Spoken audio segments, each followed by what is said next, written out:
Conundrum in Cape Hope, Cozy Mystery, Cape Hope Mysteries, Book 5, written by Winnie Reed, narrated by Jack Ainsworth. Chapter 1. There were certain situations a daughter never imagined herself living out.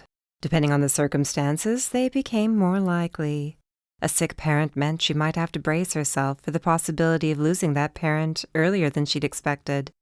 A divorced parent meant she'd have to get over the idea of them finding somebody new. I'd already been through the latter part. Dad and Holly were going strong, and Holly was carrying my baby brother or sister. Still, after all the years since my parents' divorce, it never occurred to me I'd be sitting in my mom's bedroom, helping her pick out an outfit for her all-important third date with a man she'd met online. Granted, she had no idea what Darcy or I meant when we giggled about this being the third date, and there I was thinking we were finally making a reference that wouldn't go completely over her head. "I don't understand why you think this date is particularly important," Mom sighed, holding up one dress after another in front of herself. "We're just going for seafood over at Lou's." "It's not about what you're actually doing," Darcy reminded her before rolling her eyes my way. "It's about what you're actually doing," I snickered. She swatted at me. "I don't understand what you're talking about, either of you." Mom shook her head. "Both of you. I thought I raised nice girls." "You did," I insisted, winking at my sister. "And you know what we're talking about, or you wouldn't be accusing us of not being nice girls." "Enough of this talk," she sniffed, turning to face us with the dress held up in front of her. "What do you think about this?" I wanted to hide my frown, but it wasn't easy. "I think that would look nice covering your sofa." The big flowery pattern overwhelmed her. "It makes you look older," Darcy added, wincing when Mom threw a dirty look her way.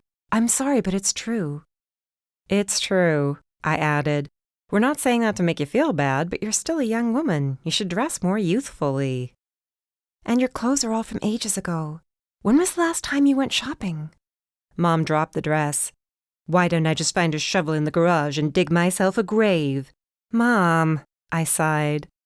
"No, really, since I don't deserve to live. I dress like an old lady, my clothes are outdated, and I have no hope of keeping a man interested." Mom sat on the bed with a thud. "I don't know why I'm wasting my time. I can't compete." "Don't say that." I threw an arm around her shoulders. "We're only trying to help. Hey, if he weren't interested, there wouldn't be any third date. He obviously likes you." "You're the one who asked us to come and help you find something nice to wear," Darcy added. "It wouldn't hurt you to shake things up a little." "I admit," Mom said, exhaling, "I've let things go over the years. Too busy working. I don't think about things like, updating my wardrobe." She rolled her eyes. "You say that like it's a bad thing," I chided. "It isn't. You deserve to take care of yourself, too. Hey, I brought a few things with me, just in case." "You can't say you let things go when you've been the same size my entire life," Darcy reminded her as I grabbed my tote bag. "I mean, you work around baked goods all day, and you never gain a pound." "I'm on my feet all the time," Mom pointed out, eyeing the clothes I was pulling out like she expected them to attack her or something. "You've got it going on," I said, dropping things on the flowered bedspread. She had a thing for floral prints. "You just have to, not be so afraid of showing you've still got it." "I don't know that I ever had it," she laughed. "This is so silly." "It's not." I picked out a simple black sheath and shooed her into the closet so she could try it on. I'd always envied the walk-in closet in the master bedroom, and it had only been half filled since the divorce, giving her even more room. Darcy and I exchanged a glance that could only be described as exasperated while Mom changed into the dress. I studied the pile of discarded dresses and wondered if we could donate them, or better yet, burn them. "So this guy's pretty special, huh?" I called out as I picked through outfits I remembered from childhood. "I'm pretty sure she wore that to your confirmation," Darcy whispered, pointing to a dress I was examining. "Bob?" Mom called out, unaware of our giggles. "He's very sweet. A gentleman. You don't meet many of them nowadays." "That's true, I guess. You've already met a few idiots." In the months since she'd decided to venture into the dating world again, Mom had proven to be fairly popular. And why not? She was still beautiful, a brilliant entrepreneur, and she made chocolate chip cookies to die for. Don't remind me. I don't want to think about any of them when I'm getting ready to see Bob. Darcy ignored this, of course. Gotten any calls from the insurance guy? He tried to sell Mom a life insurance policy between the appetizer and entree courses. Only 2. I think he finally got the message. And then there'd been the guy whose wife picked him up after dinner. They were in the process of splitting up, but still living together, and evidently still sharing a car. I was glad this Bob person seemed like a decent guy, though I worried her less than stellar experiences had made her lower her expectations to the point where anyone who didn't pose a threat or tell her she reminded him of his ex-wife or mother seemed like a catch. The closet door opened, and my jaw just about hit the floor. Whoa, Mom! Holy cow! I held my head in my hands in case it decided to fall off. Mom! You're hot! Darcy bounced on the bed hard enough to almost knock me on the floor. Mom touched a trembling hand to her upswept blonde hair, her cheeks going pink. No, I'm not, she giggled, glancing at the floor. But you are. I got up before Darcy knocked me on my butt and went to her. You're always hiding your figure. Why? You look gorgeous. She had a perfect hourglass shape, which my dress accentuated. I've seen Emma wear that dress, and she's never looked this good in it. I gave my sister a dirty look. Thanks. Though you're right, but you didn't need to say it. Do I really look nice? Mom glanced back and forth between us. You want to know something? I whispered. I think you know you do. I can tell. And I think Bob's gonna lose his mind when he sees you. Here. Darcy handed her a pair of red pumps. Unless you think they're too daring for a third date. Shush. But she took the pumps because she wasn't stupid. I don't know if we can let you out of the house looking like this, I teased. What about poor Bob? Darcy looked back and winked. I hope he doesn't have a bad heart. Maybe we should call him up and ask, just to be safe. I want to see a doctor's report. Enough, you two, Mom laughed. Go. I think I can handle putting on makeup and perfume. Go light on both, I advised. You're already going to knock him out. You want him to be able to come to eventually. Go, go, she shooed us out of the room, laughing softly. I couldn't get over how much younger she seemed, how much happier. Which was why my sister surprised me by whispering, It's a shame, as we passed our childhood bedrooms and walked downstairs. What is? I whispered back. That she took so long to do this. I could agree with that. Hey, things happen when they're supposed to happen. Who knows why she was supposed to wait as long as she did? There had to be a reason. We'll find out eventually. Maybe this Bob guy is the one for her, she suggested. We puttered around the kitchen, which was where we both normally ended up. It was the heart of the house, especially since so many of Mom's recipes had been born there. Oh, the calories we'd consumed. I don't hate the idea, but let's not encourage anything. Why not? She asked, sitting on a stool at the counter. You're the one who gave her the big idea to start dating. What's wrong with her finding the right guy? I don't want her jumping into anything too soon, you know? I sat across from her and pulled the chocolate chip cookie from the jar between us before breaking it in half. Darcy eyed the cookie. Well? Well, what? She held out her hand. Are you gonna share? I blinked. No? Normally when a person breaks something in half, it's because they plan on sharing half with somebody else. That's nice. I licked both halves. Get your own. Anyway, that's what bothers me. I don't want her jumping into anything with this Bob person just because he's the first nice guy who's come along. She's been trying to date for a month. Just 1 month. Yeah, but she's also a grown woman, not some little kid who needs to figure out the whole concept of dating and having a relationship. She knows about all that stuff. She took a cookie for herself and picked at it, thoughtful. That's true. I guess she knows better than anybody what she wants, who she wants to be with. Besides, she added, it's not like they're going to get married right away. I don't think she'd ever jump into that, not after the divorce. Also true, I sighed, looking up at the ceiling like I could see through it and straight up into Mom's room. She was like a girl getting ready for the big dance. The sound of her happy humming floated our way through the thin floor. The walls and floors of the old house weren't exactly the thickest, which meant there was never any such thing as privacy when we were kids. What are you really upset about? Darcy lowered her brow, looking at me in her usual, no-nonsense, big sister way. I'm not upset. You are. Am not. Apprehensive, then. You're apprehensive. Why? You're usually one of the most positive people I know. You can take just about anything and turn it into a positive. She laughed. Or bulldoze your way through it. I'm not a bulldozer. No, you drive one. You sound like Joe. Maybe Joe has a point. Shut up. I got up to wash my hands. I don't even know why I ate that cookie. I'm supposed to be meeting her for ice cream later. I pretended not to hear her chuckle, but clearly I heard it because she wanted me to. Ooh, ice cream with a detective. Shut up, it's not a date. I never said it was. You were the one who used that word. Whatever, you know what I'm trying to say. I'd appreciate you not trying to make this into something it isn't. I haven't spoken to him since I left for my trip to Austin, and he wanted to catch up.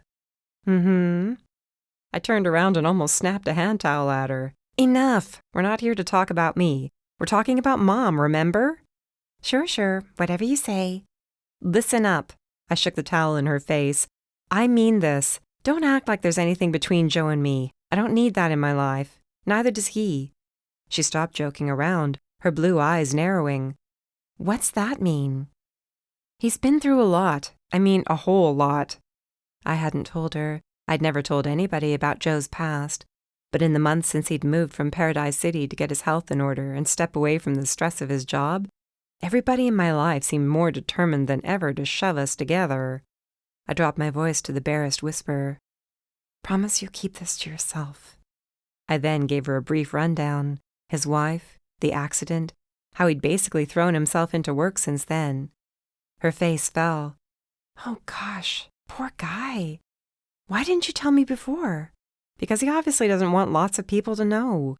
Maybe he's worried they'll feel sorry for him. I bet that's it, knowing the sort of person he is. I folded and refolded the towel just to have something to do.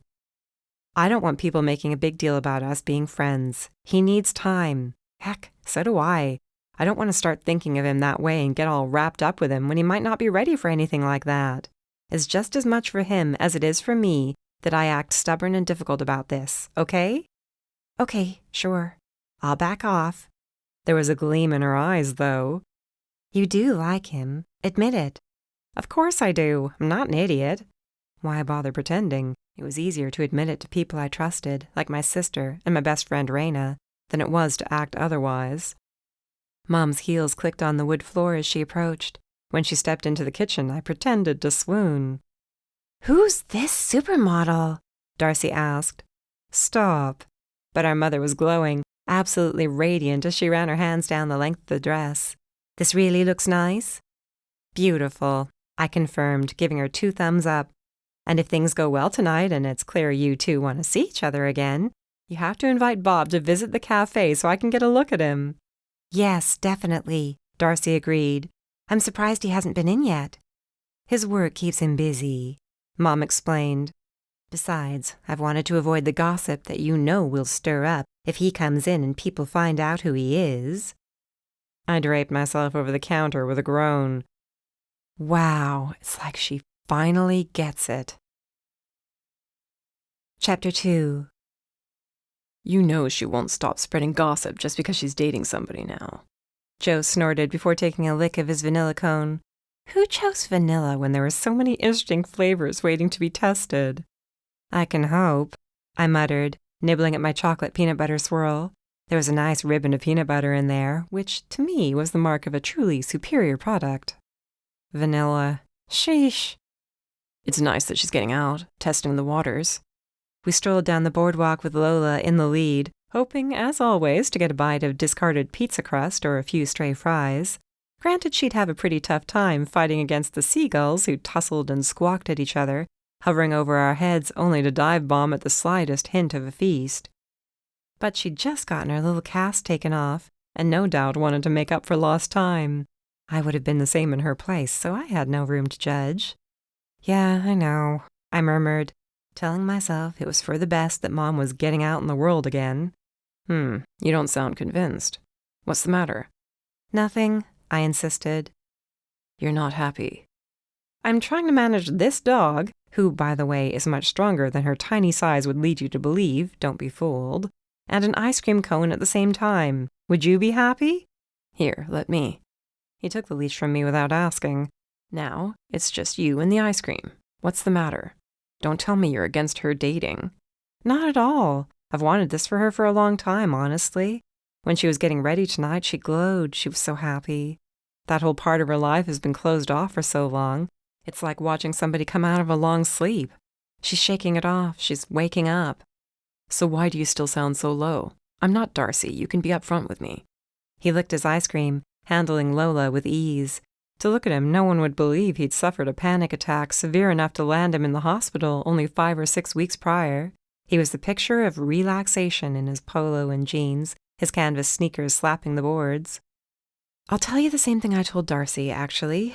I don't love the idea of Mom jumping into something too fast. Just because the guy isn't smarmy or sketchy doesn't mean she needs to put all her eggs in his basket, so to speak. Who says she is? I shrugged. I don't know. She really seems to like him. It's 3 dates now, and she's going to encourage him to come to the cafe. I'd imagine that means she wants me and Darcy to get a look at him, and of course, I want to. But doesn't that mean there's something more brewing? It doesn't have to. I stared off to my left, where falling darkness made crashing waves more difficult to see. I could still hear them, though, even over the general hubbub around us.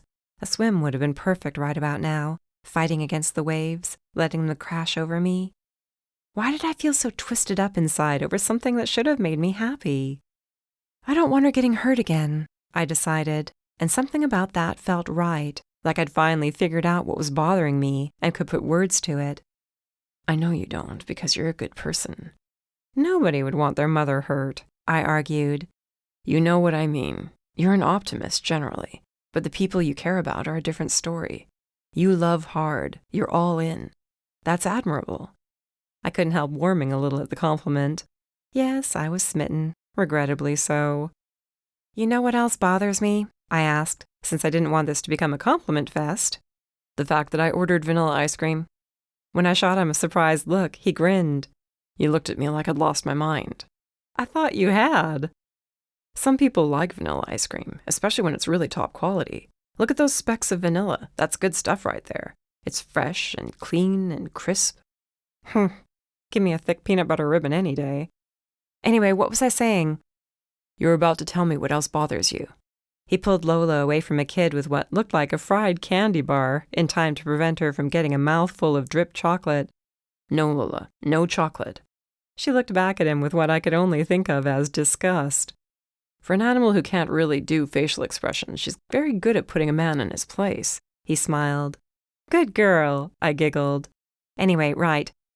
I worry she feels like she has to find a boyfriend now that Nell's dating somebody. And Dad's got the baby coming, of course. Trixie's always floating around the dating pool, seeing if anybody catches her eye. I worry she feels like she has to keep up, so she's going all in on the first reasonable option that's come her way. He didn't say anything for a long time, settling for finishing his cone and keeping Lola under control. Had I hit a nerve? It was always so touchy talking to him about things like this, wondering when I was going to say the wrong thing. I sort of had a talent for putting my foot in my mouth as it was. You know what I think? He finally asked. I looked at him. The various flashing neon signs of the stores and restaurants on the boardwalk cast his strong profile in a pretty glow that contrasted with his serious expression. I started wishing I hadn't gotten us on this topic. What? I prompted with my heart in my throat. I think if she's willing to try again, that means she's willing to accept the consequences, good and bad. It's been a few years since the divorce, and she's finally ready to go out there. I wouldn't rain on her parade. Oh, gosh, no, I wouldn't do that. She has no idea what I'm thinking about this, honestly. Okay, good. The tension in his jaw melted away. Otherwise, I think she can handle it. You've got to let her enjoy herself, and if this guy turns out to be a jerk, you'll be there for her. If he's a good guy and he's good to her and she's happy being with him, what's the problem? You're right, of course. I'm a worrywart. You're not. You're somebody who's been burned before, and you don't want her to get burned the way you did. There's nothing wrong with that. Maybe lighten up a little, huh? Fine, fine. How are you? How's Cape Hope treating you? I lowered my voice. More importantly, how's my dad treating you? He's great, Joe assured me with a grin. Really? He showed me the ropes and lets me do my thing now. The most pressing case I've handled so far was who broke Mrs. Duffy's picket fence and got into her prize-winning roses. Those roses are more precious to her than her children. Yeah, no kidding. He laughed rueful. When she first called to report the crime, which was how she described it, she was nearly hysterical. She threatened to sue Mr. Burke for letting his Doberman escape the yard and tear into hers. Well, gee, I rolled my eyes. If the dog was able to break down her fence, he probably would have broke down his own fence, too. Bingo, he chuckled. But Lord, you would have thought we were on the case of who robbed Fort Knox. Still, it's a welcome change from Paradise City, isn't it? No contest, he agreed. God, I feel like I can breathe again. It's the same air down here as 30 minutes up the parkway, but it might as well be a different world. I'm glad for you. Really, I am. I owe it all to you. How so? He pulled Lola back from a group of giggling, bikini-clad girls who, I noticed, giggled harder when they got a look at the man walking with me. What a cute dog, one of them exclaimed, bending down to pet Lola in an attempt to keep him around. Who could blame them? He was even hot while wearing a polo, and not many men could pull that off. Isn't she? I asked, taking the leash from him and guiding Lola away from the group. What was that all about? He chuckled, jogging to catch up to me. They were all too young for you, I hissed, glancing over my shoulder. More than one of them was in the process of giving me an absolutely filthy look, which I shot right back. What? He laughed harder than before. Thanks, but I'm not in the market for an 18-year-old. Which would make you one of the few men on the boardwalk to feel that way. Whatever. Anyway, I owe it to you because I never thought I would have come down here for a visit if you hadn't recommended I take time away to get my stress under control. And when I visited, I decided this was the kind of place I could see myself spending more time in. He let out a laugh. Plus, if it wasn't for you getting yourself mixed up in that murder investigation, I never would have met you. Or your father, who happens to be the guy who pulled strings to get me transferred. I'm sure he's loving having you here. Oh yeah, he can finally take a day off now and then. I don't know why he takes everybody's problems on himself, like the world will end if he's not on the job. He scratched his head with a quizzical expression. Who's that sound like? I didn't elbow him nearly as hard as I could have, since I was very mature. What can I say? I'm a mix of both parents. I got Mom's sweet tooth and curiosity, and Dad's inability to walk away from a problem without trying to solve it. Which is why it kills me every time he tells me to stay out of trouble. What a hypocrite. You say hypocrite, I say concerned father. Either way, it's infuriating. At least there hasn't been much trouble lately. Chuck Welburn's all settled in now up at his new place. I ran into him while you were out of town, and he asked about you. I think you have a fan. I know I'd be a fan if you discovered I was heir to a fortune I never knew about. What can I say? I blew on my nails, then buffed them on my shirt. And Dad's a fan of my being the reason you ended up in town, so Holly will get off his back about being at work all the time. I wouldn't be surprised if she tries to talk him into retiring now you're here to pick up the slack. There I went again, running my mouth. His face fell, then hardened into an unreadable mask. I glanced his way once, twice, wishing I knew when to stop. Not that anybody expects you to stay here forever. Nobody's trying to tie you down. I know this is only supposed to be temporary. I'm looking for that foot that fell out of my mouth. I raised my voice, glancing around. Has anybody seen the foot that fell out of my mouth just now? Okay. He stopped short of clamping a hand over my mouth, but just barely. Enough. I don't know yet how I'm feeling about the long term. It's still up in the air. For now, I'm enjoying being here, and I feel like my life is becoming mine again. Can that be enough? More than enough. My head bobbed up and down. I really needed to learn when to leave well enough alone before I talked myself into a corner I couldn't get out of. Chapter 3. How did I know when Bob walked into the cafe without ever having seen him before this morning? Easy. He was the guy whose face lit up when he laid eyes on my mother, who let out a choked little squeal when she saw him. It knocked the breath out of my lungs, that single second of him seeing her and her seeing him. It was puppy love, like they were a pair of teenagers, wondering when they could sneak away to make out while the grown-ups were busy doing grown-up things. Sure, that particular analogy made me gag a little. I might have been an adult and well aware of adult things, but this was still my mother I was thinking about. It also made me happy since he was clearly as into her as she was into him. That's Bob, she whispered, standing next to me behind the counter. No, duh, I whispered back, nudging her. Think the lights are burning a little brighter than they were before he walked in. Or it's just the way you're glowing. Shush, she warned before turning her attention to him. I turned my attention in that direction too, sizing him up. He was a good-looking man. Obviously, my mom was a babe, so that wasn't surprising. Tall, with black hair that was only just starting to thin a little, and a physique that told me he tried to stay in shape. A golfer, maybe, or a runner. He flashed a bright smile when he reached the counter. Hi. Hi, Mom breathed. I wondered if she'd need an oxygen mask when this was all over. How are you? Oh, geez, he was so nervous. The cuteness was going to kill me.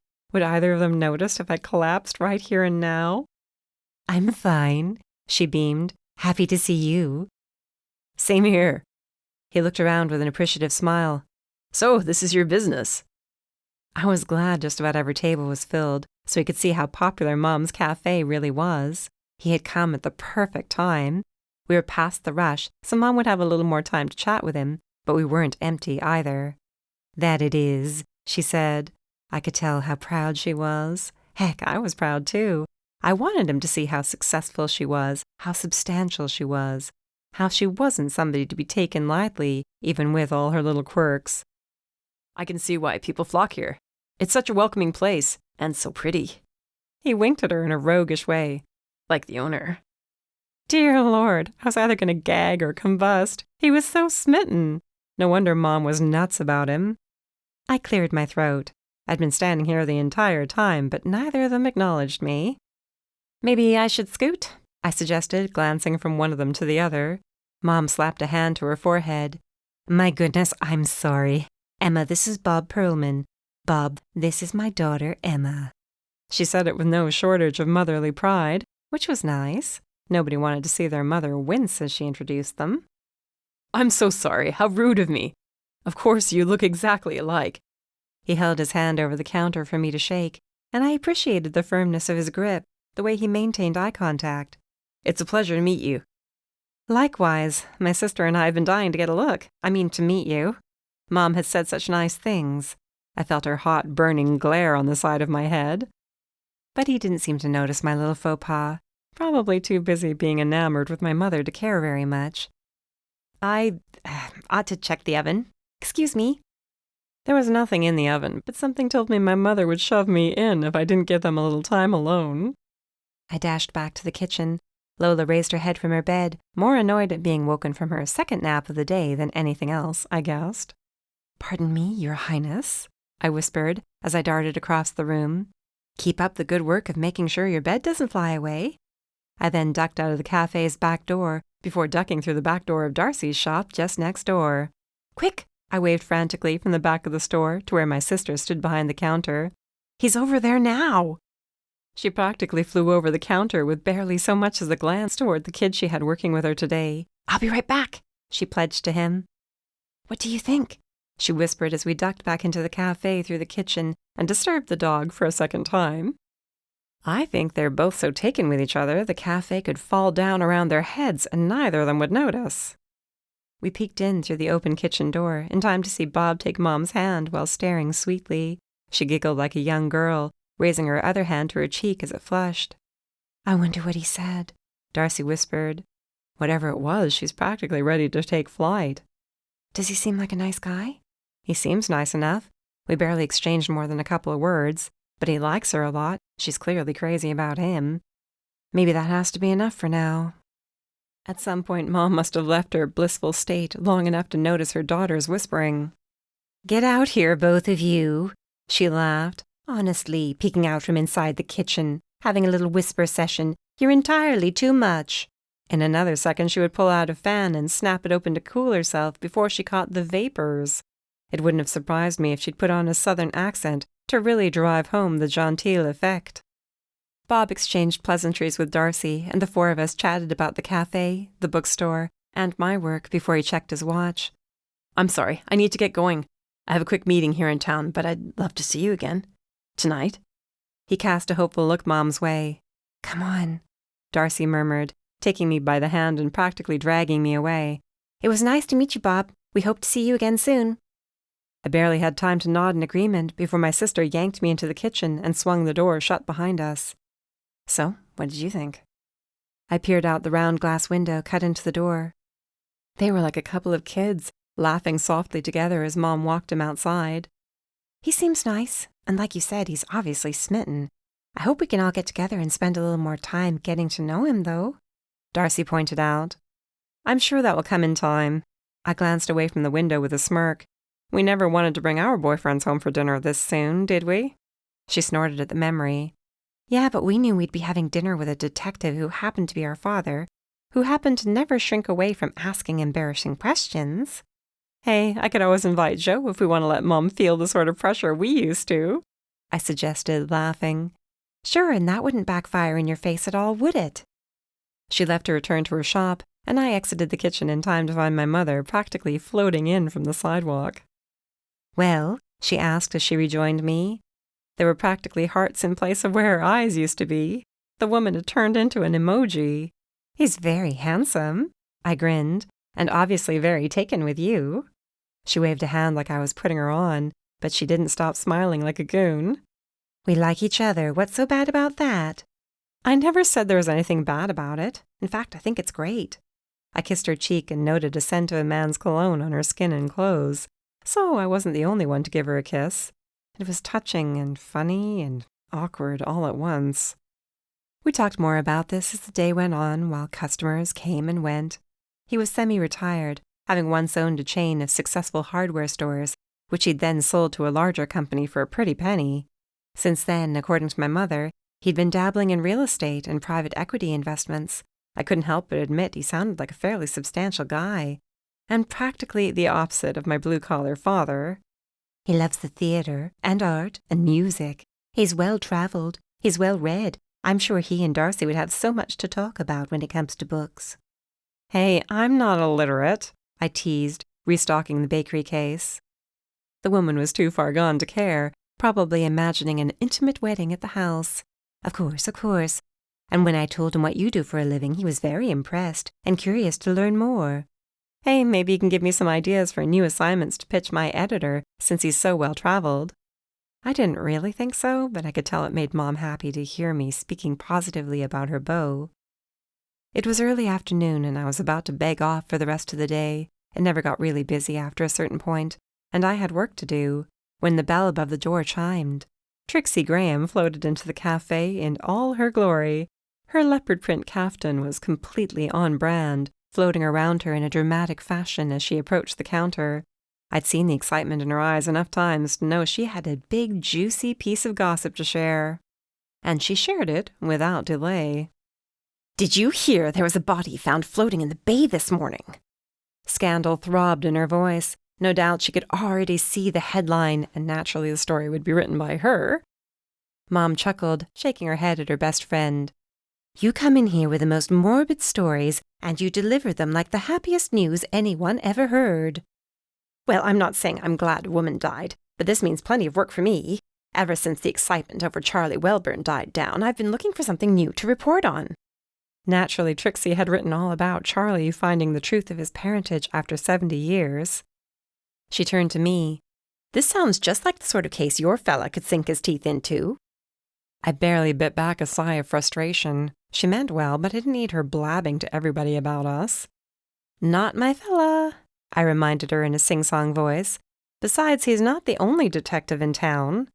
Just the same, I'm sure he'll be glad to have something to do for once, since this town is normally so boring. Newsflash, he came here because it was so boring. He needed a break before he suffered a nervous collapse or whatever. I dished her up a slice of carrot cake, her favorite, and handed it over with a syrupy sweet smile. But I'm sure he would be flattered to know you have so much faith in his abilities. Those are hardly the abilities I care most about, she winked.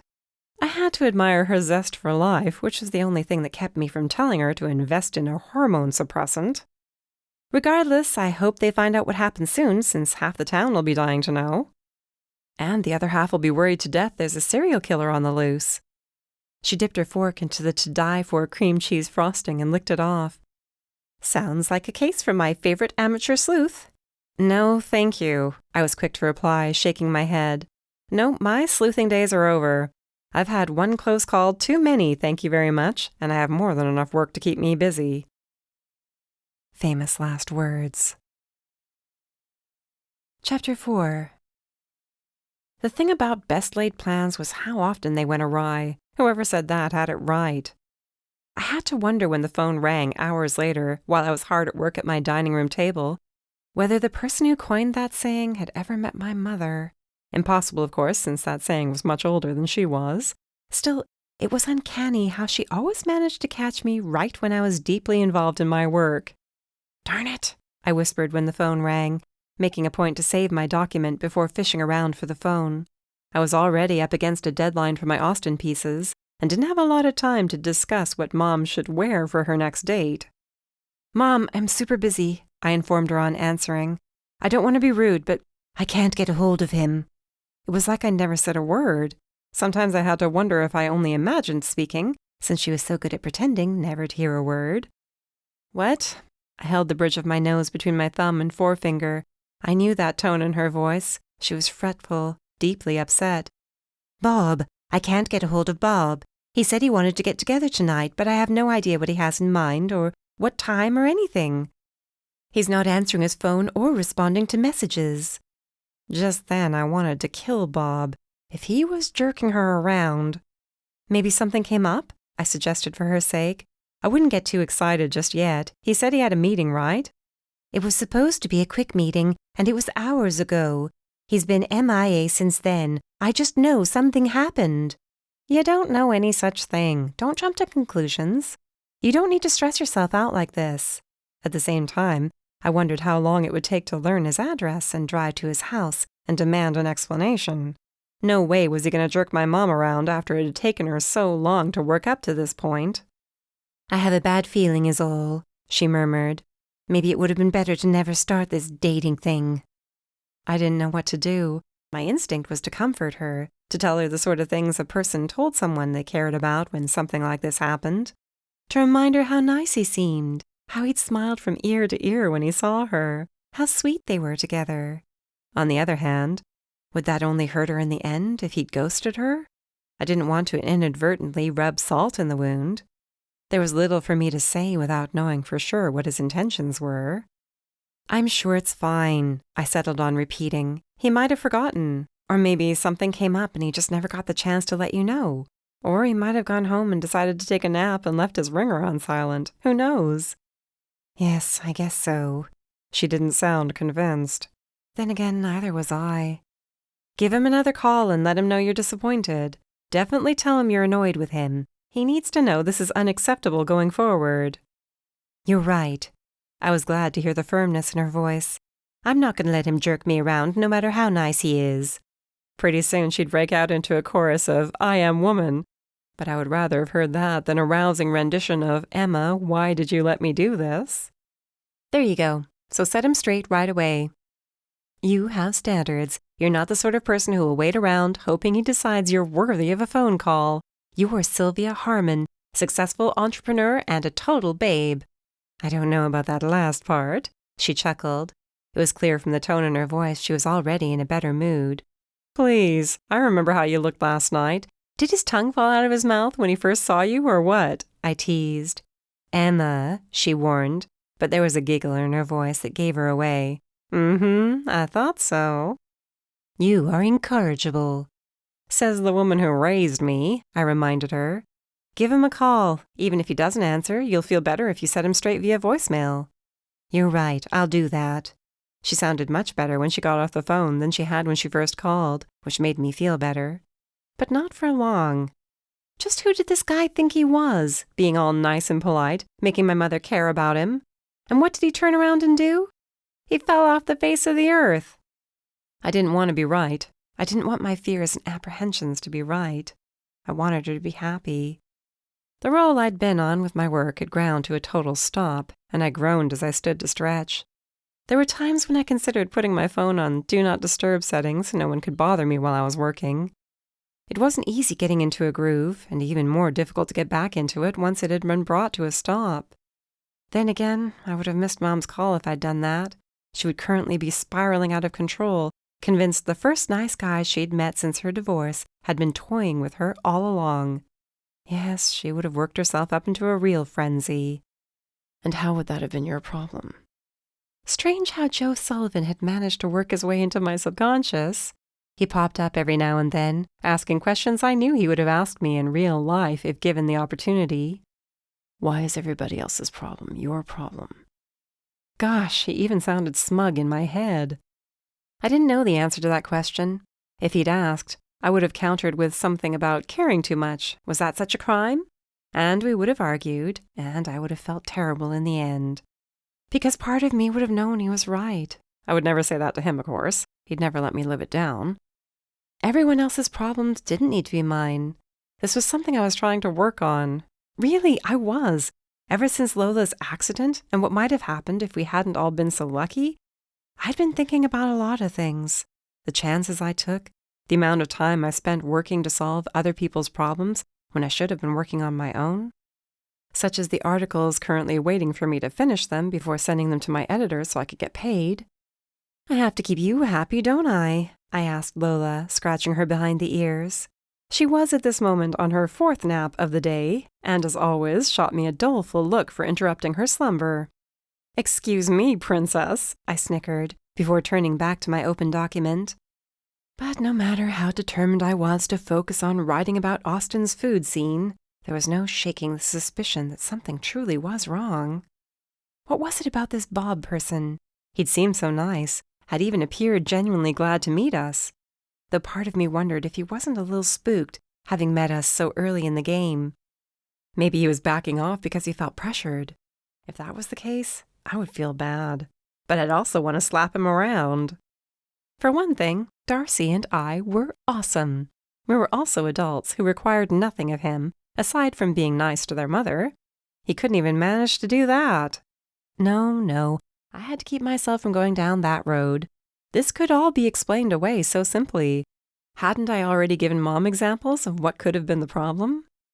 It was one thing to say those things in the hopes of easing her mind. It was another thing to actually believe them, which I really didn't. He'd seemed sincere in wanting to see her again tonight. Either something bad had happened, or he was a very good actor. My fingers twitched, but not the way I needed them to. I needed to get back to work, to type until the words blurred in front of my eyes. Instead, I kept glancing at my phone, wanting to call Joe of all people. I wanted to inform him that I'd been right all along, that Mom had jumped into catching feelings for this guy way too soon. I would then ask if he knew anywhere for me to hide a body so nobody could ever find it. I was so deep in this little fantasy of murdering Bob that the buzzing of my phone made me jump in surprise. "Now, what are the odds of that?" I murmured to Lola, who couldn't have cared less when I saw it was Joe who was calling. "I was right. This Bob guy's a real jerk," I grumbled. A pause. Hello to you too. I'm doing fine. How are you?" Yeah, I'm rude. We both knew this. Anyway, Mom is freaking out because Bob dropped off the face of the earth since this morning, when they were supposed to get together tonight. Now she's got me concerned and wondering where to hide his body. "Yeah, I figured that out. Actually, that's why I'm calling you." "Wait, why would you be calling me because of her?" "Not because of her. At least, not technically. No, it is technically because of her. God, I can't even think straight right now." "What are you talking about?" I stood and immediately started to pace the room. "What's wrong with Mom?" "It's not what's wrong with her per se." The strained tone in his voice had returned, the tone I'd become familiar with during our dealings in Paradise City. He sounded like his old self, like all of the relaxation he'd earned in Cave Hope had melted away, and it made me sad for him. But it didn't give me patience. "Just come out with it. What's going on?" "Did you hear about the body that was found in the bay?" "Of course. Trixie told us about it today, but that's all I've heard since I went right home after that." "I figured if you'd been working in the cafe, you would know about it by now. I just questioned someone in connection with the woman's death. They were seen together early yesterday evening." "Okay, still wondering what this has to do with my mother." "Why don't you try letting me finish?" And there was that snappy tone of his. I sure hadn't missed it. "I'm trying to break this as gently as I can, and you keep making it difficult." "Okay, go ahead." Meanwhile, my fist was clenched tight enough that my nails dug into my palm. "The man I just questioned wasn't with the victim for very long, at least according to him." He then took a deep breath and let it out slowly enough that I was convinced he was torturing me. Just as I was about to scream, he continued. After he left her yesterday, he went to dinner with your mother. Chapter 5. For the record, this is a terrible idea. For the record, no it isn't. I glared at Joe, standing beside me on Mom's front porch. He scowled. For the record, she's gonna see me and think Bob was in an accident. For the record, would you rather jump out and scream boo? Because that wouldn't give her a heart attack or anything. Mom flung the door open, and I immediately thrust the bottle of wine I'd brought along in her direction. Hi! I shouted, just like she'd lost her hearing. Oh no. She put her other hand to her head. I knew it. He was in an accident, wasn't he? Joe cleared his throat in a very obvious, very smug way. I chose to ignore him rather than engage, turning to Mom instead. No, he wasn't. But we do need to talk to you about him. What is it? Does he have 3 wives? A stable of mistresses? Did he steal the real Bob Perlman's identity? She just about slumped against the doorframe as she recited this litany of potential woes. No. I guided her into the house as gently as I could with Joe following. No, it's nothing like that, but there is a problem. How about I open the bottle? Joe asked. If I hadn't been getting myself ready to deeply disappoint my mother, I would have laughed at how uncomfortable he was. Mom didn't hand the bottle over, however. Just tell me. Get it out. Why did you come? What's wrong with Bob? I took the bottle from her and handed it to Joe, jerking my head toward the kitchen. For one thing, it would be better if she wasn't holding the wine. She'd probably drop it on the floor, and wasted wine was a terrible thing. Also, I didn't feel like having to clean it up. For another thing, it would be better if I told her this alone at first. I took Mom's hands and sat down with her. Keep in mind as I tell you this, he's not actually in any trouble. What did he do? She breathed, her eyes almost as big as the lenses of the reading glasses she wore. I practically bent over backward, trying to come up with a good way to put it. The police aren't sure yet if he did anything, but the woman who was found dead today was last seen with Bob last night, before you 2 went to dinner. I kept a tight grip on her hands, both to support her and to, I hope, keep her from picking up anything and throwing it. What would she think when she found out the man she liked so much was a suspect in a murder investigation? Of all the times for me to be right about somebody, I wished it wasn't this time. I wanted so much for him to be a nice person, to be just what she needed. She'd waited so long. You can't be serious. Her voice was flat, completely without inflection. You're making this up. Mom, I wish I was. That's where he was earlier, when you were worried about what might have happened.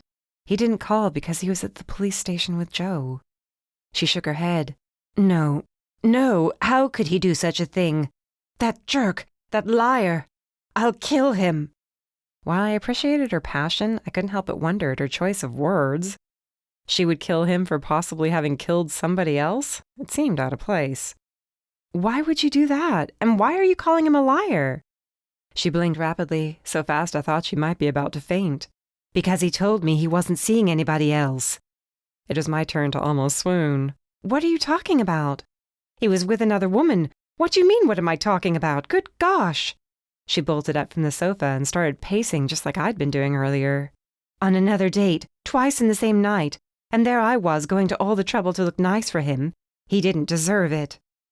Joe entered the room carrying 2 wine glasses and the uncorked bottle, but came to a dead stop at the sight and sound of my mother having a fit. Our eyes met. I shrugged, mouth hanging open. Mom was normally a little flighty, a little unpredictable, but this? Mom, no offense, but I think you're concerned about the wrong thing. I just got done telling you he was questioned in a murder investigation, and you're worried about him seeing somebody else? Doesn't the whole murder thing seem a little more pressing? Words couldn't describe the withering look she shot me, but I might as well have been an ant on the floor. Oh, come on, that's ridiculous. He's no more capable of murder than I am. That's funny, considering you just threatened to kill him. I gladly took one of the 2 glasses from Joe and allowed him to fill it halfway. Here I was, thinking she was the one who would need a drink. I should have known better. You know it's one thing to say something like that and another to do it. If that wasn't the case, you would have killed that philandering boyfriend of yours. I gulped down half the glass in one shot. Joe picked that moment to step in, and bless him for it. Please believe me, I don't like coming to your house with this sort of news, but the facts are the facts. Bob Perlman was seen with the victim yesterday evening. He's the last person she was seen with.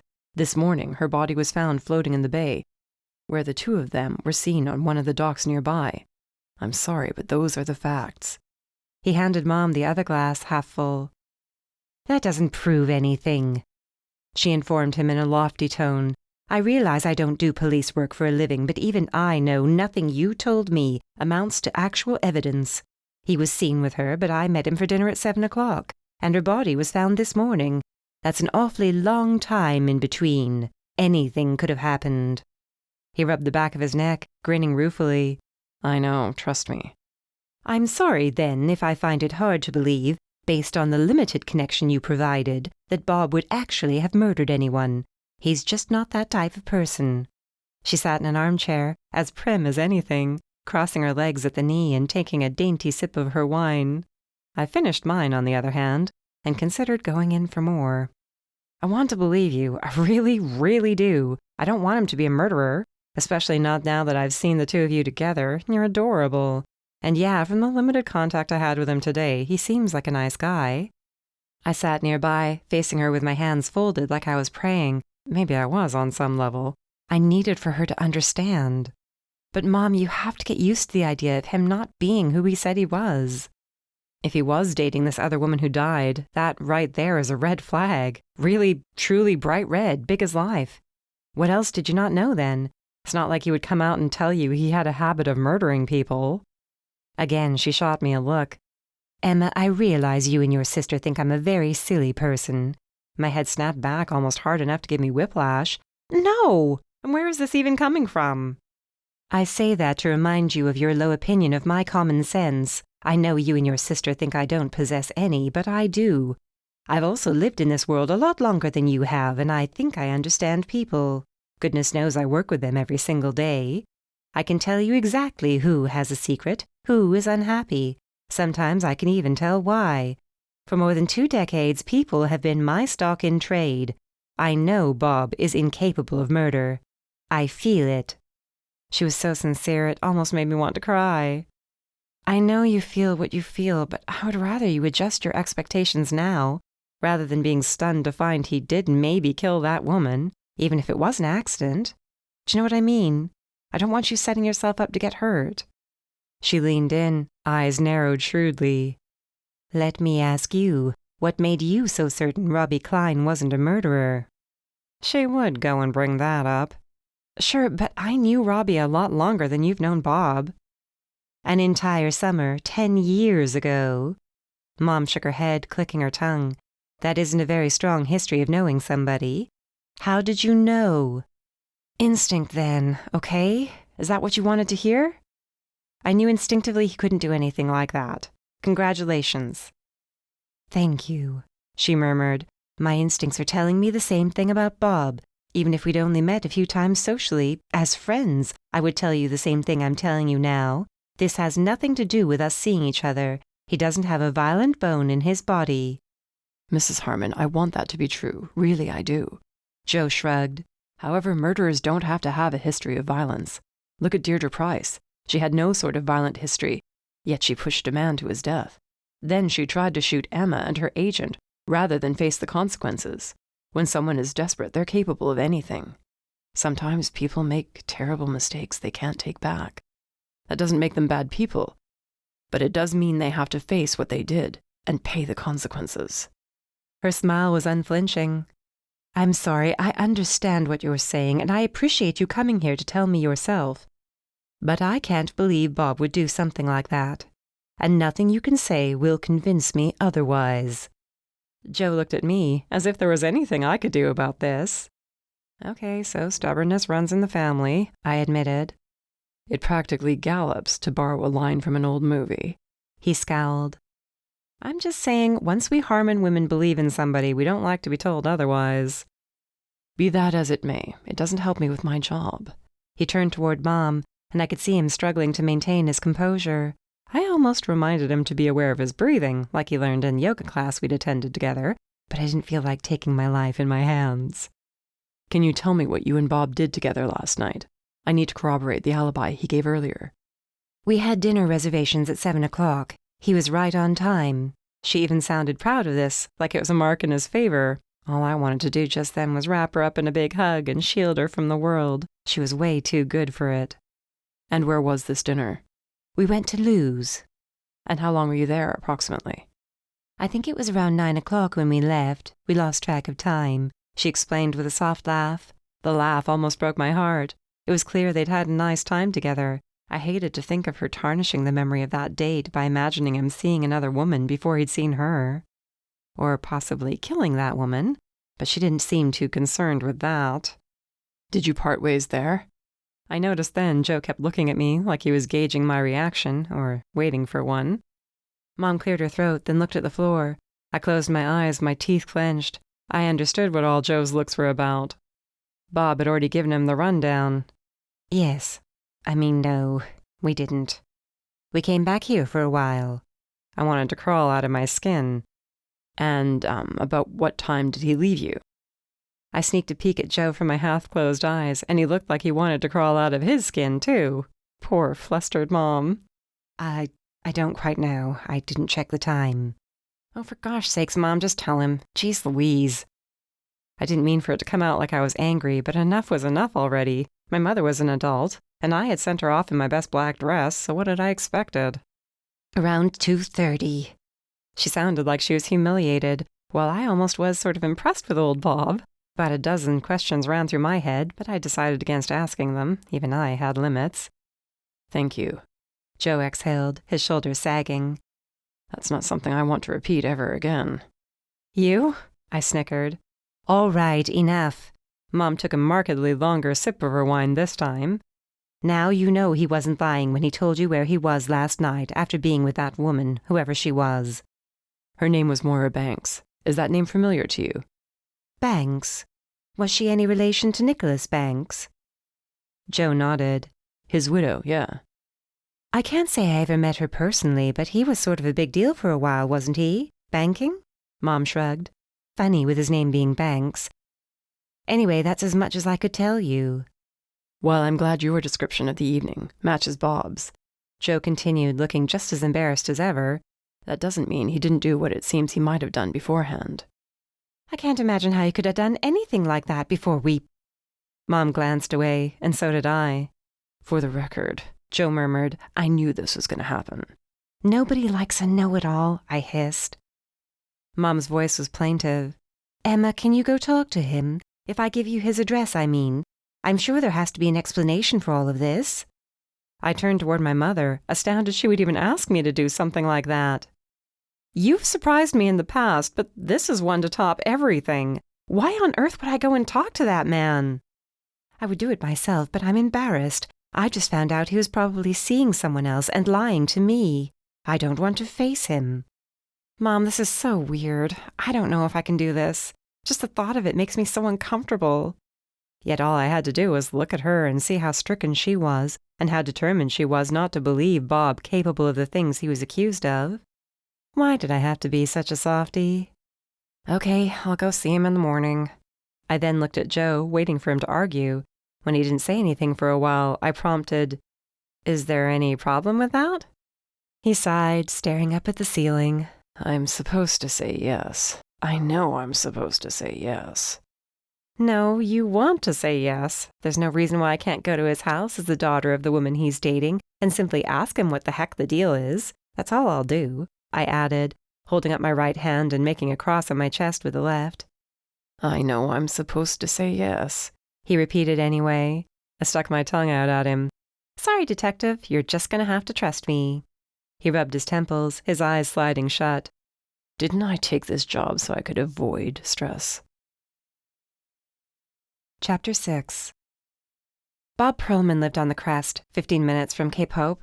It was a super fancy, semi-secluded beach town. Most of the nicer homes in Cape Hope had long since been converted to businesses like bed and breakfasts, galleries, office space, while these sprawling Victorians still served as private homes. In other words, I was salivating by the time I reached the pale yellow 3-story home that looked like something out of a fairy tale. The happy, magical house where the heroine lived before everything went wrong and her wicked stepmother decided to turn her into a servant. My mood was still pretty dark, even though the sight of so many gorgeous buildings in an absolutely breathtaking town set my imagination on fire, and I wondered if my pink bug made me stick out like a sore thumb among so many luxury cars. It probably did. If this man wasn't who he'd made himself out to be, he had an earful coming his way, no matter how beautiful and charming his idyllic house was. No way was I going to let him get away with breaking my mother's heart. It had taken her so long to trust again. I'd already called to ask if I could stop by. Not only did I not feel like making the drive, short as it was, if he wasn't home, but I didn't want him to feel like he was being bombarded. If Mom was right and he didn't do this terrible thing, he certainly didn't deserve to feel threatened or harassed. Even if I wanted to smack him for lying, if he'd actually lied. What a tangled web. I found him sitting on the porch, half hidden by tall hedges. Gone was the easy-breezy confidence of the man I'd met just yesterday. He seemed to have shrunk several inches, but that could have been the effect of his slumped posture. He looked beaten, in other words. I reminded myself this might be an act. If he were a cold-blooded killer, or even somebody who'd accidentally done something he couldn't take back, he'd make it a point to play on my sympathy. He'd want to be the victim, the bewildered man who had no idea how any of this had happened. I steeled myself for the possibility of this while climbing the wide plank steps up the porch. They were flanked on either side with potted flowers in cheerful pink, white, and yellow. Somehow he already didn't fit the image of a murderer, and again I forced myself to put this out of my mind. It didn't matter how nice his house was, how well maintained.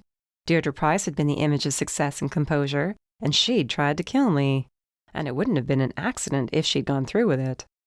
Can I offer you something to drink? Coffee? Tea? He asked as I took a seat, a wicker table between us. Bottled water sat in an ice-filled metal bucket on top, and a plate of cookies sat beside it. He'd thought of everything. The cookies did nothing for me. I was obviously feeling some type of way if the sight of butter cookies wasn't enough to catch my interest. Just water, thank you. I'd already had my coffee for the morning. Besides, my nerves were jumpy enough as it was. He nodded, sitting back with what looked and smelled like herbal tea. Thank you for reaching out and coming to see me. I've been trying to come up with a way to explain myself to your mother, but I keep coming up short. I'm sure you can imagine how upset she was when she found out what happened. Yes, Emma, diplomacy, maturity. I'd let him do all the talking. He didn't need me to provide motive or excuses for him. I know how it must sound when I say this, but I feel like I have to. He placed his cup and saucer on the table and turned toward me, wearing a stern expression. She's the person I'm most concerned about right now.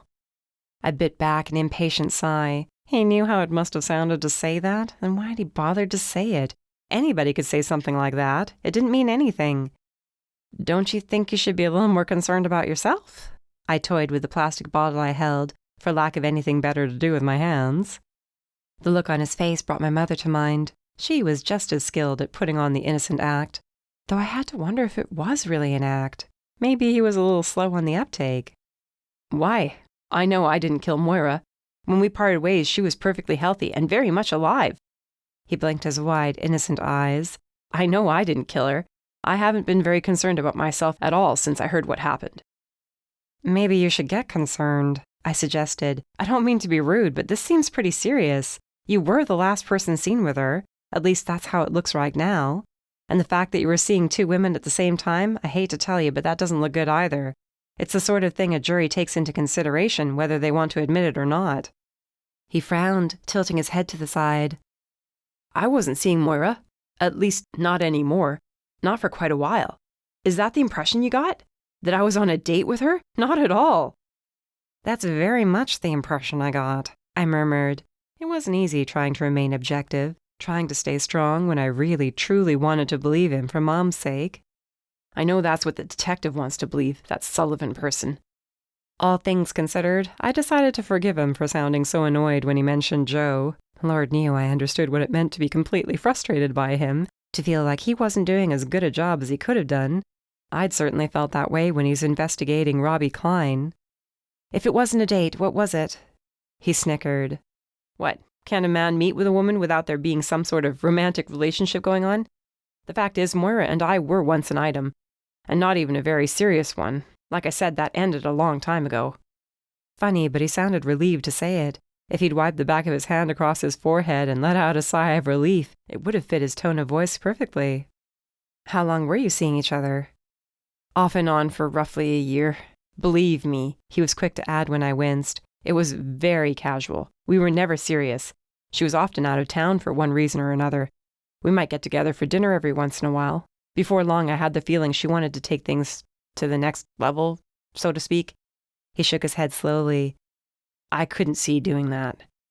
Why not? From what I've heard of her, she was a pretty wealthy widow.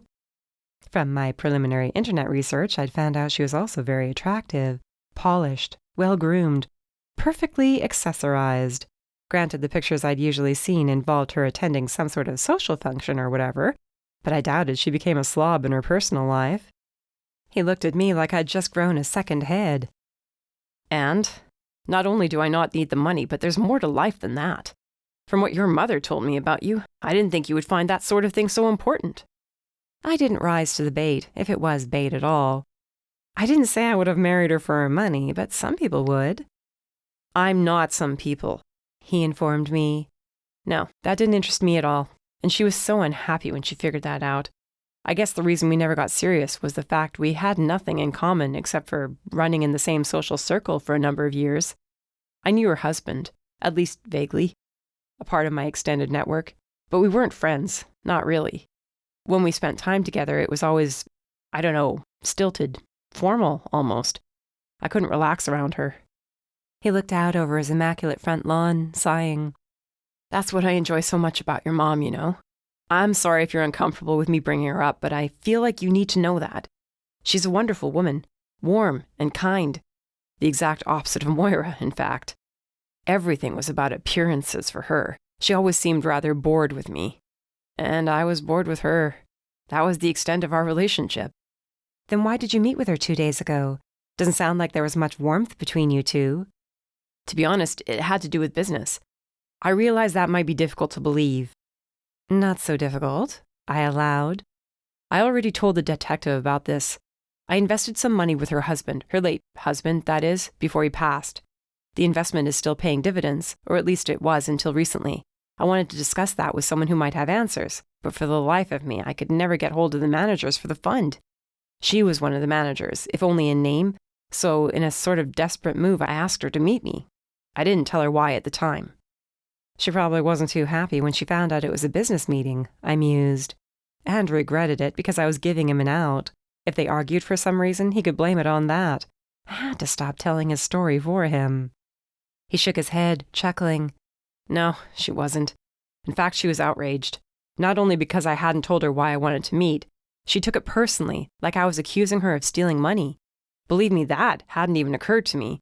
I didn't think she had that much to do with the fund's management. Like I said, she was nominally involved. But I had to start somewhere. There hadn't been a report on the fund in 2 quarters. Again, that was unusual, since the reports came in like clockwork up till then. So she was angry. Did you get the feeling she knew more than she was letting on? Not so much then, but after the fact. Now that she's gone, now that I've spent the last day trying to put things together in my head, maybe she knew more than she wanted me to know. That would explain why she was so furious. I swear to you, I had no reason to hurt her, no matter how angry she was. He shrugged. If anything, the way she was acting, I would have been the one who ended up floating in the bay. Anything to punish me for having the audacity to ask questions. Was he telling the truth? Sure, I wanted to believe this story, but that didn't mean he was being honest. I had to take off my daughter hat and put on my sleuth hat. Darn it, I had just put it on a high shelf in the closet in the hopes of never having to put it on again. There hadn't even been time for it to get dusty. So you really weren't seeing anybody else? That was the one thing I absolutely had to confirm for Mom's sake. It was all she cared about, since she wouldn't allow herself to believe him capable of murder. Absolutely not. I was telling the truth when I assured your mother there was no one else in my life. There hasn't been for a while now. He lowered his voice. How's she doing? I tried not to soften at the sound of real concern coming from him. He was still a murder suspect, and still someone who might end up breaking Mom's heart. Like I said, she was upset, though to be honest, she was more upset over the idea of you seeing someone else, since she doesn't believe for a minute you're guilty. There couldn't be any harm in telling him that, could there? I sure hoped not. Sheer relief spread over his face, the muscles sagging a little and making him look like a man closer to his actual age. Thank goodness. I might actually get some sleep tonight knowing that. I hate to tell you, but she's not the only person you need to be concerned about. You might know you didn't do this, but there's no evidence that anyone else did." He waved this off like it didn't matter a bit. "I know once the police start digging into Moira's circle of friends and acquaintances, they'll find something.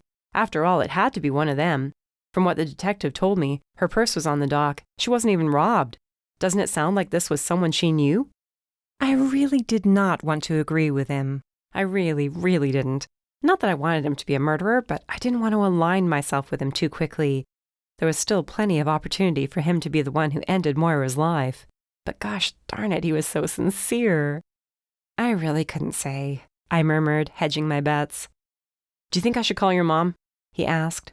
Darned if he didn't bite his lip a little, like he feared the answer would be no. All of my protective instincts bubbled to the surface. My knee-jerk reaction would have been to warn against it. Mom didn't need this sort of complication in her life. It might have been better for her in the long run to move on before things got any more convoluted. But she liked him so much, and there were so many hours in which anybody in the whole wide world could have killed that woman. It didn't have to be him. Even more than that, he had a gentle way about him. I doubted he was capable of murder, even though I knew anything was possible. Yeah, give her a call, I decided.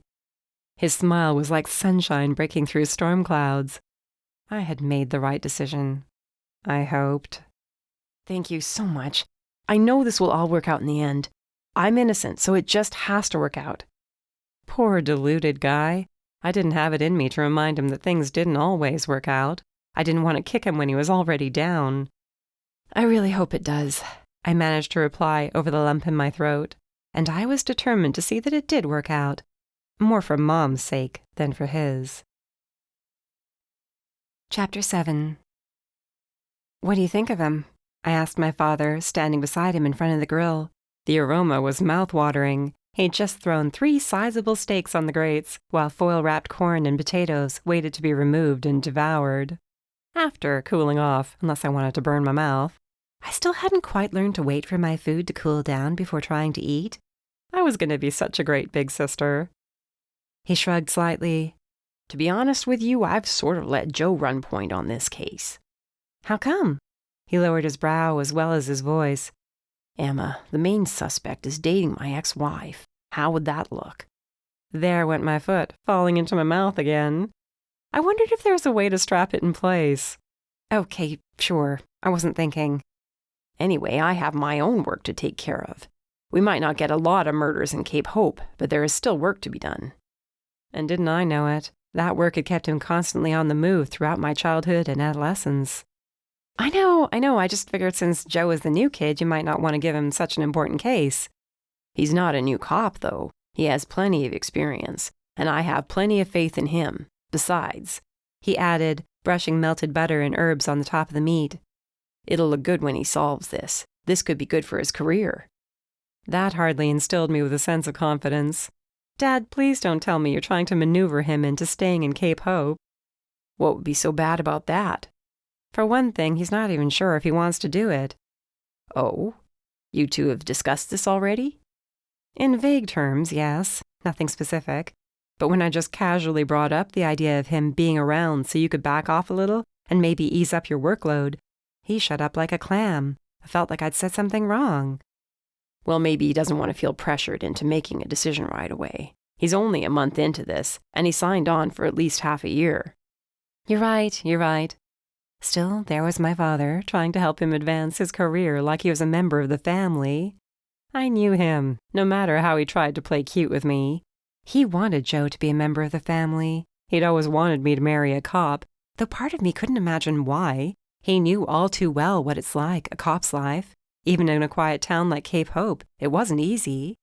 In fact, it might have even been more difficult in some ways. Wherever my father went, regardless of whether he was on duty or not, people came to him with their problems. They dragged him into their petty squabbles, like the big hullabaloo over a broken picket fence and ruined roses. There were many times he'd stop down at the store for a quart of milk or a loaf of bread and not come home for an hour, simply because he'd had the bad luck of being nearby when a fender bender took place. Still, to him, my being involved with a cop would give him much less to worry about, especially a cop he seemed to like as much as he liked Joe. If he helped make Joe a star on the Cape Hope Force, so much the better. Did you get to meet Bob at all? Were you there when Joe questioned him? I pulled the corn and potatoes off the grill with a pair of tongs and placed them on a platter while he flipped the steaks. Was there anything sweeter than the sizzle of meat hitting a hot grill? We both smiled, satisfied. Like father, like daughter. His smile didn't last long, unfortunately. That gruff tone entered his voice again. Sure, I saw him. I did a little digging into this Moira Banks and her past. That's been my contribution, limited though it is. Oh? My nerves tingled. What did you find out? She was a real piece of work, that one. I don't think she had a single actual friend. What makes you say that? Granted, it fit with the sort of things Bob described, but I wanted to hear it from him. No matter who I or any of the officers have spoken to, it's always been the same. They served on committees together, or knew each other socially, but weren't close. A few of them described her as the sort of person who didn't make friends easily, someone who made herself difficult to know well. She kept people at arm's length, unless she needed something from them. Oh, yes, he added when my brows practically lifted straight off my head. At least 3 people have made comments like that. She sounds like a real peach. You, my daughter, are far more diplomatic than I could ever be. Which isn't saying much, since I'm not generally a very diplomatic person. He chuckled. I hate to say it, but solving this case is going to be a real challenge. He plated the steaks, and I walked with him through the kitchen doorway. Holly was inside, preparing a salad. She had started to show a little, and looked cute as anything standing at the counter, whisking salad dressing. There you go again, talking about murder. For once, could we have a nice, pleasant conversation? You make it sound like that's all we ever talk about, Dad countered in a gentle voice. It was very sweet the way he toned himself down around her now. Besides, Emma was the one who started the conversation down that road. Oh, sure, throw me under the bus. I rolled my eyes at Holly, and she laughed. But you did. Dad reminded me. Sure I did. A crime has been committed, and for one reason or another, I care a lot about who did it and why. Just be sure you don't get too involved, he advised, putting more butter on the steaks before tenting them with foil so they could rest for a few minutes. The smell was killing me. I hadn't eaten lunch and I was half starved. Do you ever get tired of saying the same things over and over? I asked. Yeah, now that you mention it. And if you'd ever followed my advice, I wouldn't have to keep repeating myself. I scowled. You're lucky you know how to grill a good steak. The little dog dancing around my ankles seemed to share my opinion. If you think you're going to get a bite of that, you are sadly mistaken, I informed her, bending down to pet her head. I love you, but not enough to give you any of my steak. I'd never seen a dog give somebody a dirty look before meeting her. Holly giggled. Yeah, just my luck. I got the dog with an attitude. I turned toward my father. The only reason I'm involved with any of this is because of Mom, and you know it. He looked deeply uncomfortable as he nodded. I know, and I hate to think of her dragging you into this. You already do enough damage on your own. You don't need anybody encouraging you to take risks. Oh, for heaven's sake! It was rare that I got good and annoyed with my father, but when I did, it could get ugly. For a second, I wanted to remind him that it was very easy for him to take that attitude when he was living in domestic bliss with his girlfriend, his pregnant girlfriend, his pregnant younger girlfriend. Meanwhile, there was my mother trying as best she could to put her life back together. All I wanted to do was help her with that, and he had nothing but scowls and gruff advice. All right, let's not argue. Holly placed the salad on the table. It isn't worth it. But I couldn't help myself. What makes this murder investigation so dangerous versus a suspicious death or something? I could tell he didn't want to continue, especially with Holly giving him a warning look. She didn't drown. She was strangled by a scarf still knotted around her neck when the team pulled her out of the water. And her purse was found on the dock, I mused aloud, chomping on a slice of cucumber that only whetted my appetite more than ever. My taste buds revolted, wondering what business I had feeding them a cucumber when the scent of grilled meat filled the air. Right. Her wallet was full of cash and credit cards. It didn't even look like it had been touched, though it was dusted for fingerprints. In spite of herself, Holly looked intrigued. You mean to say a woman's purse sat on the dock out in the open and nobody thought twice about it? Nobody noticed it? There were old crates stacked at the far end and along the sides, Dad explained. If it had been empty, sure, I can see your point. But the average person passing by wouldn't have noticed it. Strangulation. That's not the sort of thing a casual acquaintance does, is it? I asked. It wasn't really a question, and I didn't expect an answer. Still, Dad gave me one. Correct. Whoever killed that woman had a very personal reason to do so. This isn't like a shooting or a stabbing, which is still more personal. And it wasn't accidental. She wasn't pushed. She didn't hit her head. I got the feeling he was trying to send me a message without coming straight out and saying what was on his mind. He must have known by this point Bob and Moira had a relationship at some point. He was trying to tell me that the nature of Moira's death pointed to Bob as a suspect. No wonder he saw fit to avoid working the case. He clearly believed Bob did it, or at least wanted to believe he did. It wasn't like him to jump to conclusions about a suspect. At least I wasn't aware of him ever doing that. I'd always looked up to him as an example of a solid, honest detective who waited until all the facts came in before he formed an opinion. It seemed like just when I couldn't get any more uncomfortable, I was proven wrong. I really wanted the job of decorating her house a few years back, Holly admitted. It was after her husband died. She redid the entire place from top to bottom. Oh, I was practically salivating over the chance to take on a big job like hers. But she decided to go in another direction. Honestly, I was glad once I heard how difficult she was to work with. Oh, really? I asked, sitting down to eat. She joined me, sitting across the table. Nothing was ever good enough. She demanded things that weren't included in the original statement of work, which of course she'd agreed to and signed. The decorator who did the work ended up feeling cheated when all was said and done. Like she lost money because she devoted so much time to Moira's home when she could have been working on other projects. It was a very bitter experience in the end. It's a good thing you weren't involved. Everything works out the way it's supposed to, I murmured, lost in thought.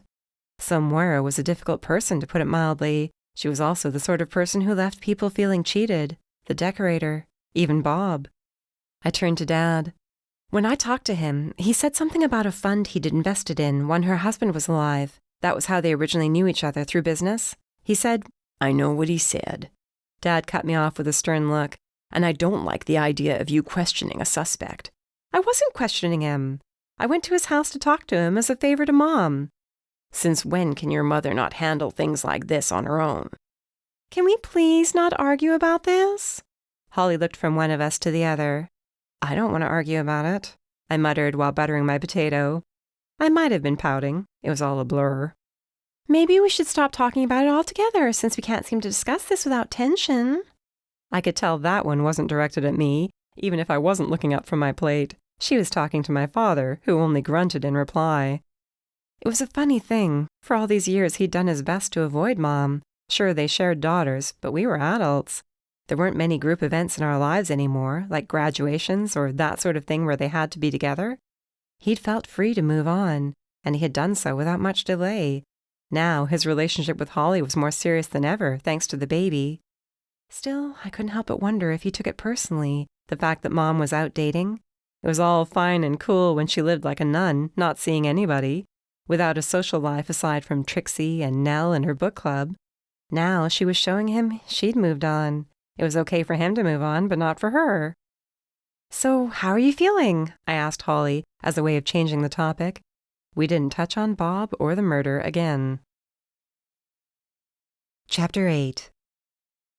I don't like the looks of her. Mom exchanged a glance with me before returning her attention to her tablet, where an image of Moira Banks filled the screen. I know she's dead, and it's not right to speak ill of the dead, but she doesn't seem like a very nice person. How can you tell from a picture? Granted, from what I'd heard of her, I wasn't too impressed either.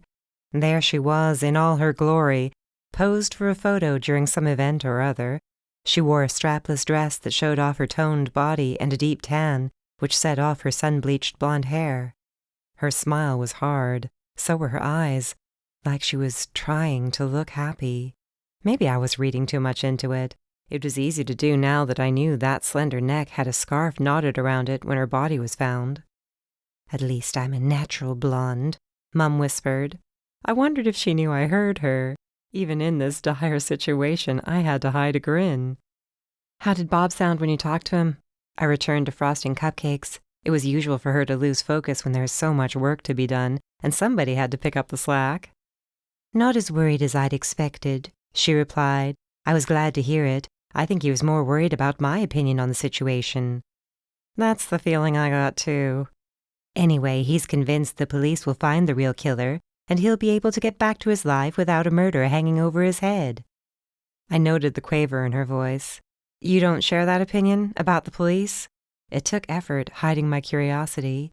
If there was one thing I knew about my mother, it was how much easier it was to get information out of her by asking casual questions. If I pressed for more, she'd shut down and remind me of my place in the relationship hierarchy. Beneath her, in other words. She was the mother, and she set down the rules. I don't know, she admitted. Not that I don't have faith in Joe or even your father. She said that word like it soured in her mouth. But there are always chances for situations like this to go wrong. If the police are set on him being the murderer, there's a chance they won't look at all the options. I think you can trust Joe, I assured her, even as I prayed I wasn't getting her hopes up for no reason. He doesn't cut corners when he investigates. No, but you said it yourself back when he was investigating that murder case, when you met, that once he was set on something, he stayed set on it. That's true. The more she talked, the more I wanted to shove an entire cupcake into my mouth. Anything to quell my rising anxiety. It doesn't have to be that way, though. Just my luck. She leaned against the prep table, arms folded. I decide to put myself out there, and something like this happens. Now I know where I get it from. Get what from? My uncanny ability to draw drama into my life. I licked the offset spatula before tossing it into the sink. Even a tiny hint of sugar was better than nothing. I suppose it's genetic, she agreed, then sighed before going out to answer a knock at the door. I knew who it was since he'd offered to stop by in the morning before the place opened. All the better to have a conversation without half the town being privy to every word. Part of me wondered what would happen if I hung out in the kitchen and left Joe to answer Mom's plaintive questions. I was tempted to stay back here and listen by the door.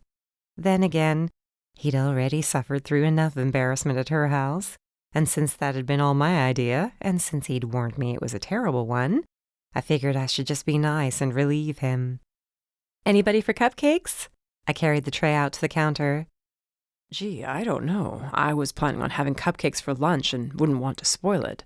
He rolled his eyes, even though a sigh of relief told me he was glad I'd joined them. Why did he have to be so handsome? I found it difficult to take my eyes away from him long enough to stock the case with what I'd just frosted, which was saying something since I normally paid way too much attention to cupcakes in general. How had the impossible happened? Had I finally met someone who I found more interesting than a sugary baked good? Even Deke Bellingham would have come second to a freshly frosted cupcake, and that was saying something considering the fact that he was the best kisser I'd ever met. Didn't I tell you she spoke with Bob? Mom asked, completely ignoring our banter. That was another miracle for the morning. Normally she would have latched on to the fact that we'd playfully teased each other and turned it into something involving wedding bells. All it had taken was meeting a man of her own to distract her from my personal life. Granted, it helped that the man in question happened to be a suspect in a murder investigation. Maybe one of the most morbid thoughts I'd ever had. She did, Joe confirmed, turning his attention to her. And I think that should be the last time she visits him privately, especially in connection with the case. I made a face at the back of his head. Hello, could you not talk about me like I'm not standing right here? Now I know how Lola feels. I'm sorry, did you hear something? Joe looked around like he had no idea who was talking. I couldn't decide if I wanted to eat a cupcake or throw it at him. Your nice work shirt would look so much better with frosting smeared all over the back, I observed. Try it and you buy it, he warned without turning around. Along with buying me a new shirt for good measure. I'm serious. You know how much I adore somebody telling me what to do. I didn't know until now that I love it even more when they talk about me like I'm not here. If you don't knock it off with that, I'll leave and drive over to Bob's right now. He turned slowly, sighing. I wish I could say I thought you were kidding. I'm not kidding. I folded my arms, jerking my chin up. Try me. Now, children, let's not lose focus. Mom set about the task of taking the chairs down from on top of the tables, and Joe helped without being asked. Just when I wanted to waste a perfectly good cupcake and the cost of 2 dress shirts, he went and did something nice like that. Let me assure you, Mrs. Harmon, Sylvia, she corrected.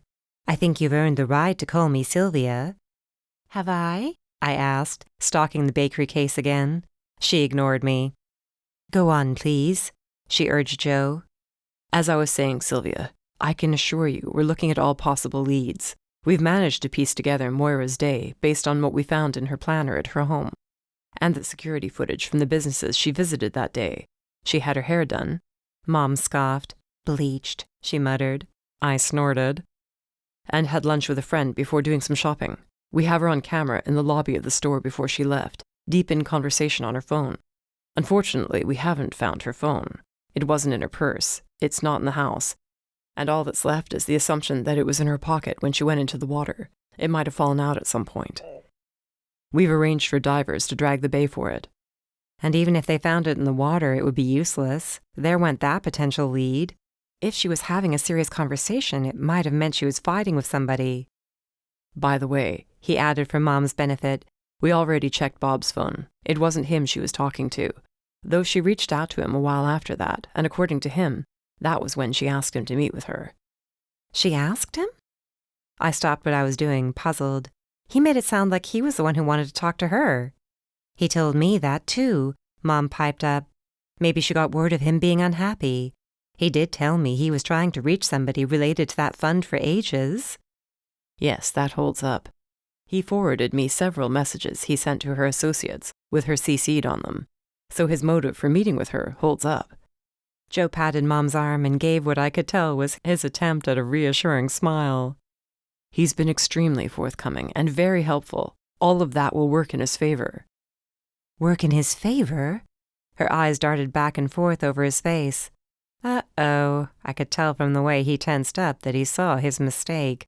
Though it wasn't really a mistake. He was only trying to be honest with her, and part of that reminding her the man was, indeed, a suspect in a murder investigation. I mean, when push comes to shove and the investigation progresses, it'll look good for him. The fact that he's being so helpful, that he's not holding anything back. That wasn't good enough, not by a long shot. I felt sorry for him, so I jumped in. Mom, let's be real. They're not going to stop looking at Bob as a suspect just because he says he didn't do it. Unfortunately, that's not how it works. And you know so much, she retorted. My eyes widened. She wasn't usually like this with me, or with anybody for that matter. This whole situation was revealing a side of my mother that I wasn't sure I felt comfortable with. She was normally so gentle, soft-spoken for the most part. Sure, underneath she was as tough as nails. I'd always known that, too. It was just that the tough-as-nails part normally didn't show when she was talking to me. I could tell Jo was getting more uncomfortable by the minute. Emma does make a good point. Believe me, the last thing in the world I want to do is discourage you in any way. I'm on your side, just like I'm on Bob's side. Unfortunately, this isn't entirely up to me. It's up to the prosecutor and judge and the jury. I wasn't the only one who had a habit of letting my foot fall into my mouth. Once he started talking, he had a problem stopping. Mom reeled like he'd struck her. You don't really think it'll come to that, do you? Sylvia, I wish I could say it wouldn't. I want to say it wouldn't, but I just don't know. There's a line between hoping and being realistic. I know you don't want to hear this, he said, frowning, but we do have to be realistic. That doesn't mean we can't work hard to solve this in Bob's favor, but it does mean we cannot blindly get our hopes up and keep them there. I've been doing this for a long time, and honestly, if I could prove that every nice person was innocent, I would. It isn't always that simple. I wish it was. The slightly defeated note in his voice made me sad for him. He cared so much about his job and about the people he served. It couldn't always turn out well, and he hated that. For what it was worth, I hated it for him. I also hated it for my mother, who now looked lower than I'd seen her in days. I understand, she sighed, shoulders sagging. She then turned toward me, and it was like somebody'd flipped a switch. She was determined, relentlessly so. We'll just have to find out who really did it then. Mom, I looked at Jo and wasn't surprised to find him scowling. Of course he would hate this idea. Not like she cared. Come on, you're good at this. You've done it before. I know, but aren't you the one who's always telling me not to get wrapped up in things like this? Again, I glanced at Jo. torn between wanting to apologize and wanting to show him that it really wasn't my fault, my stubbornness and my inability to turn away from a problem. I'd gotten it from my mother, just like I'd gotten it from my father. Genetically, I hadn't had a prayer. And you too, of course, she continued, pleading with Joe. Please don't settle on him as the killer. I just know it has to be somebody else. I understand you have a job to do, and if you don't have time to follow up on all the leads, maybe Emma can help you. Nothing like being volunteered for a job like this, I grumbled. I shrugged when Joe looked at me. See what I deal with? I asked silently. He squeezed his eyes shut, wincing like he had a headache coming on. Remind me again why I left Paradise City. Wasn't it to avoid things like this? Here. I reached over the counter and handed him a cupcake. I feel like you need this. Only one, he muttered, taking it. Chapter 9. So what's it like there? Is it just like Casablanca? For one thing, Casablanca took place during World War II. Quite a lot of things have changed since then. For another thing, you should really try to make it out here yourself. I know you would love it. It's absolutely gorgeous. I slumped back on the sofa, closing my eyes and trying to imagine the sort of things Deke was experiencing in Monaco. You really do get the best assignments, I grumbled. Hey, you know there's plenty of chances for you to travel. Yeah, and now that Lola's cast is off, I won't feel so bad leaving her behind. There you go. Make sure to remind Marcia that you're available. Yes, our editor had promised to throw a few interesting jobs my way once I was available to travel farther than the continental United States. I'd made a decision that I would start accepting those assignments since I couldn't stick around for the sake of my family. Then again, here I was, worried about Mom, though Deke had a special talent for improving my mood, which hadn't always been the case, not by a long shot. I couldn't keep my thoughts from returning to Mom and Bob and an unfortunate murder. Did I tell you my mom started dating? I mean, it's been a while, but we haven't exactly been on the same schedule, you and me. That's great. I'm glad for her. It's about time she got back out there. How's it going? Then he chuckled knowingly. Let me guess. She's driving you nuts. You have no idea just how right you are, I groaned. That was when I told him what was going on, at least the abridged version. Bob, his dead ex, the fact that he happened to see her earlier the same evening she was probably murdered. What is it about you, Harmon? I could just imagine him shaking his head, sitting in some fabulous location, wearing his uniform of jeans and a button-down shirt. And a know-it-all smirk. He tended to wear that a lot, too, at least when he was around me. What's that supposed to mean? You know exactly what it means. Even when you try, you can't keep yourself away from situations like this. I will have you know that it's been weeks and weeks since I was involved in a murder investigation, thank you very much. The situation with Charlie had nothing to do with murder, in case you forgot. How can I forget? I was so relieved nobody would be pulling a gun on you. There you go. How can I help what happens around me? Especially when, for the first time ever, my mother is actively urging me to find a way to help solve the mystery. Normally, she's the one telling me to play it safe and mind my own business. She must have a lot of faith in this guy. I remembered the way she smiled when he walked into the cafe, how she'd hummed to herself as she got ready to see him, how gooey they were over each other. She does, I agreed. What about you? What do you think about him?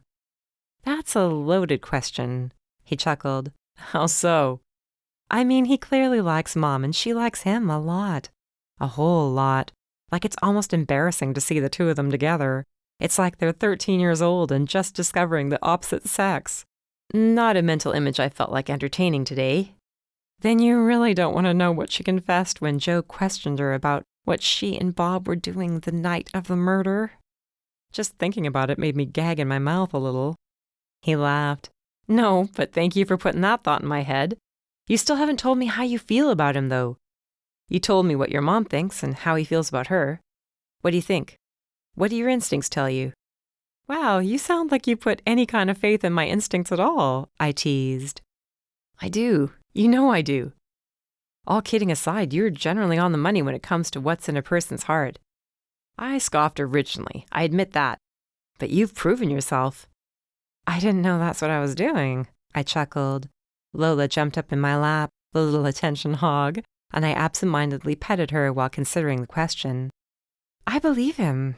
I do. I don't think he killed her. I'm sure this is just a misunderstanding. I mean, it's worse than that for the woman who's dead now, but you know what I mean. He met with her and left her and went out with Mom, and that was it. I told myself not to think about what happened between 9 o'clock and 2:30, but it was impossible. My mind liked to torture me with things like that. Then that's good enough for me. I trust your judgment. So let me guess. Mom wants you to help clear his name. Boy, you sure are insightful. No, I've just known you long enough to know how these things generally turn out. And you'll do it too. You'll find a way. To be honest, I don't know if I can on this one. That isn't like you, sounding so defeated this early in the game. What's the challenge? For one thing, there's no proof he didn't do it. He showed up at Lou's around 7 o'clock, just like he was supposed to. But there's no way for him to prove where he was between the time he was with Moira and the time he arrived at the restaurant. The witnesses who saw the two of them talking all say it was around 6. That gives him a solid hour. Yeah, but what was he going to do? Kill her in broad daylight? That must have been what happened. I mean, if he was the one who did it. Unless he took her someplace else, killed her, then dumped her body. But why would he do it in the same vicinity where he was last seen with her? It doesn't make sense. I know it doesn't, and I'm sure Joe knows it too. As soon as I said his name, I wished I hadn't. Where the iciness between the two men had seemed to thaw out by the time Deke left town, I felt like it was a touchy subject. Deke and I weren't seriously involved, nor had we ever been, but he had taken it very personally when he found Joe visiting Cape Hope at the same time he was. Joe had taken it personally too, leaving me in the middle. It was a lot of fun. I have all the faith in the world in him, he finally admitted. I knew it took a lot for him to say that, which made me smile. That's all fine and good, but unless we can find out where Moira went after she met up with him, this is all for nothing. He'll be the last person seen with her, and he'll be the one everybody thinks is the killer. Something tells me a woman like her had more than one person wanting to strangle her. Of course. Sometimes I forgot Deke had a history with people like Moira and her late husband. Did you know her? I didn't even think to ask. Not personally. I think my father did business with her husband back in the day. The name is familiar. From what I remember of her, she was the same as so many others. And what does that mean? Money hungry, obsessed with wealth, status, always trying to outdo somebody else. I'm surprised you never saw her around. Oh, sure, because I run in those sorts of circles. Between charity functions and driving around town in my Lexus, I hardly have time to find new staff to run my mansion. Okay. I got serious then. She didn't live anywhere near Cape Hope anyway. I'm sure she came down to meet with Bob especially, since he was being kind of a squeaky wheel over the lack of communication with the fund. I don't know anything about that sort of stuff, I stated, though I was sure it wasn't a secret. Anyway, she probably wasn't much fun as a person. I remember hearing something about one of her ex-housekeepers complaining she was a real shrew. I'm sure the list of people who had problems with her is endless, I admitted. Unless I can narrow down the list to one person, it really doesn't matter, does it? You'll find a way. You always do. Then he got quiet for a second before adding, You know, if she was still involved with the fund, and the fund was started by her husband, there's another angle to the situation the police might not have put together yet. I sat up so fast, Lola almost slid off my lap to the floor, and the thing was, I normally would have fallen over myself trying to apologize to her, but right then I was far too interested in what Deke had suggested. What? What is it? There's another thing I remember about that Banks guy. I remember my father talking about him once. He wouldn't get involved in any of his funds or anything he was involved with in any way. It's funny, too, because Banks was always so successful. It was a practically guaranteed return on the investment. He refused. He was steadfast. Why? For one thing, he was always insistent that there was no such thing as a surefire moneymaker. He always found it strange that these investors bragged over how much money they'd made, and how they'd lost absolutely nothing. It seemed to him that the law of averages meant everybody had to experience a failure at least once. But not this Banks guy. Everything he touched turned to gold. A Ponzi scheme? I whispered, breathless. I'd learned all about those during the big scandals from the past decade or so. So many people had lost their life savings, dazzled by the chance of a sure thing. He insinuated there was something else going on, that some of the investors in these funds were shady guys. He didn't want to have anything to do with people like that, although I never saw any proof of these bad guys being involved. Maybe I'll have to do a little looking into it myself, I mused. Hang on a second, he was quick to protest. I wouldn't move so fast if I were you. Why not? I asked in a voice that sounded suspiciously like I was whining. Don't get me all excited and then tell me to hold off. I'm sitting here half a world away, warning you that this dead man might have had business dealings with shady characters, and you wonder why I want you to take it easy? Come on, think about it. You know, it always excites me so much when you get all sarcastic with me, I muttered. I mean, he insisted, rather than taking the bait, give the tip to Joe or your father, or to whoever you want, but stay out of that part of it. It's not worth risking your neck. Okay, I grumbled. That's not very convincing. Maybe I wasn't trying to convince you, I retorted. And that comes as such a surprise, he replied. I couldn't see him. I wish I could. Really, I did, since he was terribly easy on the eyes. But I could hear a smirk in his voice. You're lucky you're not here so I can threaten to slap you. He laughed. Yet another thing that would come as no surprise. Chapter 10. What's wrong? I glanced at my father, wide-eyed and innocent. What do you mean? What do you mean, what do I mean? You never visit me here. He studied the spread I'd left on his desk. And you don't come bearing food. I thought maybe you could use something to eat, and if you don't want it, maybe somebody else around here will. I sniffed a little offended, if only jokingly. That's the last time I ever make up a basket for you. He looked over the lemon bars, carrot cake muffins, snickerdoodles, and cranberry scones. Did you get any sleep last night at all? Please, you know I could bake blue ribbon treats while half asleep and wearing a blindfold. Please, he groaned, rubbing his temples. Don't even joke about using the oven when you aren't fully awake. You know I wouldn't do that, I sighed. But I did want to bring you something. You brought enough for the entire station. Good, I hope everybody enjoys it. I perched on the edge of his desk, arms folded. He always kept a clean, neat desk, not like some of the other ones around, covered in stacks of paper and empty coffee cups. He only kept a few photos on his desk, too. One of Darcy and me together, and one of him and Holly. Before long, they would be joined by a picture of the new baby. It had been over a month, yet the thought of being a big sister was still so strange. I'd been a little sister my entire life. What brings you here? He eyed me in a way only a parent could. Come on, fess up. I exhaled. Well, obviously, I want to see how things are going down here. He wasn't impressed. With the Moira Banks case, you mean? Yes, Dad, that's what I mean. The man was exhausting. I dropped the sweet act. I want to know what's going on with it. Jeez. You're really set on digging into this, aren't you? Did your mother put you up to coming down here?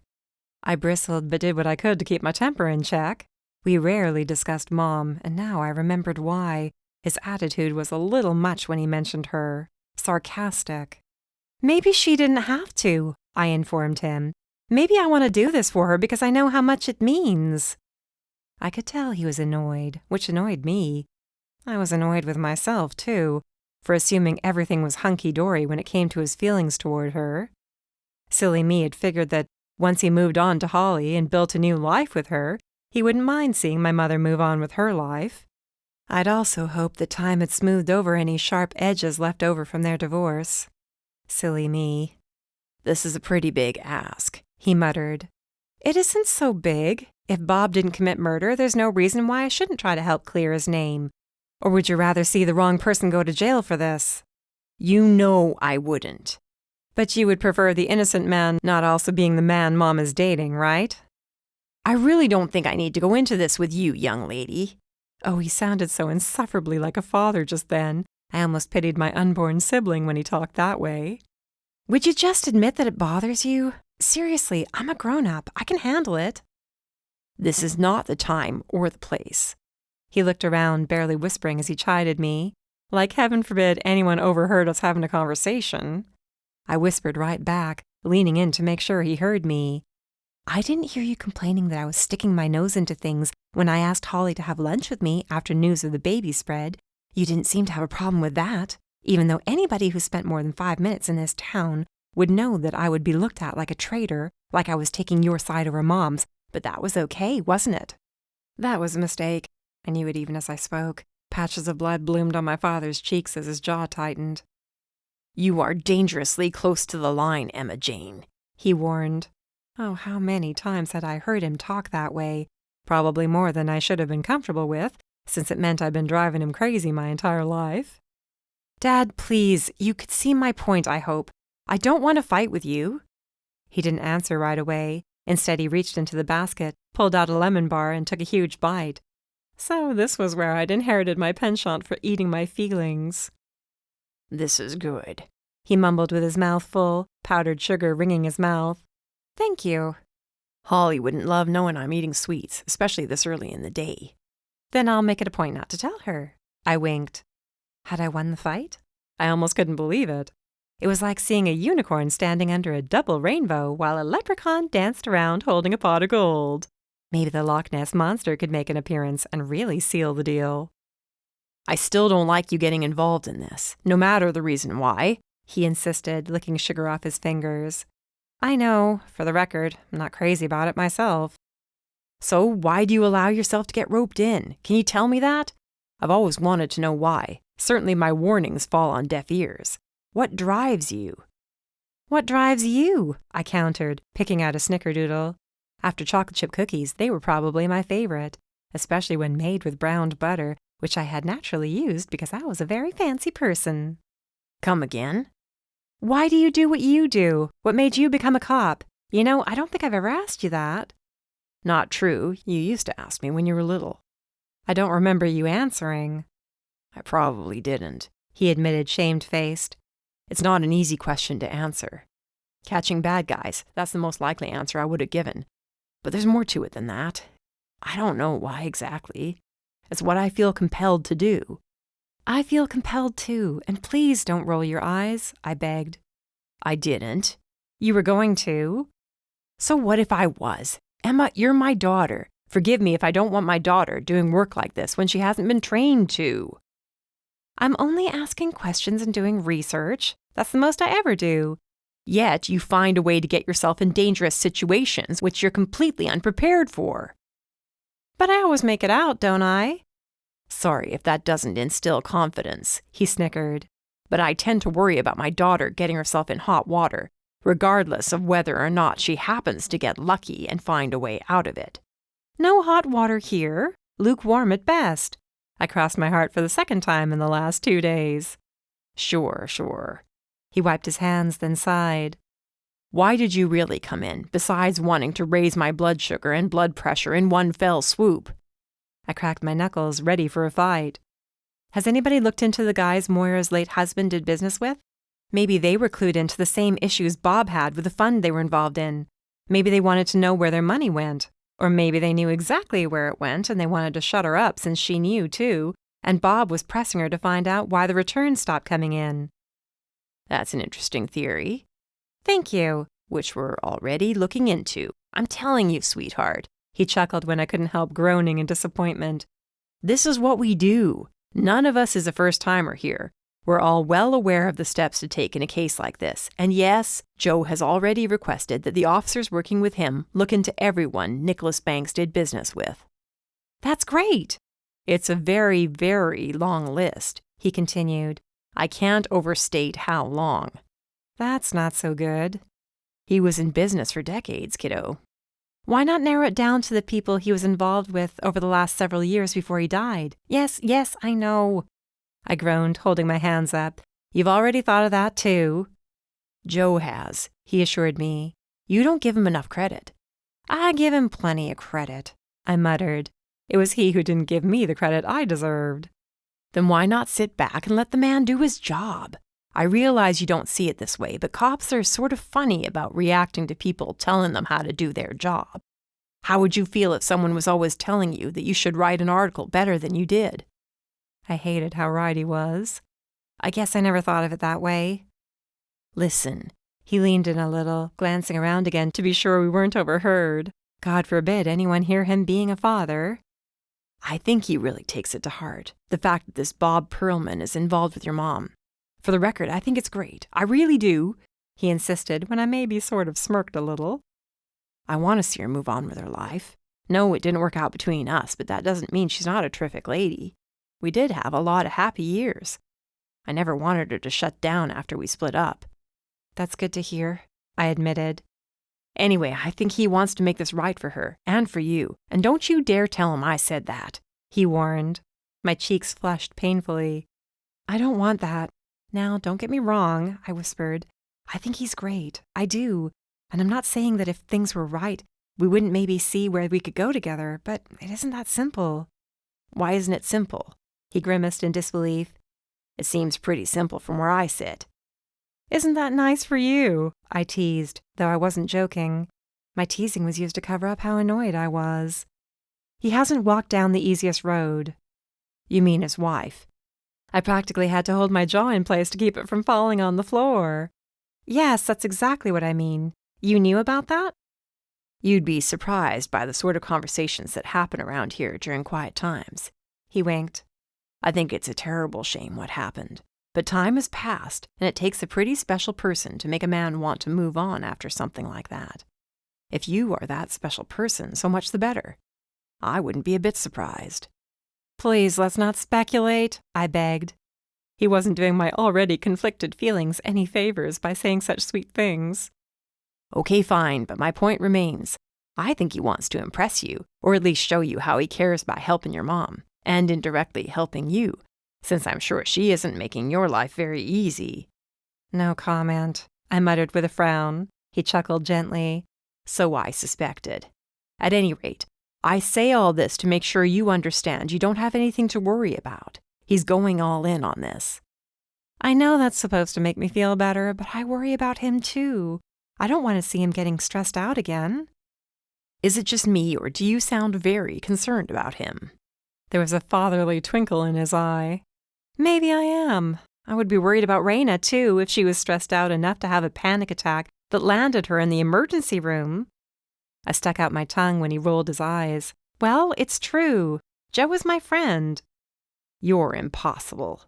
I've heard that one before. I grinned before taking another snickerdoodle. Hey, I thought those were for us here at the station. He tugged the basket away from me, closer to himself. Yeah, and I'm at the station right now, aren't I? I winked before taking a big bite.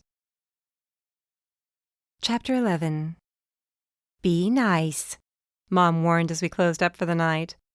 Nice? Why wouldn't I be nice? All right, maybe that isn't the correct word. Gentle? Polite. I rolled my eyes and wiped the counter harder than I had been before. Since when am I not polite? Since when? I know you don't intend to be impolite, but there are times when your mouth gets the better of you. I shot her a withering glance. Oh my gosh, have you ever looked in a mirror? Emma Jane. Wow, this was twice in the same day one of my parents called me by my full name.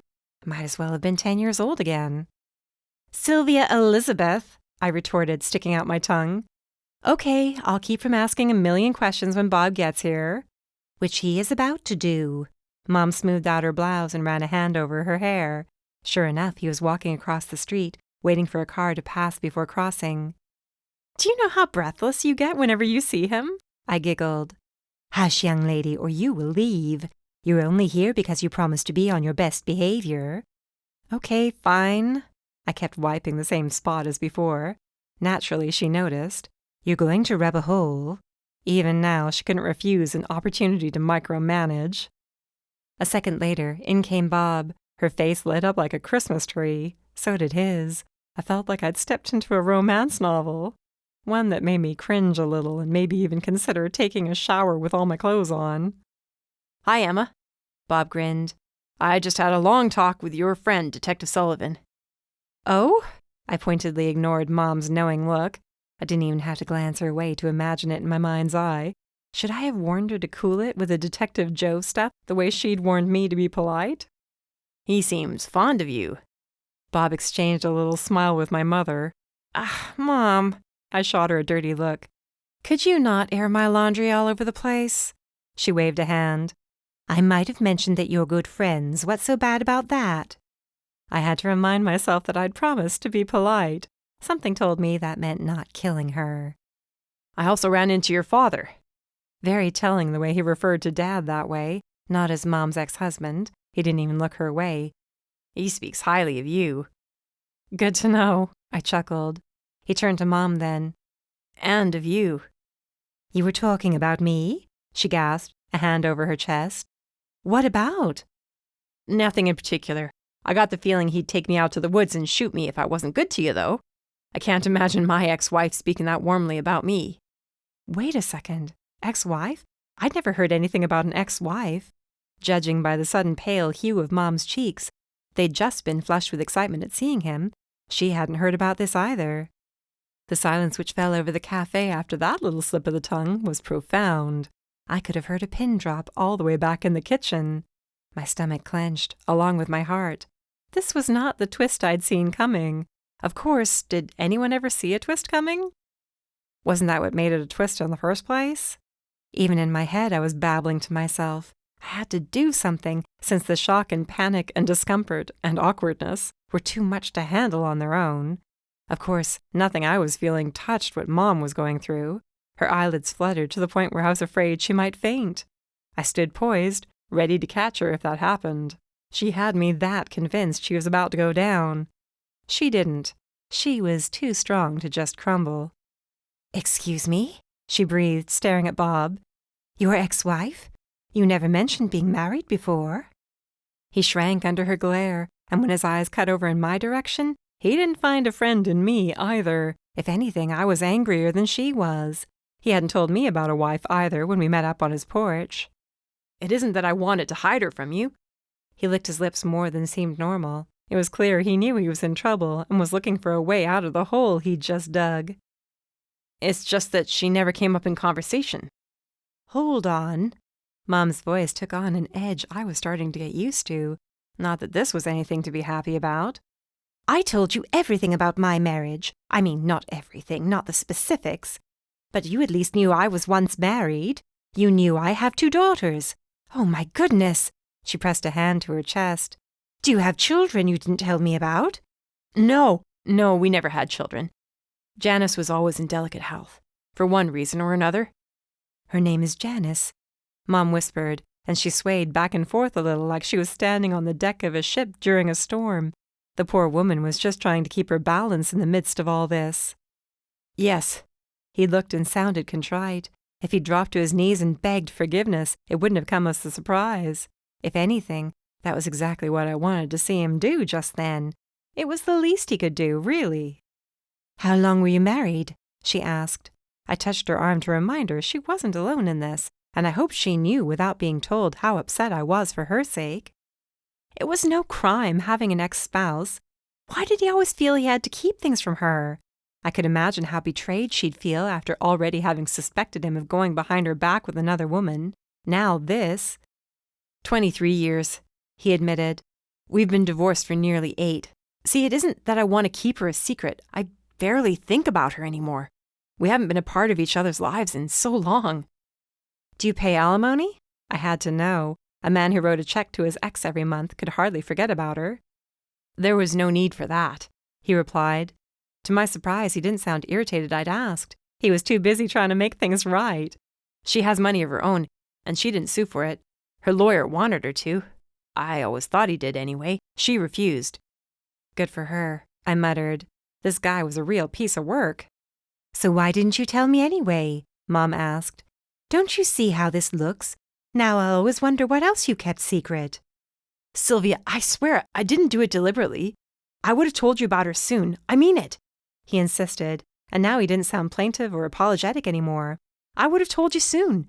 Maybe on our next date even, or the next time we talked on the phone. The whole situation with Janice has been fraught from the beginning. I thought you said you weren't part of each other's lives, I countered, since it seemed my mother was having trouble keeping up. We aren't in the normal sense, he insisted. If anything, the only reason I think of her at all or have any contact is because of the way she guilts me. We were never a healthy couple in any normal sense. I know that.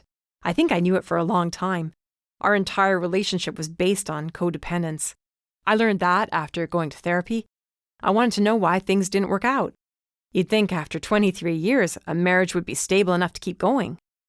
With a defeated sigh, he sank into one of the chairs. This is not the way I imagined explaining this. I didn't want you to think I was, broken, or a fool for staying with her as long as I did. That wasn't the impression I wanted you to have. No, you'd rather give me the impression of you being a liar. I didn't lie. Good luck, buddy. I tried that one on her before, and she didn't let me get away with it either.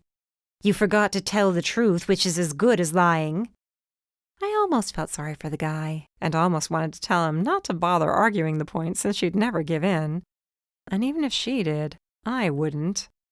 Would you have looked at me the same way if I'd admitted on our first date that I stayed with my ex-wife because her health problems made me feel sorry for her? Because I didn't want to be the bad guy? Even when I suspected she was never quite as sick as she insisted she was?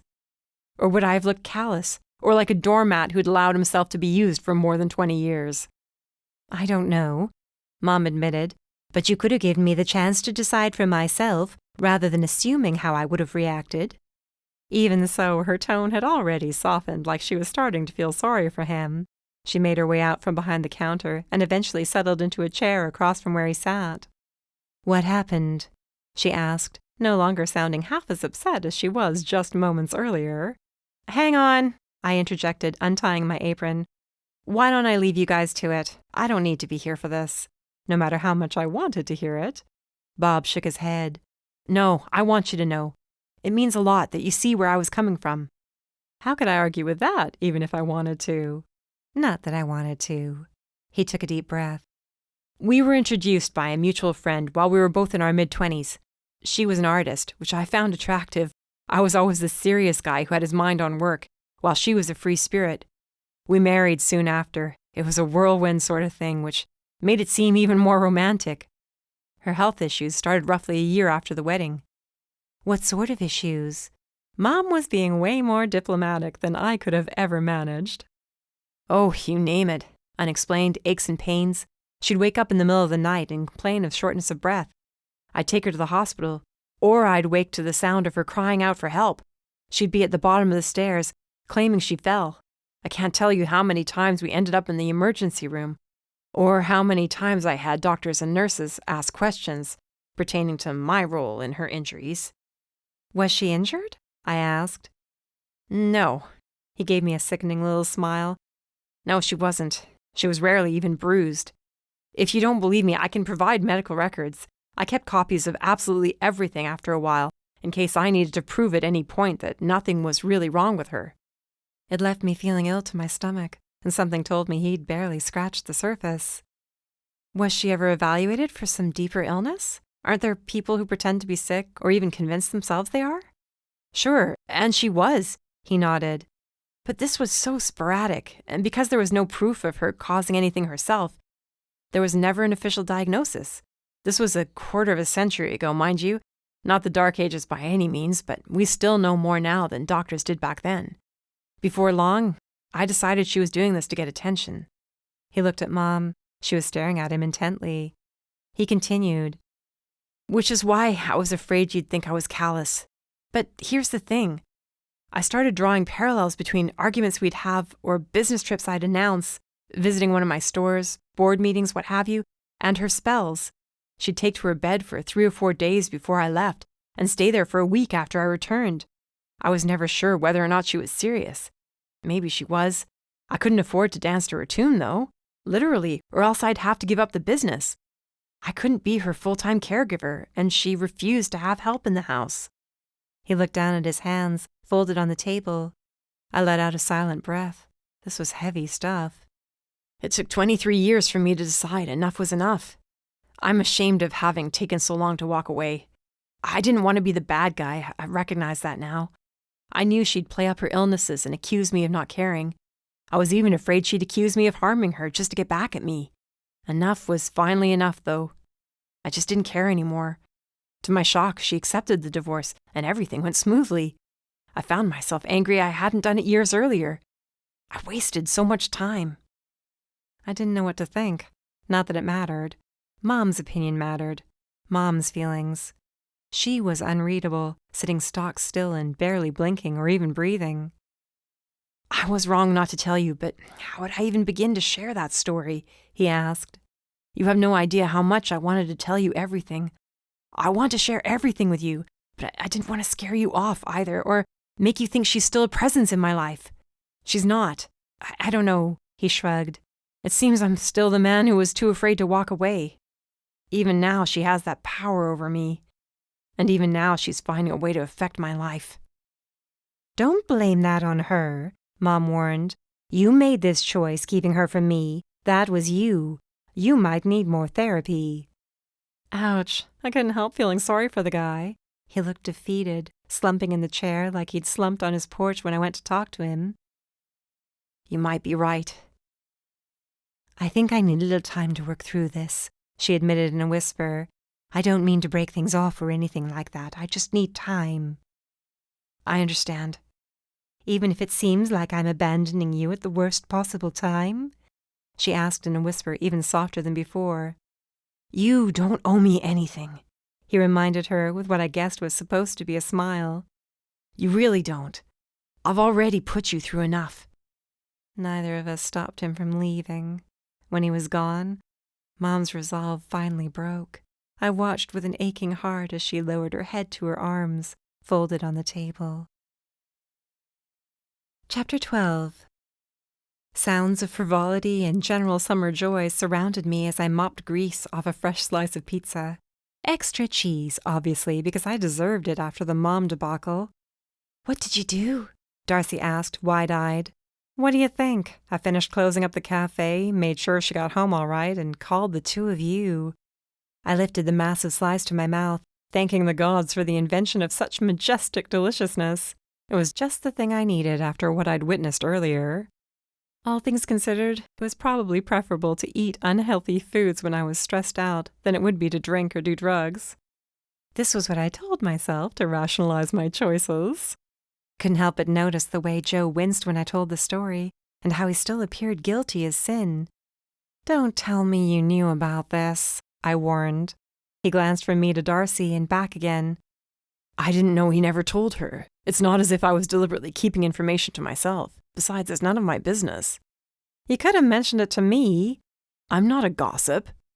"It's not gossip if it was helping somebody not get their heart broken," I insisted. "Do you really think her heart is broken?" Darcy picked at her own slice as the three of us sat in a corner with our backs to the boardwalk. The kids working on pizza ovens were running around like chickens with their heads cut off to take care of the many guests wandering in and out of the store. "Well, she's pretty upset. It doesn't look good, the fact that he neglected to mention an ex-wife. Pretty soon she's going to start asking herself if she can trust him at all."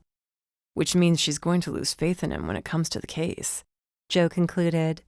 "That's what I'm afraid of," I admitted before taking another bite. The crust was nice and crispy, and the cheese was perfectly gooey. Yet not even a taste sensation like this could make me feel better. "There were plenty of fish in the sea," Darcy concluded. "Is that what she told you after your breakup?" "It's what she told me after I stopped seeing Carl." Her voice got softer toward the end there, and I knew she wasn't over him yet. They hadn't even been together for very long, but she was still tender on the subject. "But he was the first big catch after a long time in an otherwise empty boat," I reminded her.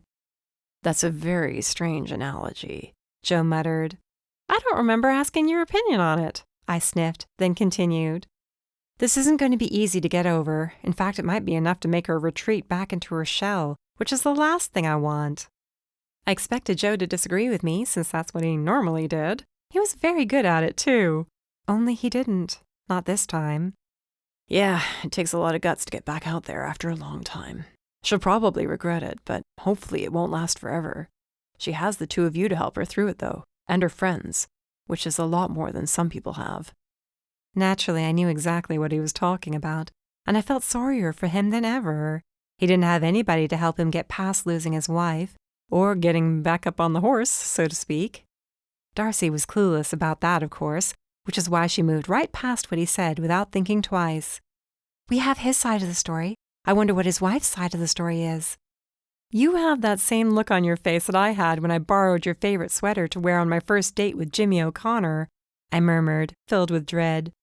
You mean when you ruined my favorite sweater by spilling soda all over yourself like a clumsy idiot, she was quick to remind me. And you pushed me off the front porch and I landed in the hedges and you got grounded for 2 weeks, I concluded.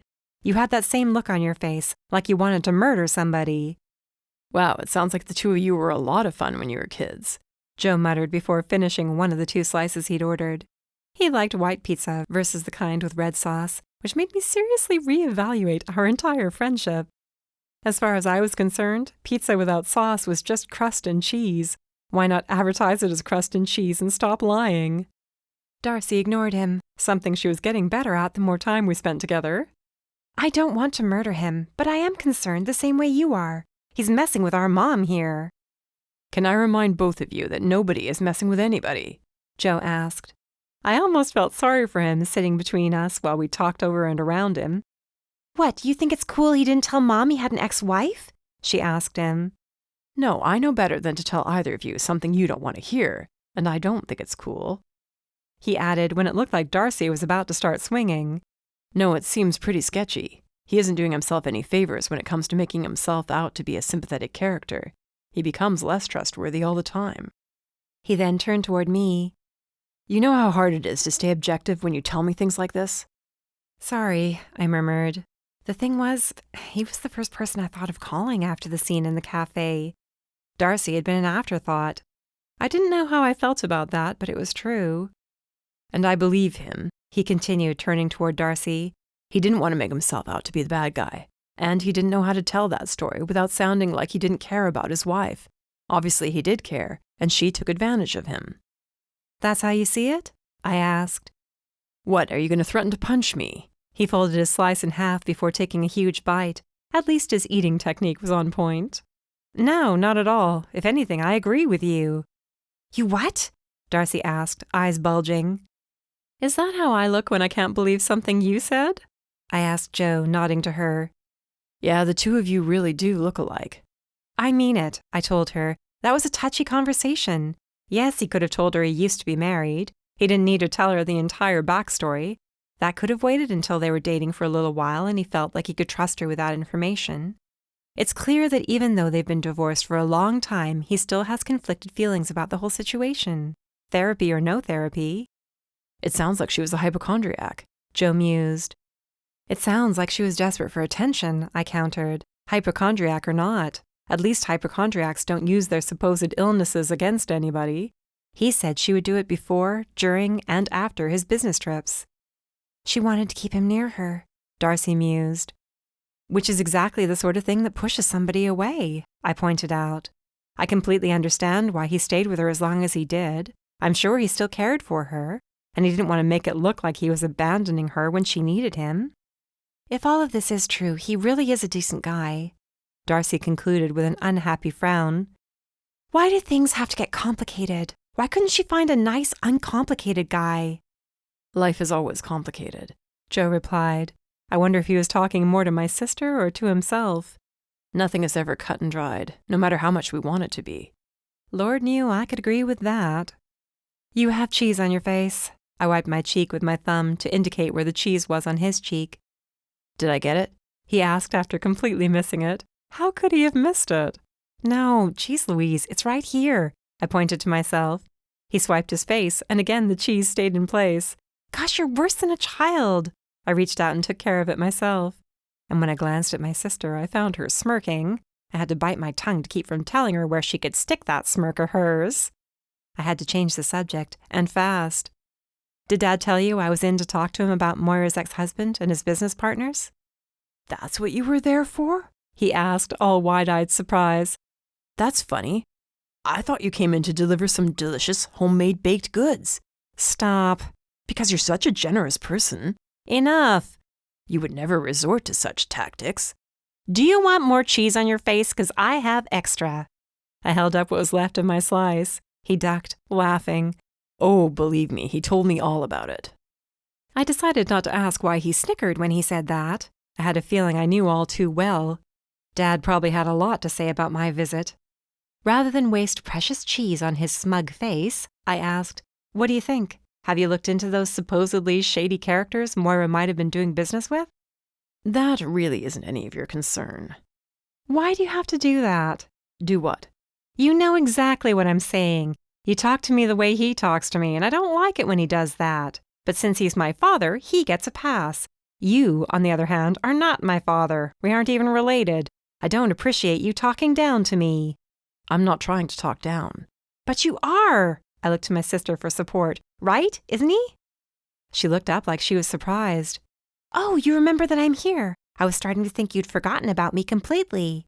You're no help. I turned toward him, scowling. Listen, I'm just trying to help. You always talk to me like I'm a nuisance. I definitely do not think of you as a nuisance, he allowed, chuckling. But you tend to second-guess my work, and I don't appreciate that. It didn't take me long to figure out what was going on. Oh, so he told you that he told me it's insulting for me to stick my nose into things, right? He blinked, shrugging. I have no idea what you're talking about. Tell me another good one, I muttered. Listen, and please take me seriously, because I'm not joking around. He even dropped what was left of his slice onto the plate, folding his hands instead. Bob told us exactly what he told you.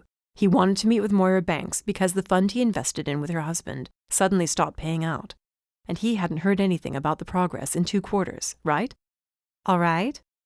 Obviously, if that was the reason they got together, we want to look into it. We contacted the other fund managers and are in the process of acquiring documentation. Believe me, I have no intention of letting this slip through the cracks. If there is anything shady going on, we'll find out. We'll also find out who's responsible for that shadiness. And once we do, we'll start asking more pointed questions in their direction, okay? Is that enough for you? I don't know what bothered me more, how annoyed he sounded, or that my sister witnessed the entire thing. Nobody wanted to be dressed down in public. Was I stupid thinking we'd gotten past this point? That he wouldn't take this attitude with me anymore now that we were friends? Here I was, thinking I wasn't the annoying, pesky irritation anymore, not now that we were equals. I wasn't that foolish. I knew he had the training and experience, while I was better with a stand mixer and an oven. I thought we were better than this. I shrugged it off. Sure, fine, whatever. Come on, he sighed. Don't get angry now. I'm not angry, I assured him without so much as a glance, holding up a finger to get the attention of one of the kids behind the counter. I was angry. Good and angry. Another slice of pizza might not solve anything, but it sure felt like it would just then. I think that's my cue to go and do anything else in the entire world. Darcy slid off her stool, then leaned over to stage whisper to Joe, and if I were you, I'd find something else to do too.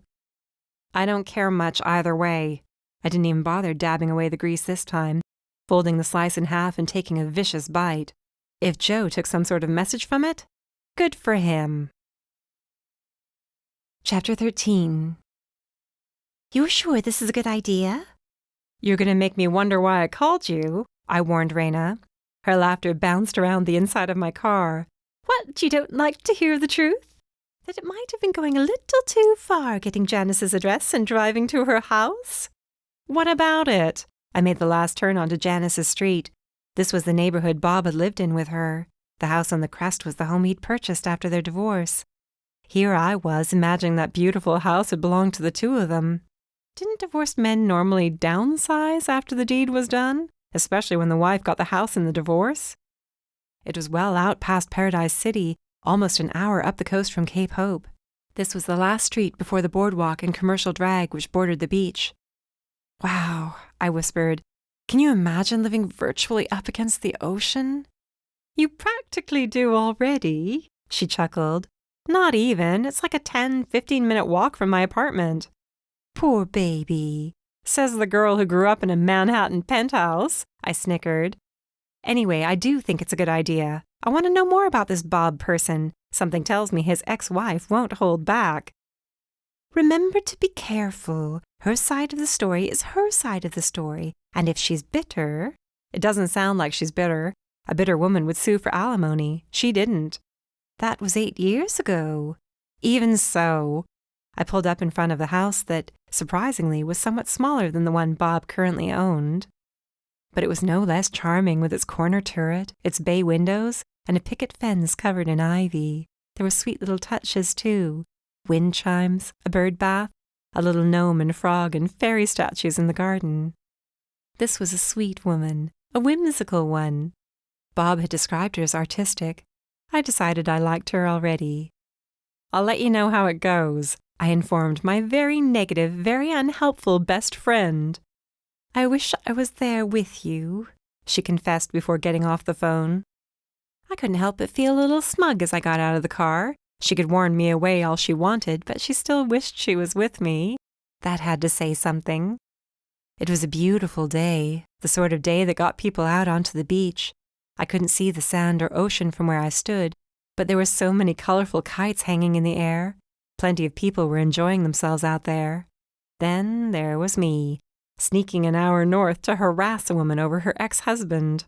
Was I going too far? Maybe. Even I could admit that. But this was for my mom. I wanted to know about the man she may or may not continue dating, who may or may not end up on trial for murder, whom Mom couldn't seem to let go of several days after their last meeting at the cafe. No matter how many times Darcy and I tried to remind her that Bob wasn't the only man in the entire world, she refused to entertain the idea of accepting a date with anyone else. And she was still getting messages from the other interested men, too, since her dating profile was active.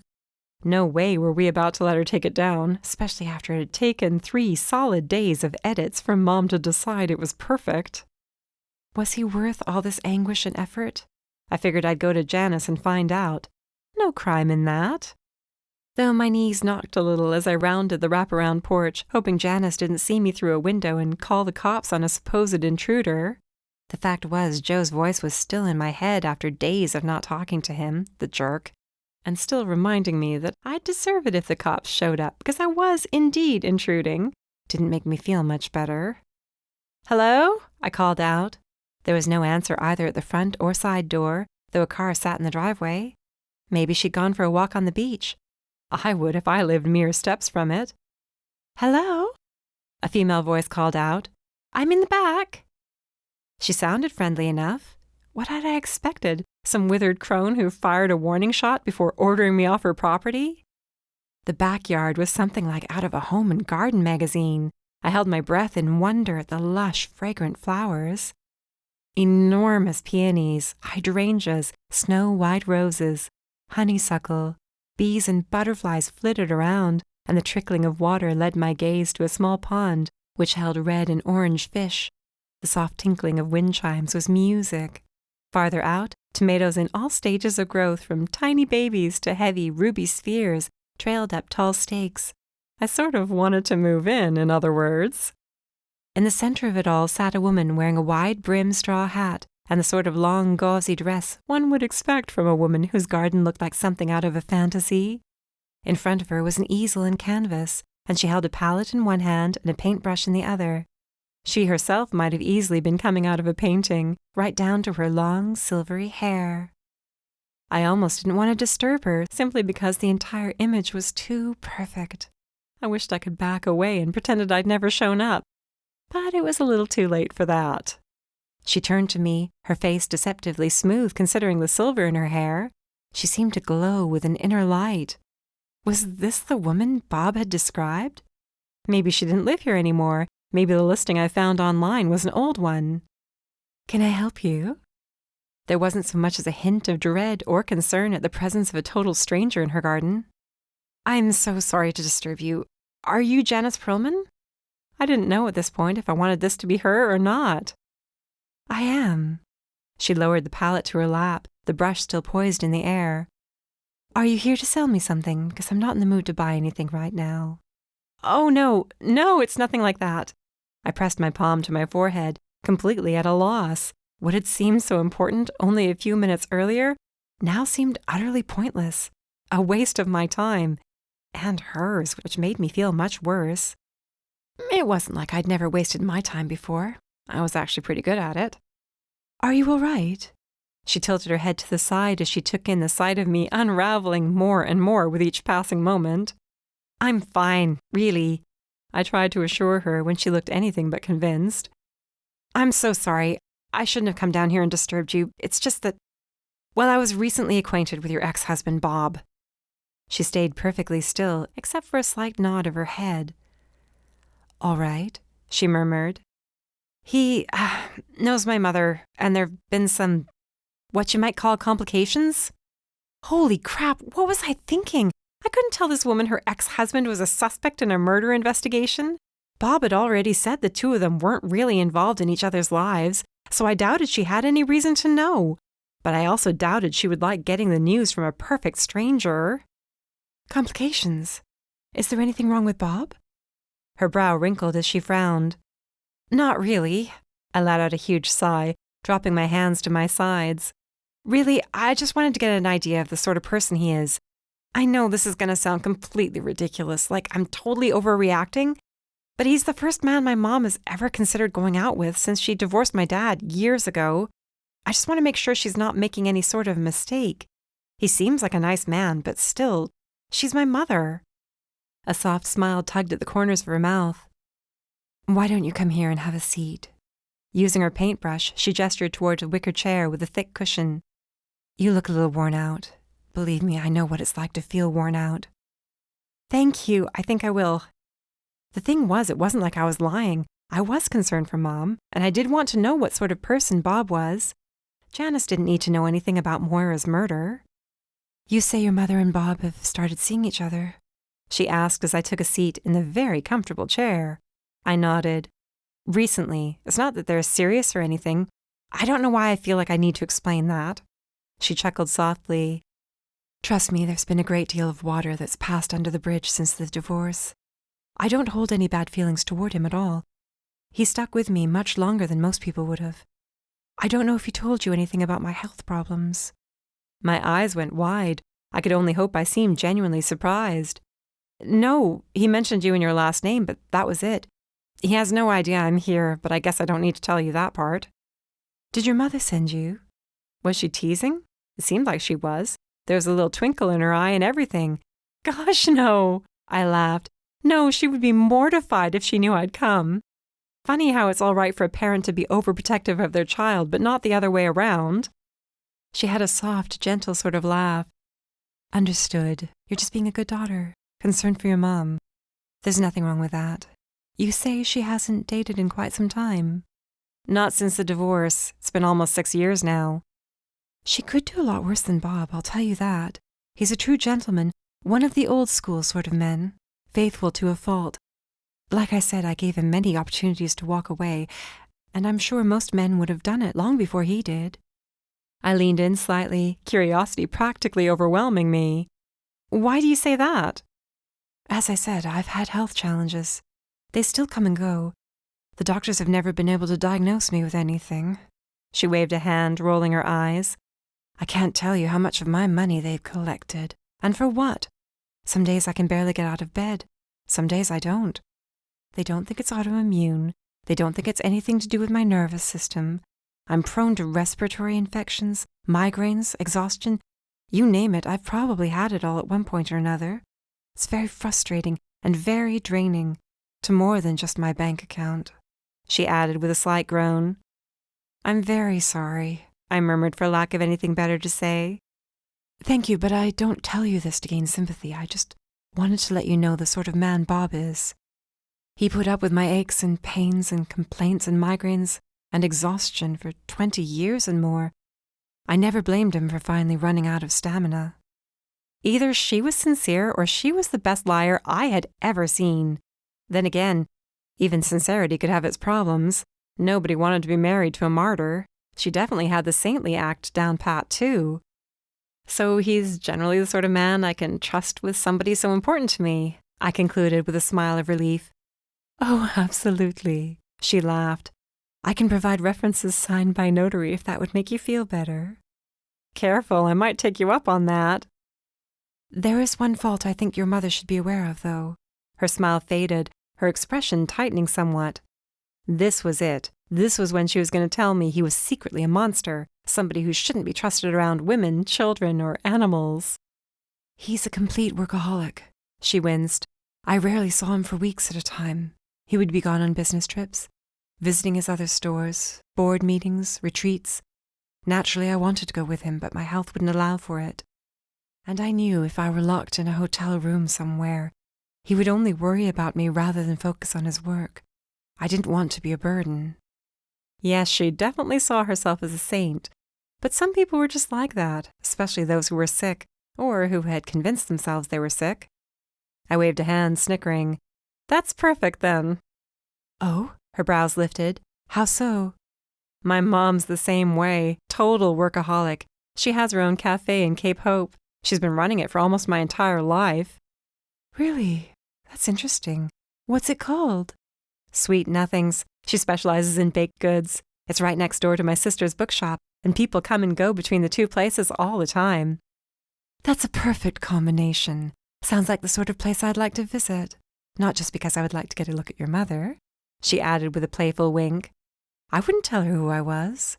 Her smile faded, though. Of course, I don't drive a lot anymore. I just never know when a migraine's going to hit, and I wouldn't want to be behind the wheel.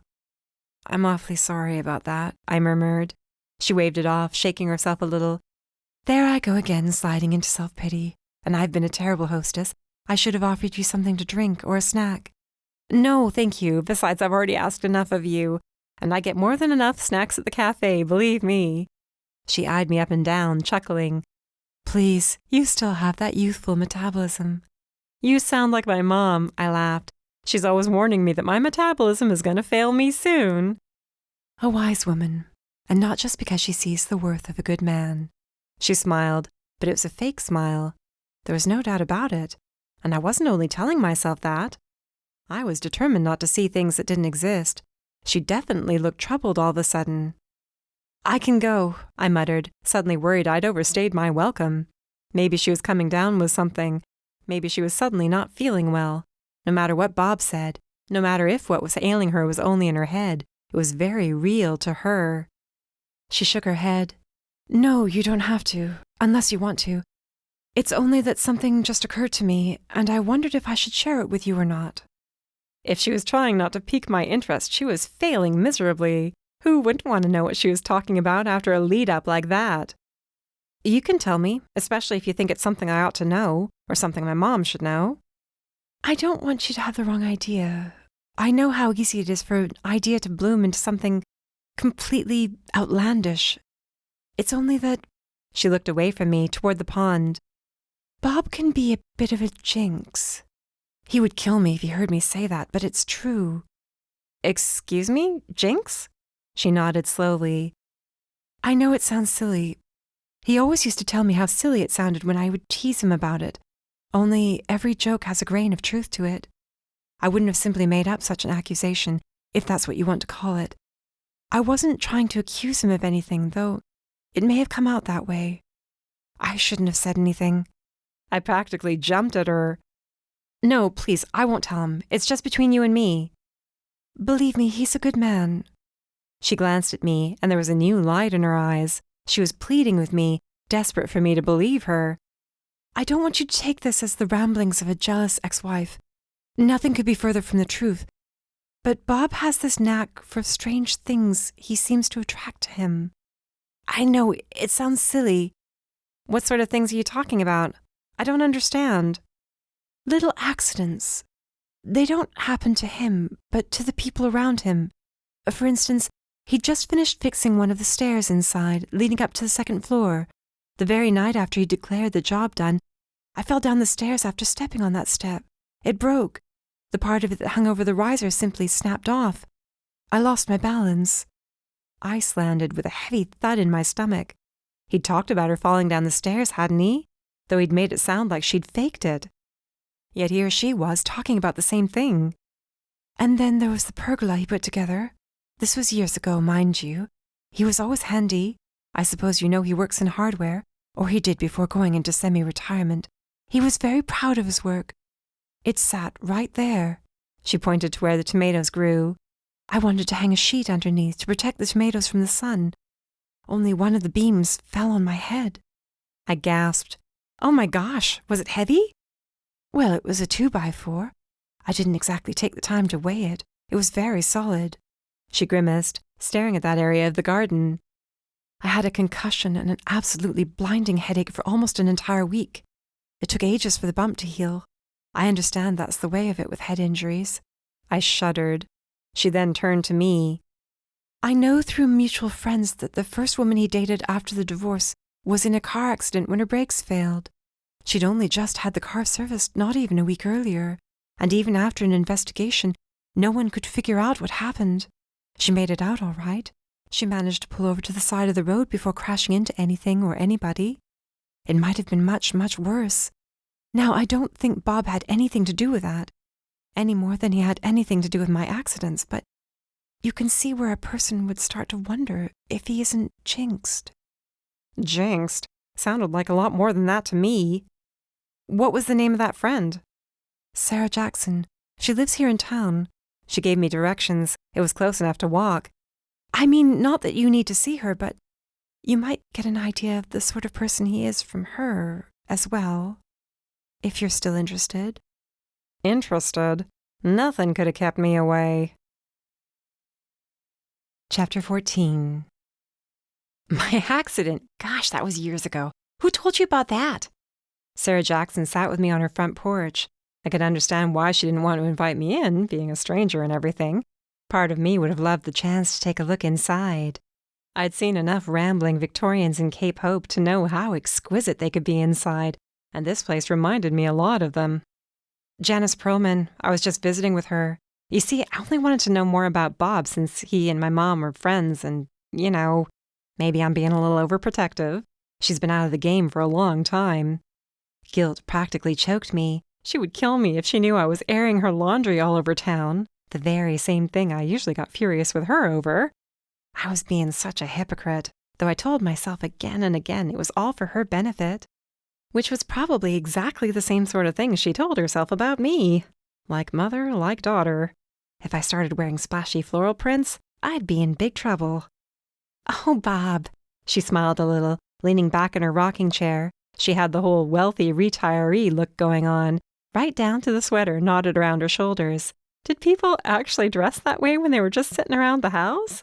It wasn't like we were out shopping or at the golf course or some other fancy place, like a champagne brunch or something. Bob was a lot of fun. He's a nice man. Not for me, not long term, but nice.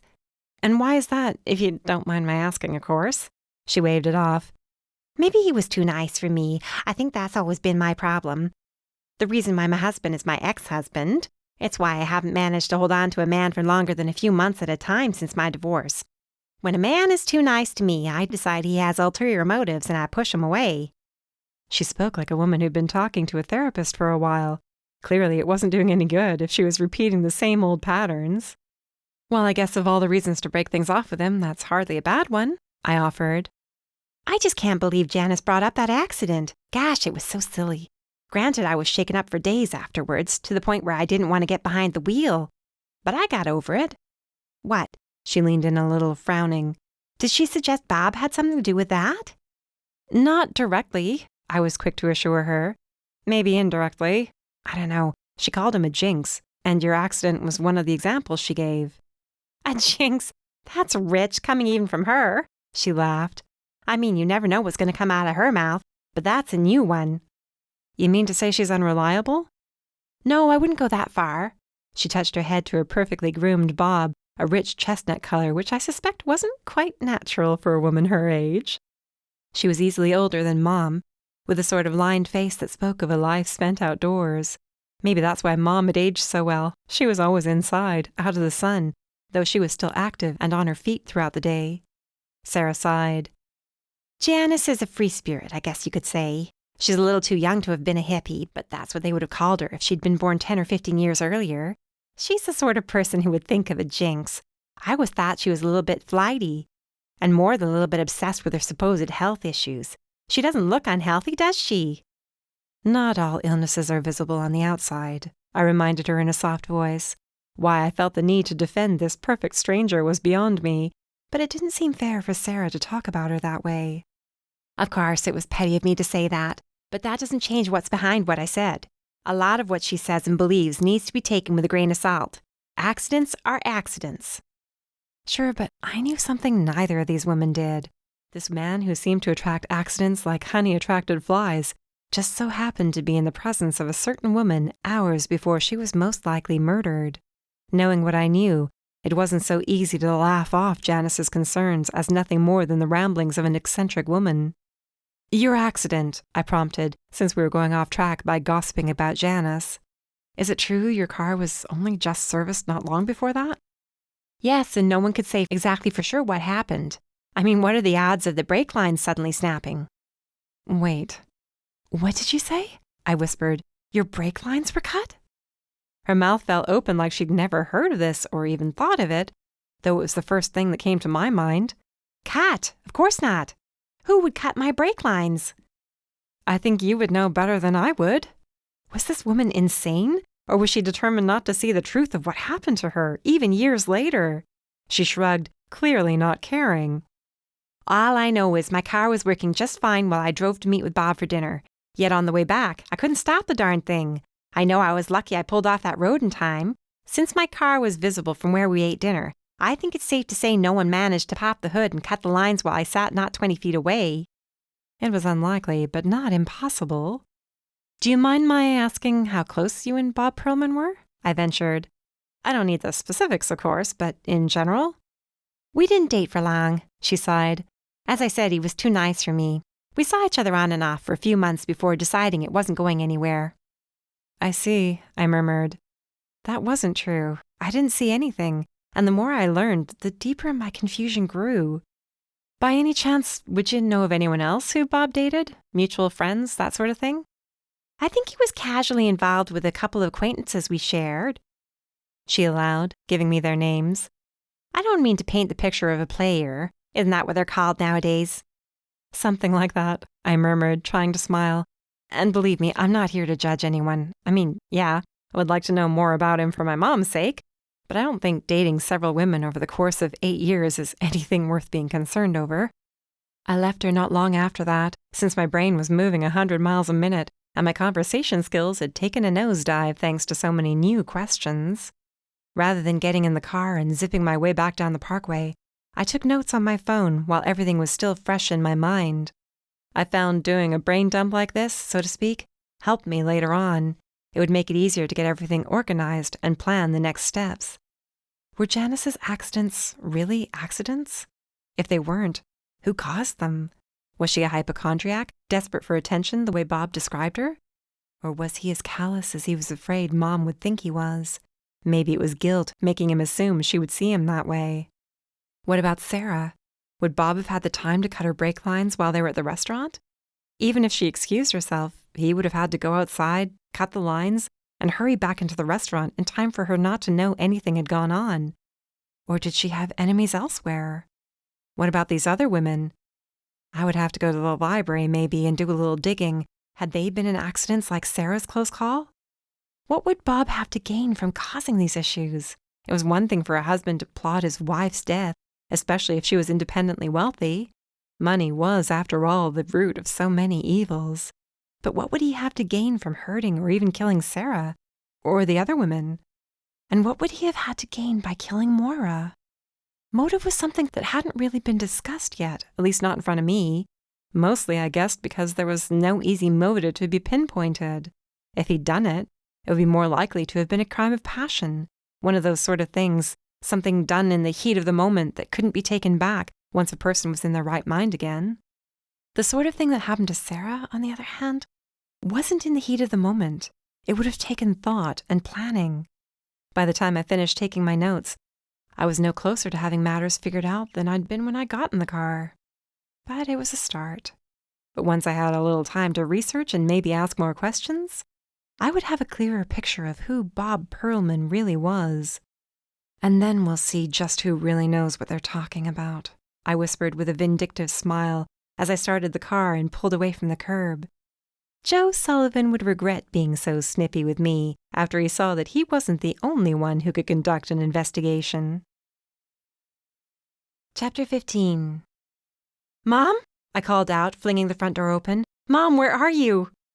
In my other hand, the one I hadn't used to practically break down the front door, I held my phone. On the screen was the message Trixie had sent. "Emergency. Get to your mom's as soon as you can." One couldn't possibly estimate how many awful scenarios had run through my head on seeing that.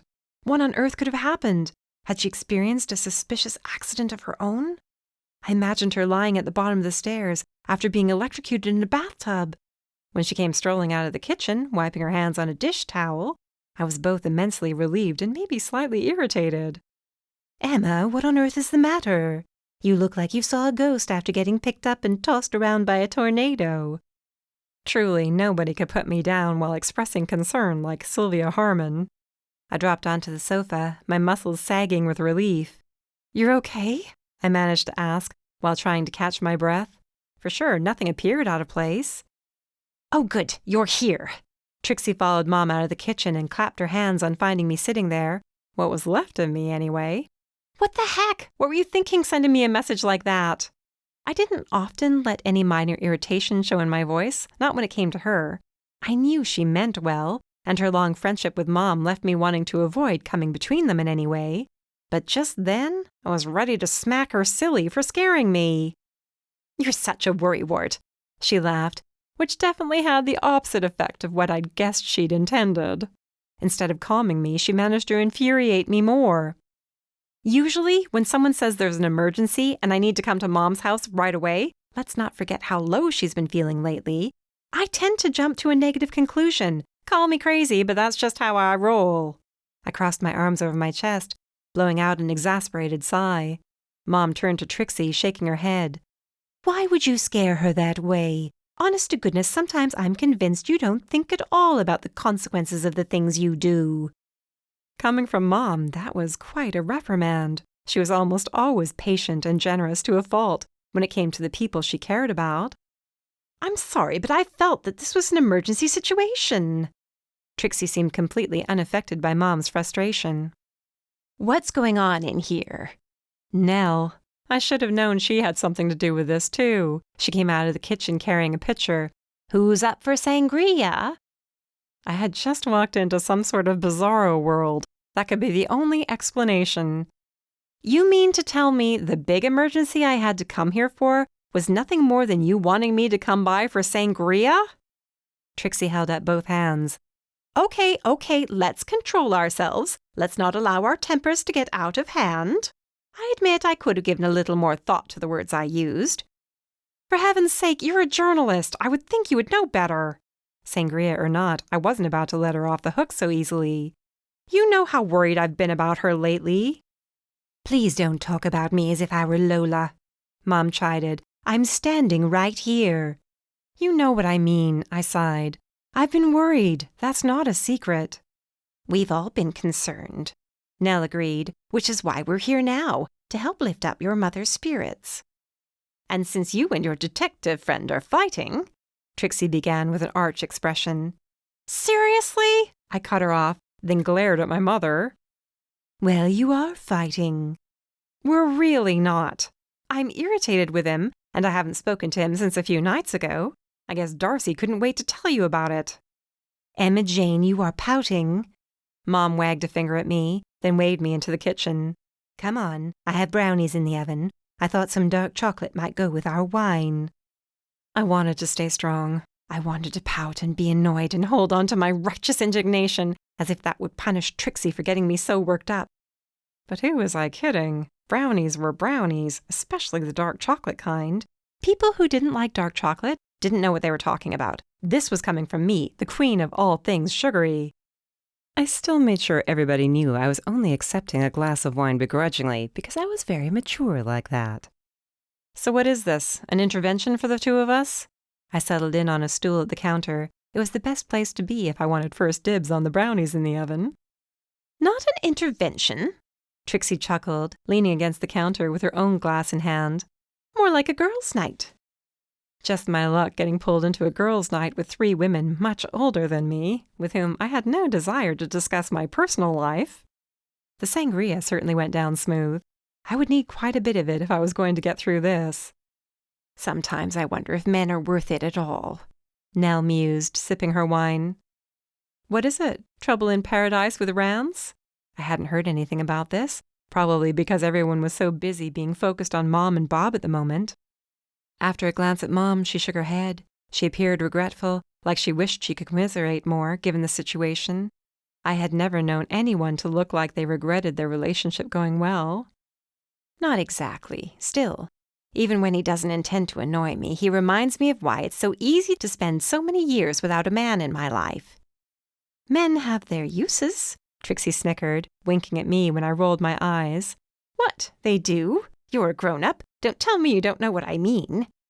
Trixie, my mother is right here. Besides, it wasn't like I was in the mood to talk that way with my elders. No wonder she'd used the word emergency. She probably knew if she'd called this what it was, I wouldn't have shown up. I definitely would have come up with an excuse. A burst appendix, maybe? I'd have burst it myself if that's what it came to. Oh, grow up. Trixie seemed to have been already sampling the wine for a while before I showed up. Maybe that was another reason she'd been a little extreme with her verbiage via text. Are you going to tell me to grow up too? Mom asked. I'm not one of these mothers who treats her daughters like they're her best friends. Ouch, I uttered, taking another sip. You know what I mean, she sighed. Certain things do not need to be discussed, girls' night or no. What's going on with Joe? Nell patted me on the shoulder. What did you two fight over? I was going to need a lot more wine if this was the way the conversation was going to trend. Maybe an entire pitcher just for me. It's nothing serious. Friends argue all the time. I didn't like the attitude he took with me, and he didn't bother trying to apologize for hurting my feelings. So he can pound sand. There's a beach about a mile down the road. He's more than welcome to get started any time he wants. Men are swine. Trixie gulped down the last of her glass before holding it out for more. You just got finished saying they had their uses, I reminded her. Outside of that, they're swine. Why do you think I've stayed single all this time? Casual dating is one thing, but commitment? Please. Commitment isn't all that bad, Mom murmured, swirling her wine and sounding thoughtful. I quite enjoyed it when it was my turn. I shot Trixie a dirty look, and to her credit, she managed to appear regretful. Don't pay any attention to her, I teased. She's had a little too much to drink. Have not, Trixie insisted. Congratulations, you managed to slur words without S's in 'em. I ducked the playful smack she tried to deliver. Don't let Trixie's gloomy attitude change your mind, Nell urged Mom, rubbing her shoulder.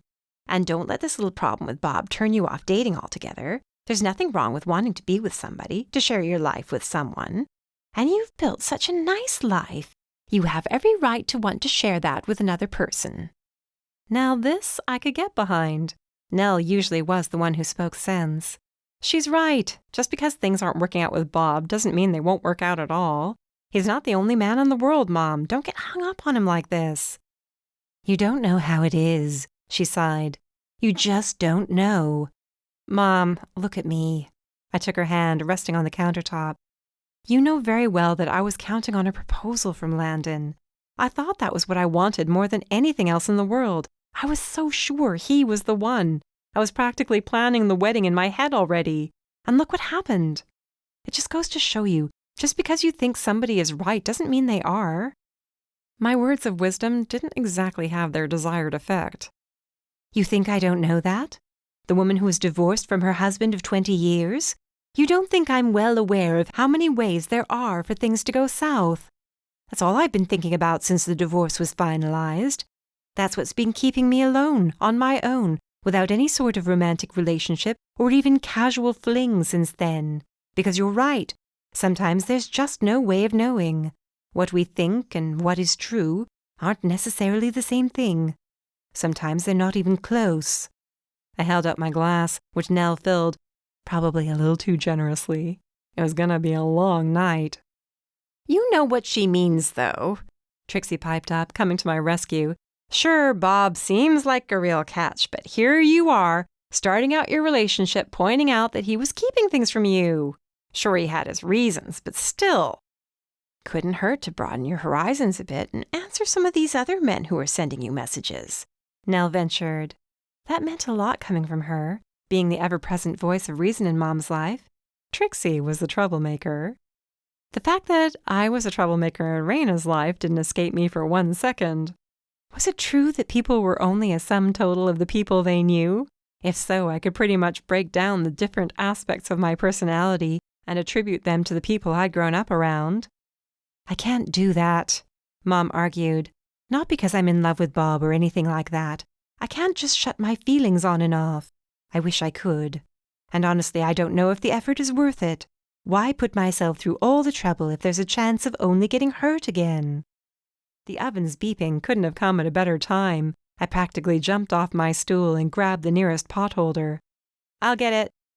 Then just have fun, Trixie urged Mom. Get out there. Let yourself be adored by a man or two. You don't have to exchange vows, for heaven's sake. She does have a point, I admitted while pulling the pan from the oven. You're a total catch. Gorgeous and worthy of adoration. Are you talking to me or to the brownies? Mom teased. The fact that she could tease at all seemed like a good sign. The brownies, I stuck out my tongue, but it applies to you too. She threw back her head with a sigh, staring up at the ceiling. Maybe you're right. Maybe I did let myself get too wrapped up too quickly. He's a very nice man, and I love spending time with him. But he also seems conflicted over his past, and it's very complex. Maybe I don't need that sort of complication in my life. There you go. That's what I wanted to hear. Trixie raised her glass, a little unsteadily, and toasted my mother. To moving on. Nell slung an arm over my shoulders. Now we just have to get your love life sorted out. I thrust my glass toward her. Can I have some more? Chapter 16. The morning after our little girls' night was very much like the morning after most ill-advised girls' nights. I walked through my apartment as slowly as possible, my feet barely touching the floor. Even the sound of them hitting the wood when I wasn't wearing shoes made me wince. Don't look at me that way, I warned Lola when she stared at me, seeming disappointed. I don't get all judgy toward you when you make bad decisions. Besides, I wasn't the one who fixed up the sangria. That stuff is evil. If anybody ever offers you any, you tell them to take it somewhere else, understood? I decided that a lick on the back of my hand was her way of agreeing. It was probably the only part of my body that didn't hurt. Meanwhile, I continued, I seem to remember telling Nell that we needed to slow down a little with mixing up pitcher after pitcher, and she didn't listen, so don't judge me. Even in my utter agony, I had to laugh at myself. There I go again, forgetting you aren't human.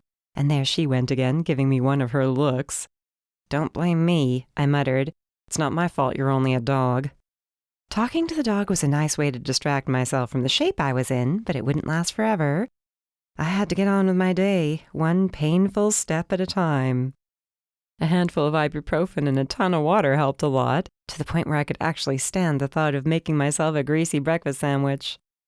Everybody knew greasy food was the best cure after a night of too much sangria. A bacon, egg, and cheese was just what the doctor ordered. After that, and a shower, I loaded Lola into her little stroller and set off for the library. Why had I told Nell I would see her there? That was the mystery I hoped to solve upon arrival. And solve it I did, but not before my auntie stared at me with a look of utter disgust. I honestly didn't think we drank that much at the time, she muttered when I met her at the desk. It was almost noon, but she still looked a little green. Tell me about it. I would have shaken my head, only it might have fallen off if I had. Things were still a little touch and go. That's what a girls' night will get you. At least your mother seemed to be in better spirits by the time we left, she whispered. True, and she didn't have very much to drink. Clearly, she was the most mature and responsible of all of us, keeping in mind the fact that the cafe would need to be opened bright and early. She'd given me the day off, so to speak. Technically, since I didn't get paid, I wasn't exactly an employee. So you're here to do your research? Nell asked. That's a good question. Here's the thing. I don't remember telling you that I had research to do. I winced, embarrassed. It wasn't like me to forget. Besides, I had to wonder what else I might have said that slipped my memory. Something less innocent than having research to do? Nell shook her head slightly, then stopped with a look of pain. I wasn't the only one afraid my head would fall off if I wasn't careful. Holy cow, you did enjoy more than a few glasses, didn't you? It all gets fuzzy after my third brownie, I admitted. That's around the time you guys started talking about the boyfriends you had back in high school, and I guess I wanted to numb myself out of the discomfort. Sorry about that, she sighed. We were just trying to get your mom's mind off of things. I completely understood, of course, though I might have been scarred for life. This entire situation from beginning to end had been quite eye-opening. I was seeing parts of my mother that I had never imagined, nor that I really needed to know about. There was a difference between knowing my mother was still a woman and actually having it proven out loud. So you don't remember pulling me aside and confessing you visited a certain someone's ex-wife yesterday? She fixed me with a knowing look as I groaned, remembering. What were you thinking? If I had the brain power available to me right now, I might be able to tell you, I sighed. I just wanted to get a better idea of him, and I think I did. In fact, I think I learned more than I wanted to learn. Funny how that snapped her out of her misery. Her eyes grew bright again. What do you mean? I will tell you this, but you have to swear you won't say a word to anybody else, not even Trixie, especially not Trixie, because you know she'll end up saying something to Mom. Is it that serious? It might be. I'm not sure yet. Promise? She looked offended.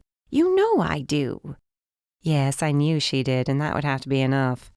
I gave her the basic rundown of what I'd learned, and of the fact that I'd also learned the names of another 2 potential victims. Now, we don't know anything definite, so let's not jump to conclusions. What a silly thing to say, since Nell had already jumped. The woman was practically free-falling into a pit of speculation. That pig, she snarled. Who does he think he is? He has another think coming if he thinks we're going to let him get away with something like that with Sylvia. Again, I urged, don't jump to conclusions. We don't know the real situation yet. But I wanted to look into these other women and see if there was ever anything in the papers about them having an accident or something strange happening to them. I don't know. I'm flailing around in the dark here. By all means, look away. Don't forget to tell me what you find. Only then did she glance over the desk and notice Lola staring up at her expectant. Forgive me, Lola. I didn't say hello to you first. She's in a snippy mood today. I reached over to pet her. How can you tell? The present she left in my shoes this morning was one indicator. I scowled at the dog, who at least had the decency to hide her face in her paws. With that, I wheeled the stroller over to the computers. Part of me wondered if I could convince Nell to give me a password to get into the periodical database from my laptop, rather than having to come down to the library every time I wanted to look at old newspapers. But that would rob me of the chance to say hi to her. Not to mention the fact that I always loved the library, and not just because she worked here. The nerd in me, and that was a very, very large part of me, loved being in the library, around so many books, so many ideas. Hence the reason why I didn't date much in high school, I whispered as I took a seat with Lola securely behind me. The 2 names which Sarah had provided were still in my phone, Bonnie Wyatt and Laura Francis. I had looked them both up online from home, but of course, there wasn't much to be found.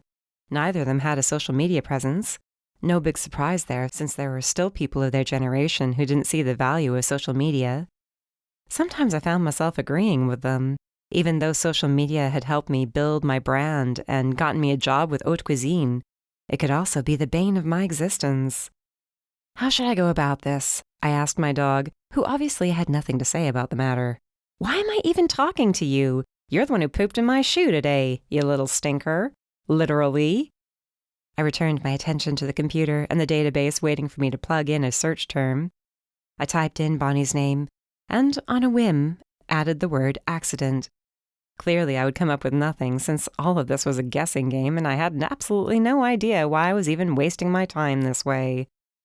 Which was why I just about jumped off my chair when I got a hit. I leaned in, whispering to myself as I read. In what could only be described as a freak accident, the hairdryer under which Mrs. Wyatt sat at the salon on Atlantic Avenue suddenly sparked and caught fire. Fortunately, Mrs. Wyatt was able to escape from the device before her hair was set ablaze, but the ensuing flames caused enough damage to the salon's equipment that the business will be closed for the foreseeable future while the owner sees to repairs. What the heck? The poor woman's hairdryer had suddenly caught fire? What in the world? The article was more than 5 years old. Had this occurred around the time Bonnie and Bob were dating? I wished I'd thought to ask Sarah if she knew any more specifics. This left me less concerned about Bob being the culprit. Of course, a man would stick out like a sore thumb in a beauty salon. Either another woman had done it, which I couldn't imagine, or it really had been nothing more than an accident. Though wouldn't it be funny if Bob had been dating Bonnie at the time? Maybe Janice was right. Maybe he was a jinx. And maybe Mom was dodging a bullet by not spending more time with him. I had to look up Elise and see if anything had happened to her. Son of a gun, I whispered, smiling in a mixture of triumph and disbelief as yet another article appeared. This one involved car trouble again, and again it could have ended terribly.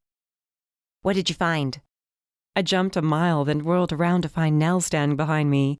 Don't do that, I hissed. Sorry, did you find anything? I waved her over and pointed to the screen, where she read what I just had. It seemed Elise had nearly been pinned between her car and her garage. The only reason her story had made news was the lawsuit she'd threatened against the manufacturer, claiming there had to be some sort of failure in the car's system that had allowed it to roll backward down her driveway and almost kill her. The other woman was almost fried under a hairdryer, I added when Nell gasped after finishing the article. Both of these women were almost injured or worse in freak accidents. I don't know if this was when they were dating Bob, but come on, doesn't this seem a little strange? It doesn't mean he had anything to do with it, she whispered. Of course not, and I think we can assume the one in the salon was definitely not him. Who knows, maybe there's something to be said for a person being jinxed. Maybe he's just had bad luck. I mean, things like that have to happen, don't they? Or else where would people come up with the idea that such things existed in the first place? Everything has to start somewhere, she murmured. Exactly. I mean, if it's as simple as this, I feel a little better. Though I'm still glad he's not around Mom right now, since she doesn't need the oven to explode out of nowhere. Don't even hint at something like that, she whispered, throwing a dirty look my way. See, you're superstitious too. You believe things like this are possible. I simply don't believe in putting a thought like that out into the world. You never know what might come back. If that's a superstition, so be it. Except for Moira, it wasn't just a freak accident. It was so easy to lose sight of her in the middle of so many other things. When Mom was my priority, I tended to forget about the woman whose murder had set things in motion. Sitting back with a sigh, I whispered, "This is easily the most complicated situation I've ever been part of, even more so than the mess at the convention." And that was saying something. Nell knew just as well as I did what an absolute mess that weekend had been, with hundreds and hundreds of writers and professionals gathered in a single resort where someone had been killed. There'd been an endless list of potential killers, with people coming and going all the time, making things more complicated by the second. This particular case, however, had something that one didn't. This one involved my mother, if only indirectly. My phone buzzed with a text as Nell went back to her work, and I was glad she had, since the message happened to be from somebody we'd only just been talking about last night. I was both irritated and relieved to see the message. "Joe, Where have you been? Free for lunch? Wanted to catch you up on what's happening." My thumbs could barely move fast enough. Maybe that was a good thing, since it slowed me down and kept me from saying what I really wanted to say. Me. Oh, I deserve a rundown on what's going on? To what do I owe this honor? Joe. Don't be that way.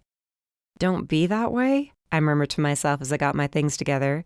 Easy for him to say. He wasn't the one who'd been humiliated. That didn't mean I wouldn't be meeting him for lunch, though. Who was I to pass up the opportunity to learn more about the investigation? But he's paying, I assured my dog as I rolled her out of the library. And I might pick the most expensive thing on the menu. Chapter 17. Ever tried the lobster in this place? I was convinced Joe's eyes were a millisecond away from falling out of his head. "Excuse me?" he asked, barely holding back a laugh. Well, you said you were paying. I thought I would be adventurous. "You told me I was paying," he reminded me with a sour expression. "And I think adventurous is the right word for diner lobster, if you get what I'm saying. Unless you feel like having a close, intimate relationship with your toilet for the next couple of days, you might want to avoid it." You're just a snob, I muttered, looking over the menu again. Obviously, I wasn't about to order the lobster, though I could if I felt like it. "I happen to enjoy not getting food poisoning," he whispered. Then why are we eating here if you think I could get food poisoning? "Why are you being such a baby?" This is your way of trying to make things up with me? Because you're doing a really great job. I snapped the menu shut, glaring at him from across the table. Why in the world would you ask me to come for lunch if all you're going to do is insult me the entire time? Why did you agree to come if you were going to act this way? I rolled my eyes and wished he wasn't right, but he was absolutely right, and we both knew it. Okay, fine, I'll play nice. You deserve it after reaching out, and for generously accepting the fact that you will indeed be paying for this meal. It's the least I can do. I was harsh the other night, I admit it. I took that as a victory and refrained from rubbing it in his face. Apology accepted. So, how have you been? Honestly, I started off today with a hangover. He cringed. The culprit? My mother, Trixie, Nell, and a few pitchers of sangria. He winced, teeth bared. That's a dangerous combination if I ever heard one. Tell me about it. My poor liver is still curled up in a corner of my body, trembling and crying and wondering what it did to deserve what I put it through. Let me guess. It started out as a way to pick up your mom's spirits. Sure, let him believe it was entirely about that. Let him continue being blissfully unaware of his indirect involvement. Pretty much. Did it at least work? I think so, though I can't say a hangover's worth it. You should get a burger or something like that. Something greasy. I already covered that at breakfast time, though I might still follow your advice. Besides, since when was I the girl who refused a greasy meal? I really did need to get my habits under control. I thought I would let you know that we've been interviewing a lot of people. He placed his menu on the table, pushing it aside in favor of facing me head on. I hated how much I missed his dumb face. This was exactly what I didn't want to happen. I didn't want to come to rely on him, to become so accustomed to his face like they said in that old song from that old musical. It was exactly what I was afraid would happen when he'd announced he was transferring to Cape Hope. Against my better judgment, he had become part of my life. Have you learned anything? Was I playing it cool? I was playing it cool, I hoped. Not much more than we already knew. He sat back against the padded booth, loosening his tie. I don't think Moira Banks had a real, genuine friend to her name. On one hand, I feel sorry for her. On the other hand, I have to wonder what was wrong with her that she couldn't attract and maintain friends. What sort of feeling did you get from these women you've been talking to? They're all pretty catty, petty. I don't think I'd want to be friends with them either. I bet some of them wanted to be friends with you, I winked. Do you two know what you want? Our server asked. I hadn't realized she'd already reached the table, and my cheeks heated. It wasn't half as bad as some of the things we'd been caught saying in diners and restaurants. But I was still embarrassed. Joe was diplomatic enough to hold back his laughter until we were on our own again. Your sense of timing is impeccable. Shut up. And tell me I'm wrong. Tell me none of them flirted with you. I would. I wish I could. But I can't because it would be a lie. He scrubbed a hand over the top of his head, smiling ruefully. I feel like I need to shower. The perils of being a handsome detective. I folded my hands under my chin and batted my eyelashes. You think I'm handsome? He teased. Shut up. We've already had this discussion, you vain thing. Oh, right, we have. Anyway, your guess is as good as mine when it comes to who might have had it out for her. We're still looking into the fund Bob was involved in, and I can imagine how frustrated he must have been at their unwillingness to be transparent. Here I am with a badge and an order from a judge, and they're still dragging their feet. He must have been ready to... He stopped himself before he finished that thought. Naturally, I finished it for him. Strangle somebody? I smirked. He didn't smile. I was gonna say kill someone, but close enough. It seems like everyone's determined to stand in the way of this case being solved. Frankly, I don't know that anybody cares about how or why she died. It's enough to really make a person think. Yeah, that's very sad. Make me a promise? Within reason. He half smiled. I know better than to say yes without setting any sorts of rules in place. I was only going to ask that if I ever get murdered, you would at least want to know who did it. At the rate we go, I'll be the one to do it. Wow, I sure am glad I'm spending time with you right now. The thing was, that was true. Sometimes the truth could be wrapped up in a joke, but that didn't make it any less true. I was glad to be with him, very glad. As much as we joked around and pretended to argue, I liked it when we were together. It was preferable to not seeing each other at all. I promise you, when you finally push someone too far and they decide to rid the world of your presence, I will definitely see to it that the culprit is caught. I like how you used the word when and not if. I'm a realist, he shrugged. He was lucky the food came when it did. Can I get some ranch dressing? Sorry, I forgot to ask for it before. Probably because I was embarrassed. Joe scoffed. What do you have against ketchup? I looked up from taking the lettuce and tomato off the bun. Who wanted soggy, limp, warm lettuce? I don't have anything against ketchup. It has sugar in it. I would think that alone would make you a fan. Boy, you've been saving up your best snarky insults over the last few days, haven't you? Is there a little notebook somewhere where you write these things down and save them for later? Who told you about my notebook? When he finally stopped laughing at himself, he asked, So what have you been doing? Keeping yourself busy, I bet. Now that you mention it, yes, I've been keeping myself very busy. Promise you won't get mad? Oh boy, I love the way this is starting out.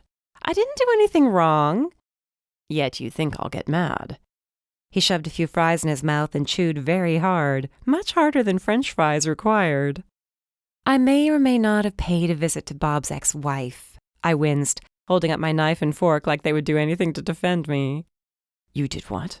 He whispered. I visited Janice Perlman. Listen, I continued even though he scowled. I didn't say anything about the investigation or about Moira, not at all. Everything I talked about had to do with him in relation to my mom. I told her I just wanted to know more about him because I was concerned for Mom since she hadn't dated in years and he was her first semi-serious attempt at getting back out there. That's all. He was very quiet. Too quiet. Are you okay? The way his chest kept rising and falling made me nervous. I'm trying to breathe.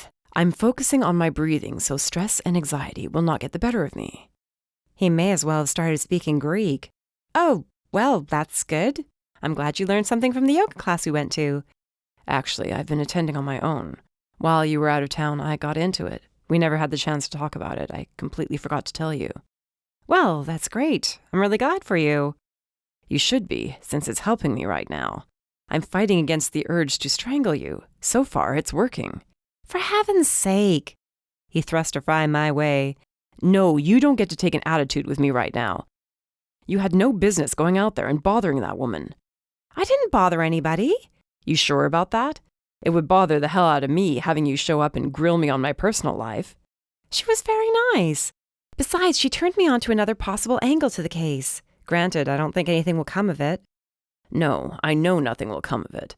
Would you stop for just once? Jeez Louise. You're not my father, though it seems like the more time you spend around him, the more confused you get about that. I don't have to listen to you. I can do what I want. If you're obstructing this investigation in any way... No way! It just so happens that a few of the women Bob dated met with strange accidents. His wife did, too, while they were together. Bingo. That took him by surprise. What? I asked with a sweet smile. Did you not know about that, detective? What kinds of accidents?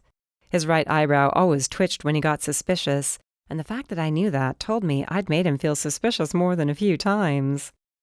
I gave him the rundown, since nothing would come of me torturing him and teasing him and reminding him that I had been the one to discover this, not him.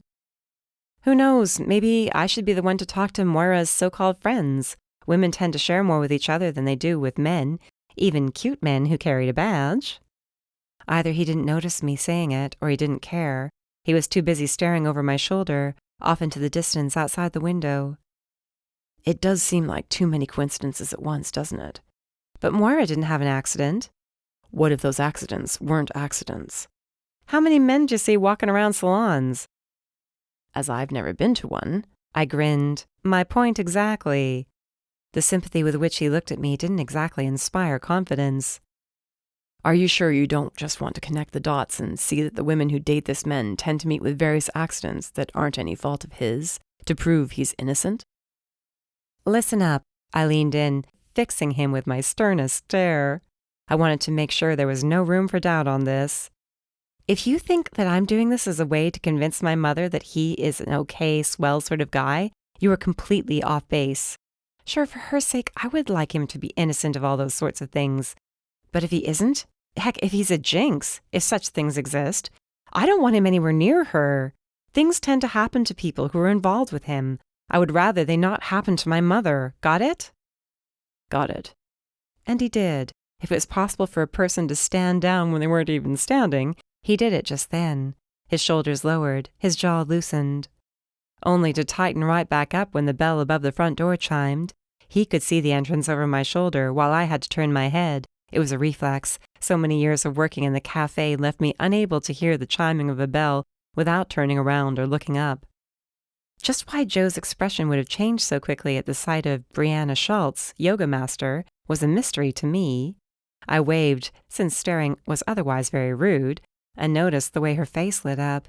We weren't exactly close friends, so I wasn't sure what that was all about, though I found out before long. She stood next to our table, and her smile was trained entirely on Joe.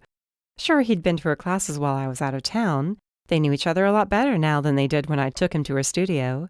But that didn't explain why her fingers found his on top of the table and brushed against them, or why there was a flirtatious look on her face, why she bit her lip, why he blushed, why my stomach dropped. Yes, they did know each other a lot better now.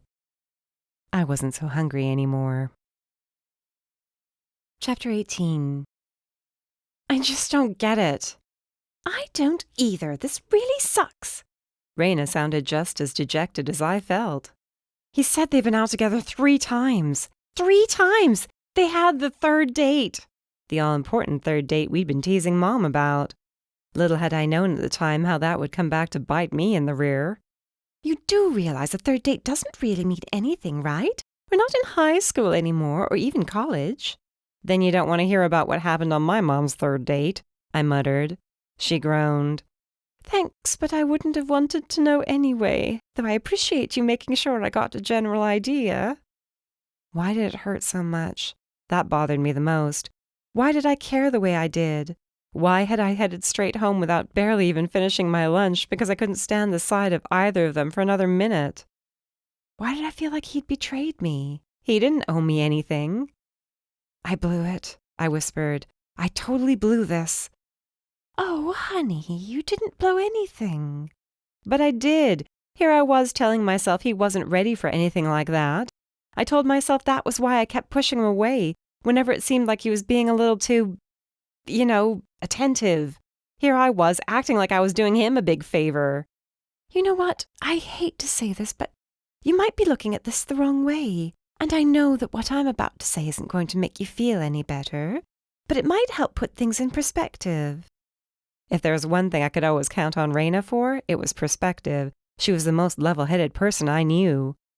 Well, perspective is something I sorely lack right now. If anything, I was on the verge of tears.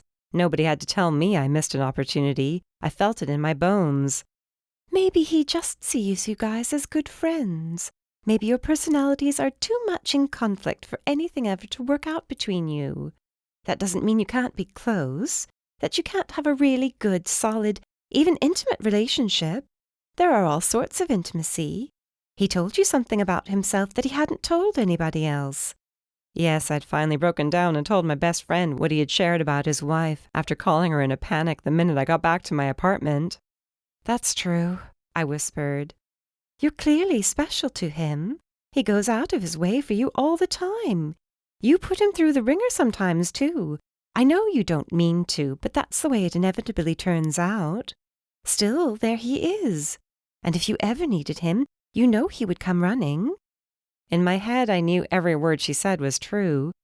Joe was a good, loyal friend. In a short period, we'd gotten to know each other pretty well. We'd been through a lot together. Heck, he'd already saved me from death once, though Deke was partly responsible for that, too. So sure, my intellectual side knew very well what Raina said was logical, and more than likely the way he saw me. My heart was another story. I think I was protecting myself when I thought I was protecting him, I admitted. I didn't realize until now what he meant. I had my suspicions, but I kept telling myself it was wrong. I kept trying to shut it down before turning to anything else. Because I wanted to be fair to myself and fair to him. What a waste of time. You really like him, don't you? She whispered, her voice heavy with sympathy. I'm afraid I do, I admitted with tears in my voice. So he's seeing Brianna. Big deal. What's she have that you don't have? Should I start at the top and work my way down, or the other way around? The woman stretches her body for a living, Raina. She's super flexible, super fit, and she has that insufferably sunny personality. He doesn't strike me as the type to go for somebody with an insufferably sunny personality, she mused. To me, that sounds like an oil and water situation. No way could they last for very long. Well, there must be something he likes about her a lot since they've had 3 dates. He probably doesn't know what he wants right now. He's still getting over some serious stuff. But that's the thing. Here I am imagining this whole time that he's been saving his heart after his wife's death. That might not have been the case at all. Just because he worked a lot doesn't mean he never dated, never one time. I was telling myself what I wanted to believe. You know there's only one way to find out for sure, don't you? Oh, yeah, because I'm going to go and ask him about this. If you're upset, why not? You guys are friends. Friends don't have to discuss everything, you know. Besides, every time I've ever referred to us as friends, he treated it like it was a joke. I think if you showed genuine interest, he would open up. What's the harm in trying? Oh, let's see. I could have my heart completely stomped on. Yeah, you're right. I should do it right away. Or you can find out that he decided to take the plunge and figured you guys were already good friends and he didn't want to ruin anything. Or look at it this way. Suddenly there was excitement in her voice. What if he figured out it would be weird dating you while he's working with your dad? Gosh, I think that would be a pretty decent deterrent. Geez, the way I wanted to latch onto that. It was almost pitiful how desperate I was to believe her. It did make sense, too, which made it even harder not to jump in feet first. Yeah, maybe. I say, ask him. How are things going with Brianna? That sort of thing. Casual. I know you. You can ask and make it sound like you're just curious. Sure, I can lie. I tried to laugh. You know what I mean. What if he falls in love with her? I whispered, and the fact that the very idea of it filled me with horror spoke volumes. You're getting ahead of yourself here. Remember what you told your mom so many times already. There's no reason to jump into anything with somebody so soon. Yeah, and she never listens to me either. I snickered. Try taking your own advice then. If Brianna is the first person he's dated, which she very well could be, I doubt he would let himself get too involved too quickly. Besides, she added, maybe if you let him know you were interested, or at least not against the idea of seeing whether there's something more between you guys, it might change his mind. You just finished telling me he wouldn't want to date me while he's working with Dad. I know. Still, if there was something more on your end, it could change his mind. You know your dad wouldn't exactly be against the idea. Are you kidding? He would rent a tuxedo for the wedding. I've seen you guys together many times. Your chemistry is through the roof. If you were to give him a little bit of encouragement, I'm sure he would jump at the chance. You're amazing. He'd be a total idiot. Please don't tell me the sort of thing I would tell you in this situation. Not that I wouldn't mean it, because I would with all my heart, but I just can't handle it right now. And he was already an idiot. I knew that very well. Okay, will you at least take my advice? Yeah, I will. Maybe once this is all settled and he's not so stressed out like he is right now, I'll bring it up. The girl couldn't leave well enough alone. That could take a really long time, though. Who knows how things might progress with him and Brianna? Gosh, I hated how right she was. I also hated feeling like there was a clock ticking somewhere, like I was under a deadline. Good point. I'll make a point to bring it up with him as soon as I can, work it organically into the conversation. I know you'll find a way. Please make sure you call me about it as soon as that happens. Are you kidding? I'll probably be texting you at the same time, asking what I should say next. We ended the call that way, chuckling. But I wasn't chuckling anymore once it was just me and Lola and an otherwise empty apartment. I think Mommy screwed this one up, I whispered, finally allowing the emotion I'd held back while talking with Raina to show in my voice. A single tear rolled down my cheek, which my dog happily licked away. She was very good at things like that. Chapter 19. The good thing about a rainy day in a beach town was the way the weather kept people away from the ocean and persuaded them to make use of the town's businesses, especially cute, charming little businesses like Mom's Cafe. Sweet Nothings was hopping the day after my mini heartbreak. I refused to call it a regular heartbreak, even in the privacy of my own head, since it really wasn't anything too serious. The situation with Landon had been serious. Very. That was an honest-to-goodness broken heart sort of situation. After all, nobody wanted to accidentally discover their boyfriend cheating on them. When compared to that, this was nothing. I had a little bit of a crush on somebody who'd started seeing somebody else. No big deal. I could handle that. I'd handled it all through my high school years, When I was the nerdy bookworm who made a good friend but never a girlfriend. A very painful distinction. At least for the good friend, not so much for the girlfriend. When I was the nerdy bookworm who made a good friend but never a girlfriend. A very painful distinction. At least for the good friend, not so much for the girlfriend. The presence of plenty of customers gave me something to do besides brooding. Had I been home, working while the rain ran down the windows, I would have been in a much worse mood than I was while handing out muffins and scones and pouring coffee. "Are you open all year long?" one tourist asked, and she looked downright shocked when I told her we were. What, did people think the whole town shut down during the winter? Like everything ceased to exist? Granted, I sometimes had thoughts like that, like when I visited Disney World for the first time and wondered how they managed to stay open and keep everybody cheerful every single day of the year, not just when I was there. Of course, I was 10 years old when I thought that. Maybe I was being too critical. Only during brief breaks in foot traffic did we get the chance to take a breather and talk about our respective dilemmas. Of course, I didn't talk much about myself. Mom did most of the talking, since I had no desire to discuss Joe with her. I'd been telling her for weeks and weeks there was nothing between us. How would it look now if I admitted I had a crush on him all along? Truthful. It would have looked truthful. Still, I wasn't in the mood to be told she told me so, and nothing I was going through was anything close to what she was fretting over. I tried to call him twice last night. She looked shamefaced as she admitted this in a whisper. I figured there'd been enough time. I miss talking to him. You don't have to explain yourself to me, I reminded her. I'm not going to scold you. You're the one who told him you wanted to take a little time. You're the one who knows what's best for you. It doesn't seem to matter, she pointed out. I guess I really messed things up. Funny how I'd been thinking the same thing about myself just last night. And this morning. And 30 seconds ago. You didn't mess anything up. I gave her an encouraging smile.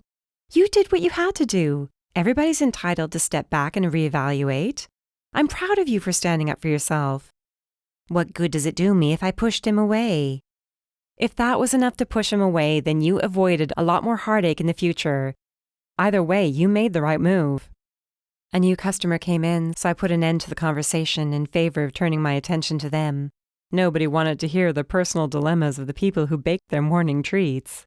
That is, nobody outside of the people who actually lived in Cape Hope, since they no doubt would have fallen all over each other for the chance to get just a little closer while feelings were being shared. They wouldn't want to miss a word, would they? So you made up with Joe? She asked in an absent sort of way, like she was trying to change the subject to something that might be a little more pleasant. The joke was on her, wasn't it? I reminded myself for maybe the 1000th time that Joe and I had always been friends. Nothing more than that. It wasn't fair of me to be annoyed with him or act injured when he hadn't really done anything to me at all. Yeah, we're talking again. I let him know I don't like when he gets all Detective Joe on me. I think I deserve a little bit better than that as a friend. I can't believe he's seeing that yoga girl, she muttered, shaking her head. Brianna's nice. I like her a lot. Boy, did that stick in my throat. Just the same, she sniffed before going back to the kitchen for more blueberry muffins. She's nothing compared to you. Yeah, but that might be what he's going for, I called out with a chuckle. Yes, that was good, pretending to be cheerful, acting like this was something worth laughing about. And really, it wasn't the end of the world, I knew that. But when my mother put it that way, I couldn't help but wonder what was so wrong with me. Why couldn't I be the first person he decided to date in Cape Hope? Was I too much? Did I maybe use too much snark? Were my pitiful attempts at banter a turn-off? I kept asking these questions to myself. After all, she was the one who brought him up, and I wasn't about to keep talking about him. It didn't make me happy. So naturally, what did he do? He came walking into the cafe not 10 minutes later. Of course he did. The one person I truly did not want to see, since I felt like an idiot for having rushed away after lunch. He appeared troubled as he approached the counter. Feeling any better? He asked, concerned. Oh, right. I'd given him the excuse about my stomach being upset. It wasn't really a lie, not technically, and I figured he would blame it on my unsteady state after a sangria fast. Yeah, thanks, I murmured, shamefaced. I didn't mean to run out on you like that, but no need to explain, he grinned. We've all been there. Gee, this wasn't embarrassing at all. What would I rather have him believe? That I left in a hurry because I didn't know what the heck to do with this new information? Or that I'd had an upset stomach? It seemed I couldn't win no matter which direction I went in. Can I get you something? I glanced over at the sparsely stocked case. Mom's in the back getting some more blueberry muffins together. I am sorely tempted, he admitted, but that's not why I came in. I didn't even come in to ask you how you were doing, though I do care. You're such a gentleman, I snickered, then reminded myself that I was just asking whether my snarky banter had turned him off. But if I weren't snarky, he would wonder what was wrong with me, and he'd start asking questions I didn't feel like answering. I had to pretend to be normal. Well, normal for me. He cleared his throat, and it struck me for the first time how uncomfortable he seemed. For one heart-stopping moment, I thought he might want to talk about Brianna. What in the world could I possibly say? It might have been better if Brianna was the person he came in to talk about after all. I hate to do this here. He glanced around, noting a pair of tables currently in use, like being in the presence of customers would make this more awkward. You want to go to the kitchen? I gestured toward the open door. He headed back without saying another word, while I checked in with our customers to make sure they didn't need anything before following him. There was a pesky pit in my stomach when we joined Mom, who turned away from the oven and grimaced when she found Joe wanting to talk. This can't be good, she murmured, wiping her hands with a concerned look in my direction. Joe grimaced too. I wish I could say it was, but I'm afraid not. I thought I should come in and personally let you know that we brought Bob in last night. He's being processed and is currently in a cell, waiting to see a judge.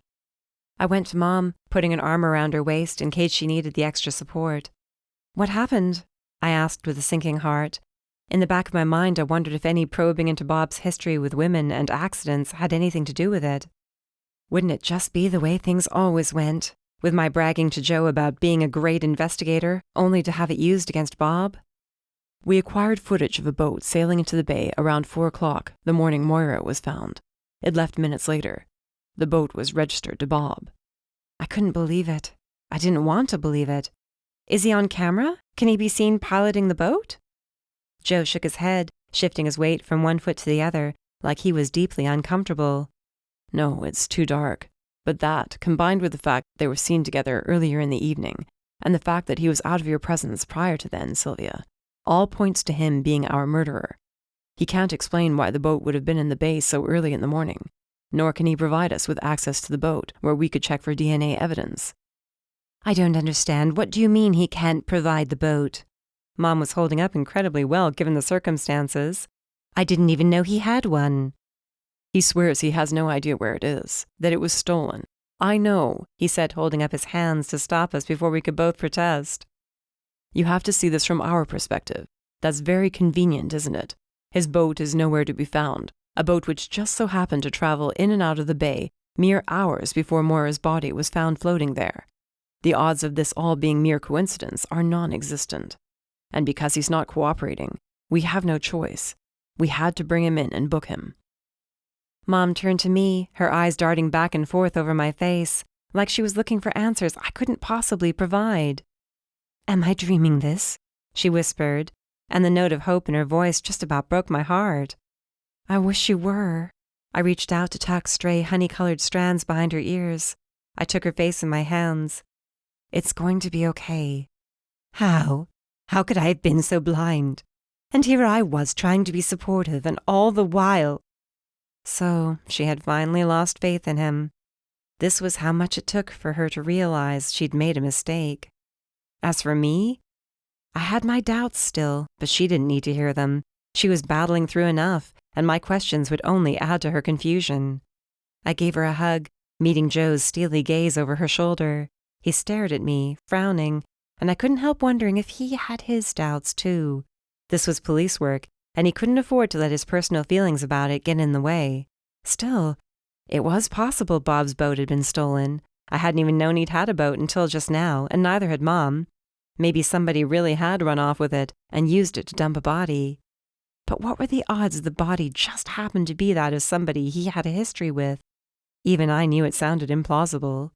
But still there was room for doubt, and I had to cling to that if I was going to find any answers.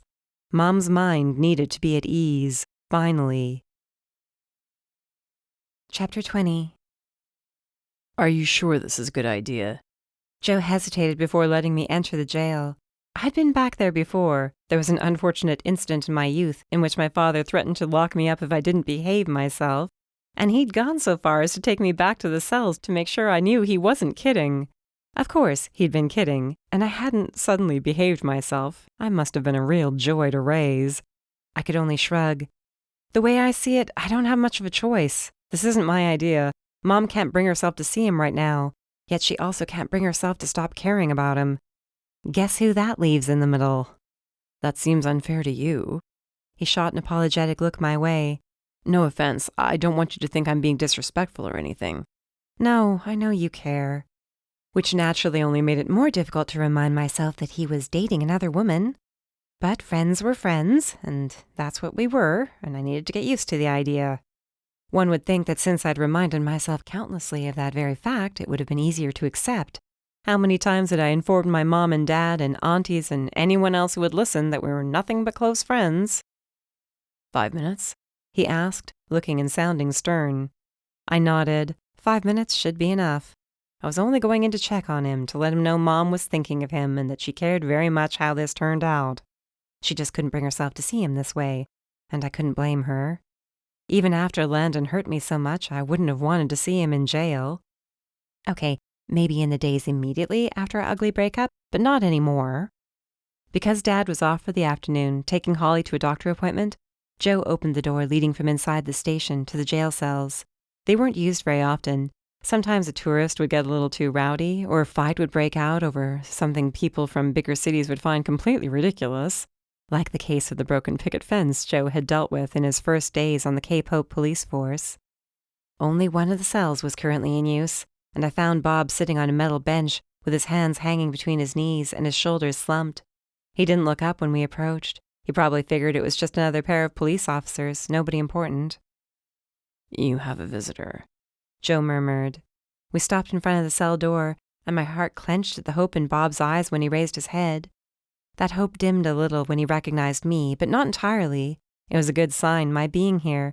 It meant somebody from Mom's life still cared, still found him worth taking the time to visit. Joe and I exchanged a glance, and I nodded slightly to tell him I was okay. He left us alone, and I knew without looking that he was waiting just on the other side of the door in case I needed him. When he wasn't being infuriating, he was being infuriatingly nice. Hi, I whispered when we were alone. How are they treating you? You mean aside from accusing me of murder? They're treating me like a prince. The sarcasm in his voice was new to me, though it wasn't like I could blame him. I would hardly be in a cheerful mood if I were in his position. Mom sent me, I explained, as if it needed explaining. I hope you understand I wouldn't want her here. He was quick to assure me.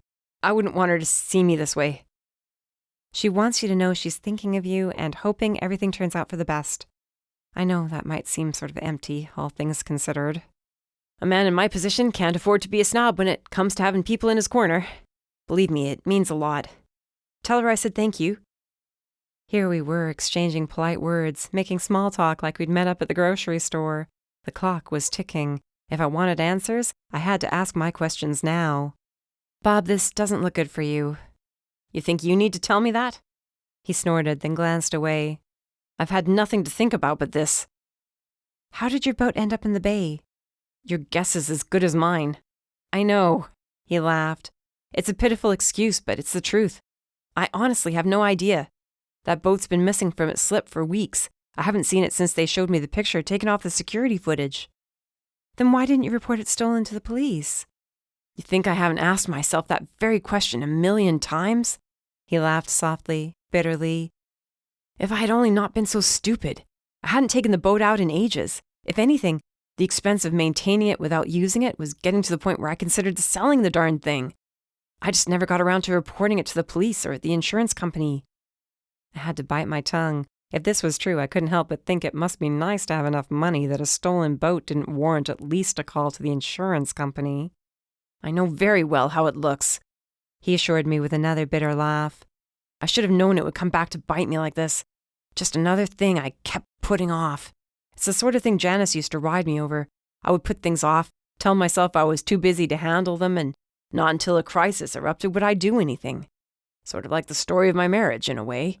I kept telling myself there was nothing wrong, that I was being too demanding. It took things coming to a head for me to take action. This wasn't what I'd come to discuss, but I couldn't help myself. What do you mean? How did they come to a head? Oh, I just couldn't bear it anymore. I found her insufferable. I guess I was bitter over so many years of being manipulated. It all came to a boiling point at once. You know, you can ignore things or rationalize them until the cows come home, but eventually they'll come back to bite you, just like my laziness have come back to bite me. Could I believe anything he said? Was he just making things up at this point? There was no way of knowing. Well, if it's any consolation, there's plenty of room for doubt. Boy, I was becoming a real Pollyanna. Maybe I could make a career out of going from one prison to the next and cheering up the inmates. My lawyer tells me the same thing, but here I am, just the same. He shrugged, looking around. I wish I understood how it came to this. You've got to believe me. I have no idea what's happening, or who could have killed Moira and used my boat. I couldn't help myself. Joe would kill me for this, but I had to do it.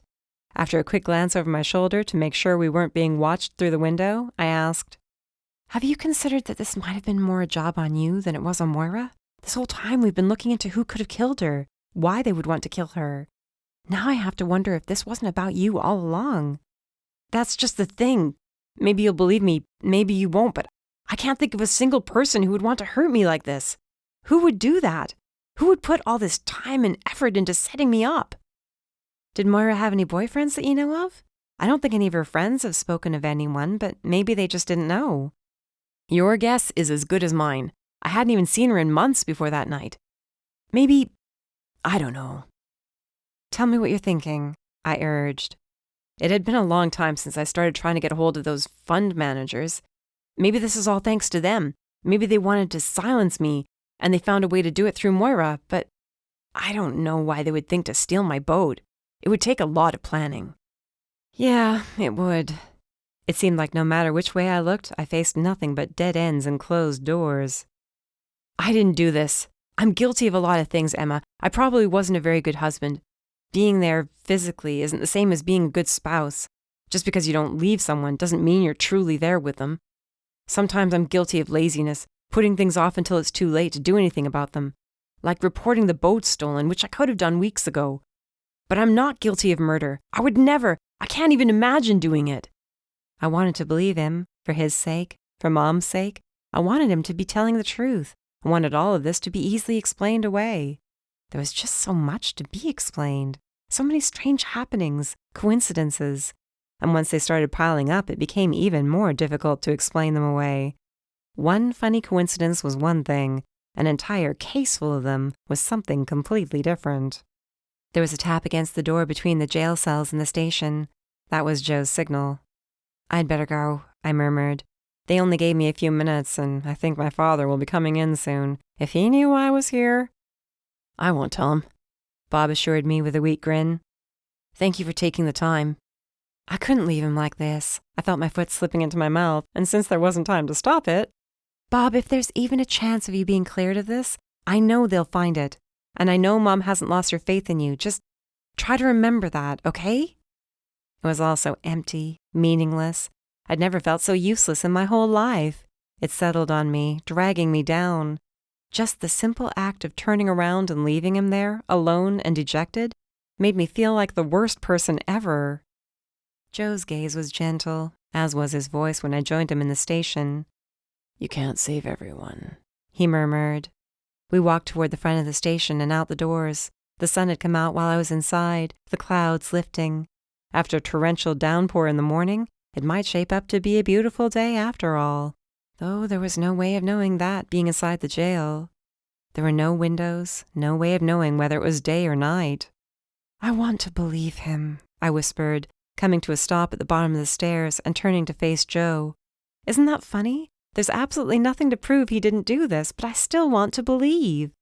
"There's nothing wrong with that. It's not funny at all, or silly, or stupid, or anything else you might say. I want to believe him too. I can't tell you how hard it makes my job, wanting things to be a certain way when they're not. There are certain things we just have to accept, I guess."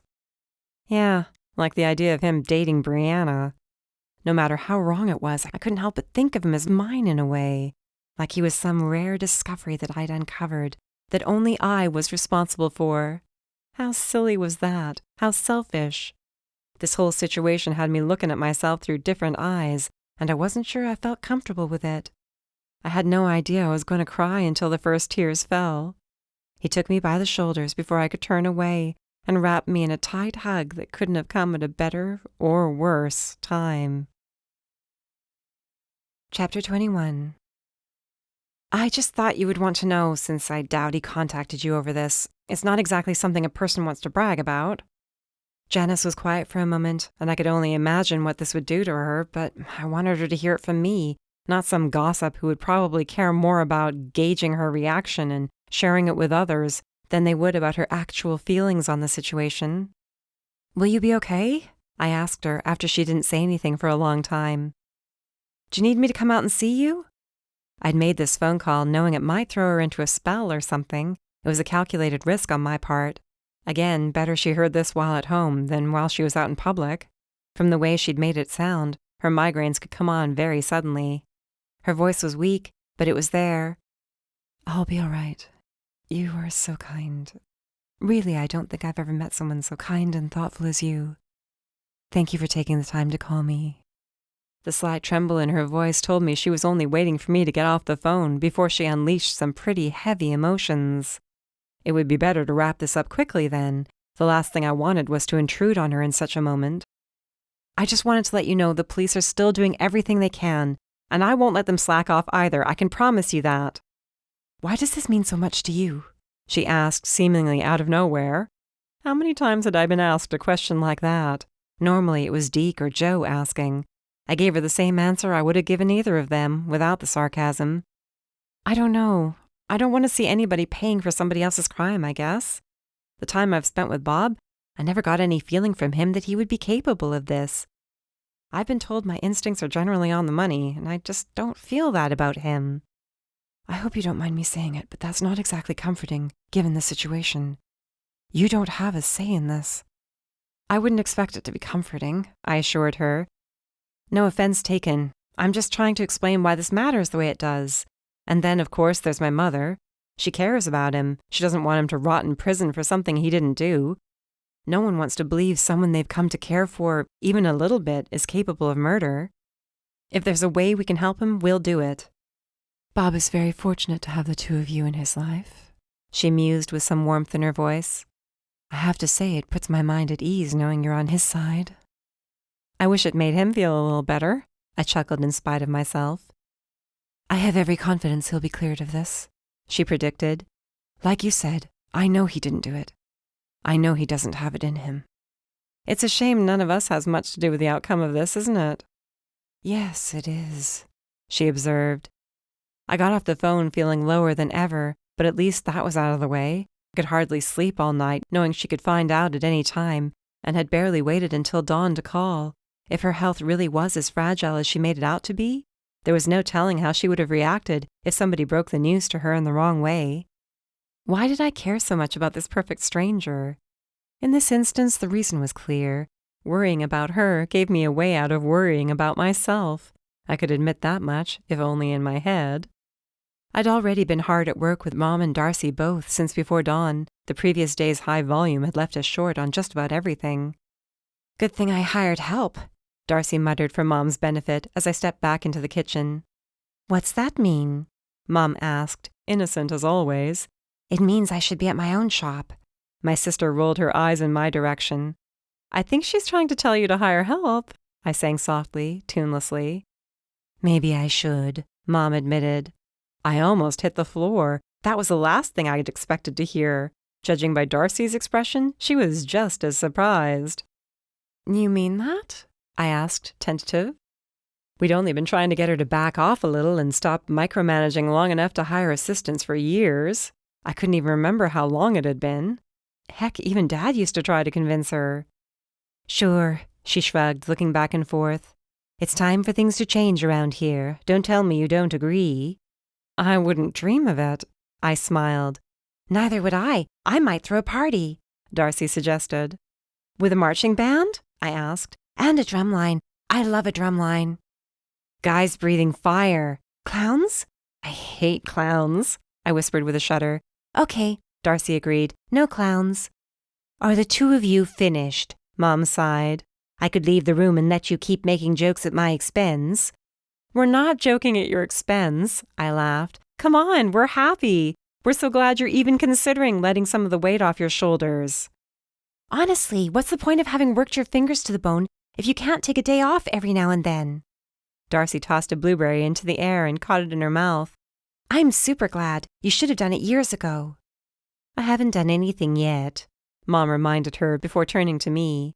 And I'd appreciate you keeping word of it to yourself for now. Who, me? I pointed to myself in mock horror. You know you can trust me with anything. I'll only tell Mrs. Merriweather. And Nell. And Trixie. Enough, Mom sighed as she left the kitchen to get things ready in the cafe. Point taken. It's a shame she has such a bad memory. Darcy snickered as she untied her apron. You know she'll forget this the second something comes up for either of us. I fully expect it. I should go next door. It's one thing to have help, but another to trust a couple of high school kids to run my store on their own. She paused, though, looking me over. You okay, by the way? Me? I shrugged. Fine. Why do you ask? You look tired. You look old, I countered. Do not.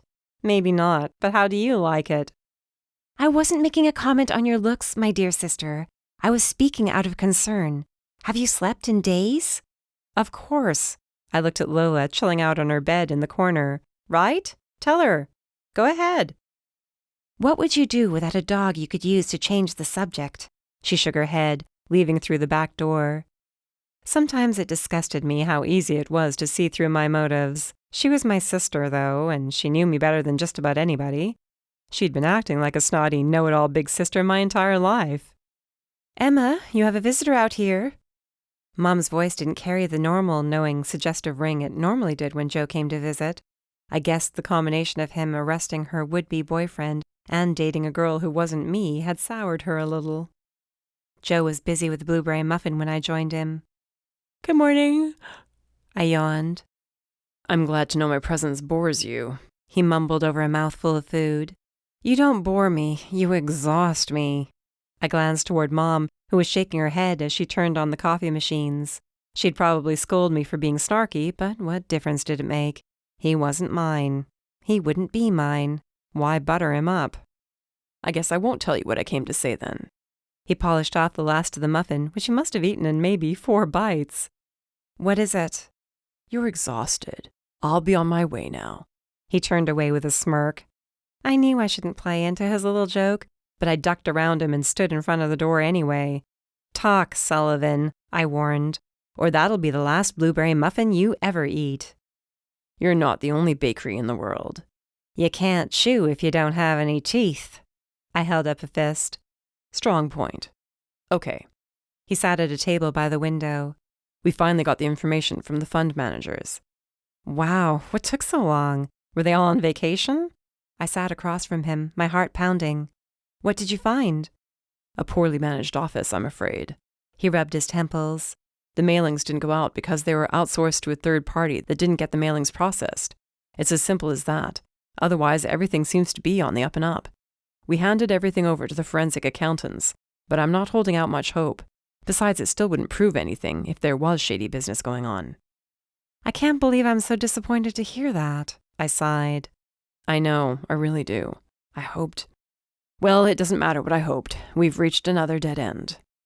We wore similar expressions of disappointment, frustration, fatigue, like a pair of army buddies in the trenches who'd seen more than they could handle. It seems like that's all there is in this case, one dead end after another. I don't know how you managed to put one foot in front of the other. You just do. That's all there is to it. He smiled, though, as he stood. Promise you won't break into the sangria because of this? You don't break into sangria, I sniffed. It requires preparation. I wouldn't know. What even is it? He didn't wait around to find out, grinning as he left. At least he'd go to work with a smile on his face. I then told myself in no uncertain terms to stop thinking of Brianna and how she might have already put a smile on his face this morning. I was becoming old and perverse well before my time. Raina wouldn't be thrilled to know I hadn't broached the topic of dating. But this was hardly the right situation. Besides, Mr. Hutchins was already pacing back and forth out there, waiting for us to open, just like every morning. Some things never changed. There was comfort in that. Life went on. Chapter 22. Her? Trixie looked absolutely scandalized, staring over the heads of our few remaining customers to where I stood behind the counter. That girl? Mom sat across from her, leaning in like she'd just dished some serious dirt, and from the disappointed, disbelieving expression Trixie couldn't seem to get rid of, I had the feeling it all had to do with a certain detective and me. She was too much. What about it? I shrugged, then wiped down the counter. I don't see what the big deal is. I'm sure it isn't even serious. Though if it is, it's none of my business, and none of yours either. Don't be so high-handed with me, young lady, she chided. I know the sound of a disappointed woman. I don't even know how to respond to that, I murmured, going back to my work. The few people scattered around the cafe were sipping tea and decaf, reading books they'd picked up from next door. None of them were regulars, so it didn't bother me as much as it might have that Mom was discussing intimate details of my life in front of them. But it didn't make me happy either, not even a little bit. Did she tell you she's thinking of hiring help? I smiled from ear to ear. Isn't that exciting?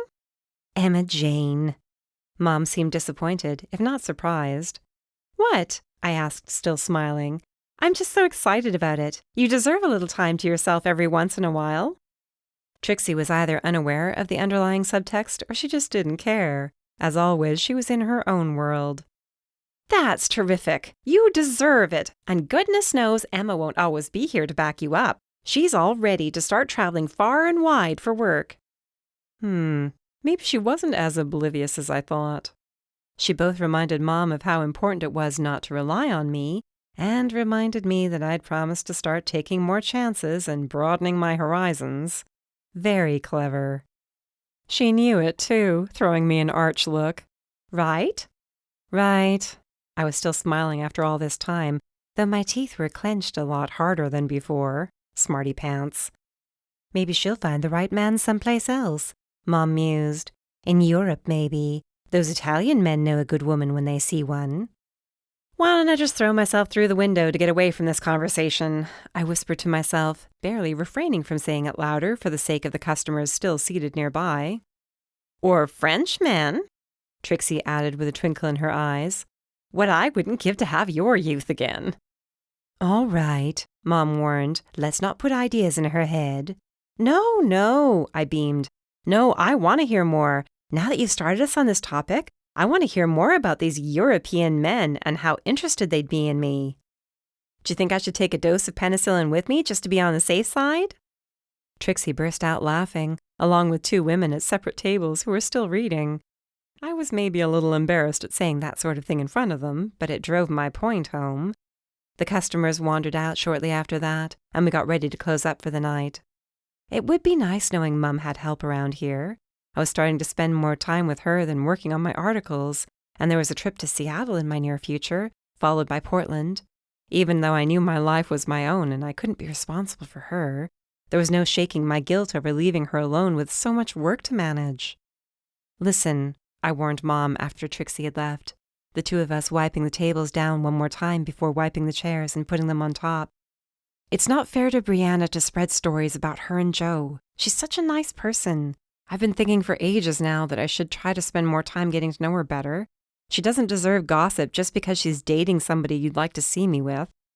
I thought he had better taste, that's all, she sighed.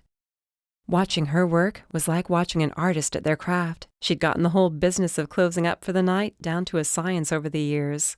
I could have blindfolded her, and she probably would have gone about it like nothing was out of the ordinary. He's got great taste. Brianna's pretty, and she runs her own business. I mean, I'd think that would make you at least feel like you two have something in common. I don't particularly need to have anything in common with her, she informed me. I have more in common with you, genes, for example. I had to giggle. You got me. I don't know what else to say. Just give the girl a break, huh? That's all I'm asking. I don't think she deserves to feel uncomfortable, and heaven knows I know what it feels like to have people talking about my private life in this cafe. It's not fun. Fine, she sighed. Has anybody ever told you how childish you sound when you're pouting? I teased, then ducked away when she swung at me with her cleaning rag.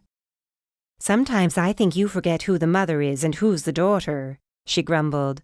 But she was in a better mood than she'd been in days, so I wasn't about to apologize. Who's this now? She scowled. We're closing here. It's not technically closing time, I reminded her, though I didn't feel like staying either. I had edits to work on, not to mention a few episodes of mindless TV to binge. It had been a trying week, and I needed to numb out on something. When I turned to see who approached, I smiled and cringed. This was not the best timing she could have chosen. Not at all. If she'd chosen an earlier hour for her visit, there would have been other customers to tend to. Now it would just be the three of us. Me, Mom, and Janice Perlman. Well, she'd suggested she might come down and take a look at my mother, hadn't she? Granted, I hadn't expected it to be so soon, or at all. People said things like that all the time. I couldn't begin to name all the people I'd promised to keep in touch with over the years. But Janice was a bit more literal than that, clearly. She was all smiles as she took a tentative step inside the cafe. "Hi, Emma," she breathed. "Hi, Janice." It took every ounce of my will not to turn to Mom and apologize and promise to give her at least a half-dozen grandchildren and a kidney if she needed one. I hadn't mentioned visiting Bob's ex-wife. Why would I? It hadn't seemed like the sort of visit to report on. Now this was coming at Mom out of nowhere. Never could she have imagined suddenly meeting this woman. She didn't even know Janice knew she existed, much less where she worked. I turned slowly, trying desperately not to wince. "Mom, this is Janice Perlman. I met her recently and told her where to find your cafe." She gave me a look I'd seen way too many times in my life, a look that said, "Wait until we're alone, young lady." I was fully aware I'd hear it later on and braced myself for it in advance. She then stepped aside so Janice could see her. "Hello, thank you so much for coming in. Can I get you something to eat or drink?" The woman was good under pressure. I had to give her that much. "Oh, my goodness. Do you have iced tea? It's a hot one out there." Janice took a seat on the nearest chair, leaving a large tote bag on the floor at her feet. The way she was huffing and puffing, one would think she'd walked the entire way. Just like before, she wore a flowy dress, a kaftan more like, but now her hair was pinned up in a heavy bun at the back of her head. Silver earrings hung from her ears, matching the bangles on both wrists, and long necklaces resting on her chest. She couldn't have been more different from my mother with her prim sweater sets, floral blouses, and the same powdery perfume she'd been using since before I was born. "Have you been to see Bob? Is that what brings you here?" Boy, oh boy, this was uncomfortable. It was practically enough to make my skin crawl. I would never, ever stick my nose in other people's business again. If I had to sign a contract in blood, so be it.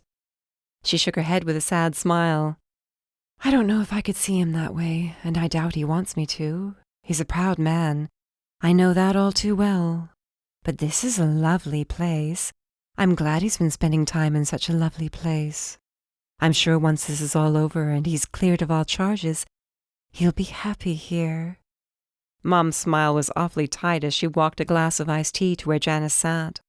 "I hope so." Janice looked around, understanding, touching her expression. "Oh, no, I came at such a late hour. You're probably closing up for the night by now." Indeed, it was almost 6 o'clock. I could have been on my way home, not that it would take much time to get there. But she'd come all this way. Something told me I'd have to entertain her for a while. Lucky me. Maybe this was what I deserved after sticking my nose in where it didn't belong. Joe would be so proud of me when I told him I'd turned over a new leaf. "It's all right," Mom assured her. I told myself she was probably just as eager to get a look at Janice as Janice was to get a look at her. Maybe this wouldn't be such a big deal after all. We were just shutting things down, but that doesn't take long. "I bet you get plenty of customers here. It's so sweet and charming." She looked around with a happy sort of sigh. "You must have put a lot of work into this. You must be proud." "I am," Mom admitted, her chest practically puffing out from pride. "It's nice to come here every day and know I put this together. My daughters are constantly trying to tell me to take time off, but this is all I know." "I'd want to come here every day, too." Janice stood, looking into the bakery case. "Especially with all these delicious-looking treats baking." At the sound of the T word, a certain bundle of fluff came bolting out of the kitchen and spun in circles. Janice jumped, gasping in surprise. "Sorry," I laughed, reaching into my pocket for a treat. "This is Lola. She knows that word." "Treats?" Janice was rewarded with fresh dancing. "She's smart, what can I say?" I crouched, petting Lola's head. "Can I see the kitchen?" Janice asked. I looked at Mom, who shrugged. She wanted to show off a little, obviously, and why not? It meant proving herself as the real deal. "Sure." I followed them back, with Lola trotting at my side. To my complete and total surprise, she was growling softly as we went. I crouched next to her once we reached the kitchen. I didn't think I'd ever heard her growl before.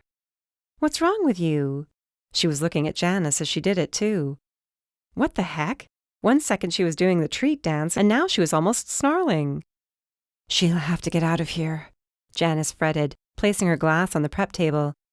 "I didn't know there would be a dog." "What are you talking about?" Mom asked. I looked up in time to find Janice pulling a pistol from her tote bag and aiming it at Mom. "I have my standards, ladies.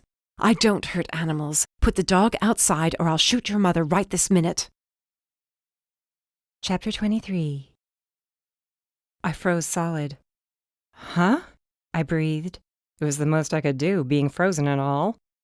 "I said put the dog outside. I don't want to hurt her. Or I will use this on your mother."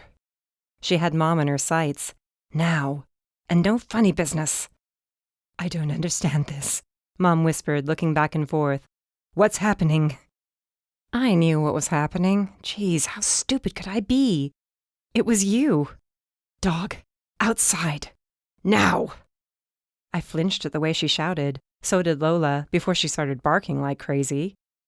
I now knew what this woman was capable of, and there was no way I'd take a chance. "Okay, I'll put her out back. Don't hurt Mom." "That's up to you," she muttered, glaring at my mother. "And don't even think about picking up a weapon or tool to use against me. It takes a split second to pull a trigger." "I'll keep that in mind." It was always Janice. Here I was, with the real murderer in front of me all along, knowing it had to be a woman who'd messed with Bonnie's hairdryer, but never considering the so-called frail, sick Janice. "I love you," I whispered with a lump in my throat, kissing Lola's head before opening the back door. "Don't even think about leaving.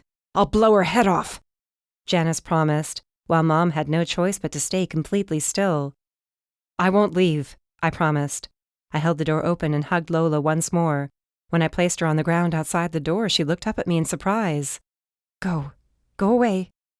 I love you. Go." I closed the door, tears rolling down my cheeks, and hoped I'd see her again. "Now, come here if you want your mom to live." Janice waved me over while keeping the pistol trained on Mom. "I really don't understand any of this." Mom sounded like a woman in a trance, her voice far away. "Let me help you understand," I offered, keeping an eye on Janice. "Janice killed Moira, probably because she thought Bob was dating her. This whole time we thought it had to do with business, or with a relationship of Moira's, a boyfriend maybe." "You killed that woman?" Mom whispered. She was way far behind. "I only wanted to talk to her about Bob. I knew he was seeing someone. We have some of the same friends," Janice explained like it mattered. "I started following him around. He never noticed, the idiot. He was always wrapped up in himself. I saw them talking, and it looked from where I sat like they were arguing. She stayed behind while he drove away." "And what?" I asked. "You told her you were Bob's ex-wife and commiserated over what a jerk he is?" "We knew each other vaguely, so she trusted me," Janice shrugged. "I lured her to my car, promised her to take her for a drink so we could catch up." "You caused all those accidents too, Bonnie, Elise, and your own." That was a gamble, but I was rewarded by the slight flinch she responded with. "It was you all along?" Mom asked, aghast. Now she was catching up. "You stole the boat." "I knew he'd never do anything about it, and even if he did, I knew the police would have enough proof that he'd killed that woman." Wait a second. I was thinking a little too slowly, too, but pieces were sliding into place at last. "You thought Moira was the woman Bob was dating, meaning it was Mom you were after all along." "When you came to see me, I was stunned. she admitted. I thought I'd killed his new girlfriend. Silly me. Now I have to get rid of you both. But why? Mom sighed. Why are you doing this? Why go to all this trouble? Janice's eyes shone. Have you ever been in love? Yes, for many years. What would you do if he left you, then started dating around like you never meant anything? He did, I shouted, looking at Mom. My dad did. His girlfriend's having a baby at the end of the year, and they even live here in the same town. How do you think that makes her feel? But she didn't go around hurting people, almost getting them killed, and then actually killing them. Not that I didn't want to, Mom admitted in a soft voice. Of course I did. I was jealous, deeply jealous. But there's never an excuse for the sort of thing you've done. Oh, please, Janice scoffed. Don't act like you're better than me. Are you even sick at all? I had to ask. Or is it all made up? She gasped. How dare you? You don't seem very sick to me, is all. I shrugged. You're pretty healthy. You strangled a woman and dumped her body in the bay. That's the sort of thing a healthy woman does. I'm sick. I'm very sick. Even right now, I'm aching and my head hurts. Sorry if I don't feel sorry for you, all things considered, Mum muttered, then squealed softly when Janice shoved the pistol in her direction. My thoughts raced in all directions. How are we going to get out of this? I couldn't take any chances with Mom. If I lunged for Janice, the gun could go off and kill my mother. I'd never forgive myself. Then again, she could shoot Mom whenever she wanted. Or not. Or she could be doing this to scare us. No, that was dumb. She'd confessed to everything already. She had no intention of leaving us alive. Emma, go into my bag and pull out the rope, she ordered. Or you know I'll shoot her. I've already killed to keep a woman away from Bob. Is he really worth this? I had to ask as I followed her orders. Like, what's so special about him? He's my husband. Ex-husband? And you didn't even fight too hard in the divorce. I held up the rope. Here, rope. Tie your mother's hands behind her back. And don't even think about making it loose and easy to get out of. I'll be checking your work. Mom's eyes were wide, terrified. Emma. It'll be okay, I whispered, praying I was right. Put your hands behind your back. It's all going to be okay. Maybe it would be true if I said it enough times. I wrapped the rope around her wrists while the pistol was still aimed at Mom. How could I get us out of this? There had to be a way. It was 2 against 1. 2 against 1 and a gun, which evened the odds considerably. When I finished, I turned to Janice. There, I did it. Now I'm going to tie you up. What's the point of this? I was desperate to stall. If she tied me, that was it. There's going to be an accident here, she explained in an even, calm voice. The oven's about to have a problem. A gas leak, or maybe a freak fire. Either way. No. My heart pounded. No way. You won't get away with this. Yeah, well, that's what Moira thought. And look who's in jail for the crime. Here I was, thinking she'd be heartbroken. Mom stood in front of me, tears streaming down her cheeks. Not my daughter, she wept. Not her, please. Take me if you want. It's too late for that. Janice gathered the rope from my wrists. She'd have to put the gun down to tie my wrists, wouldn't she? Maybe I could... She placed the pistol on the prep table, then took my wrists in her hands, squeezing tight enough that I winced. So many thoughts ran through my mind all at once. Adrenaline pumped through my body. It was now or never. I had to do something. Mom, run! I screamed, then brought my heel down on Janet's foot as hard as I could. She cried out, knocking me forward as she reacted to the pain. She was still holding on to me and took me down with her. Emma! Mom pleaded as I landed with a bone-jarring thud. Go, get help! I groaned under Janice's deceptively heavy body. I could only see Mom's feet and was glad when they ran out of the kitchen through the cafe. She could still open the front door if she turned around and took the handle. I'd left plenty of slack to make sure she didn't lose circulation. All of this went through my head in a flash before Janice took a handful of my hair and jerked back. You meddling, troublesome little nothing, she spat. I took her wrist in both hands, relieving the pain in my scalp, and dug my nails in until she didn't have a choice but to let go. Then I bucked her off and scrambled to my knees, reaching across the table's surface for the gun. It was just inches away. No! Janice threw herself against me, and the wheeled table shot forward. The gun slid across the top and fell to the floor, out of reach of both of us. I elbowed her as hard as I could, rewarded by a grunt as I made contact with her ribs. She wasn't about to let go, though. She'd already come so far and was too obsessed. I threw myself back then, landing on top of her and knocking the air from her lungs. She still found it in herself to hook an arm around my neck and start squeezing. I clawed at her, flinging myself around in hopes of hurting her enough to make her let go. "No way," she growled in my ear. "You're not getting away from me." I needed to breathe, now. My lungs were about to burst, tears squeezing from my bulging eyes. I slapped at her arm, pulling at it, but it was no use. I couldn't even lift my head up enough to headbutt her, and I couldn't lean any closer to get even a tiny gasp of air. At least they'd know who did this. Bob could be free. Joe wouldn't have to do much work. Maybe Holly's baby would be named after me. Everything grew dark, and I realized the rattling noise in my ears was coming from me as I tried to take one more breath. Then, like a miracle, the pressure at my throat ceased. Stars danced in front of my eyes, and I rolled onto my side. My throat was on fire, every breath complete agony. I coughed, gagged, while my lungs struggled to pull in the air they'd been without. "Emma. Oh, Emma." Joe rolled me onto my back and held me close to him while I coughed and struggled for air. "Oh my God." Indeed. Chapter 24. "You sure you don't need to go to the hospital?" Joe hovered over me, frowning. I knew I was still alive since Joe Sullivan was frowning. "I'm fine," I whispered. It was agony, complete torture, but I was breathing, and the pain would pass. "Emma!" Darcy fought her way into the cafe, Lola in her arms. "Oh my gosh, I was so scared!"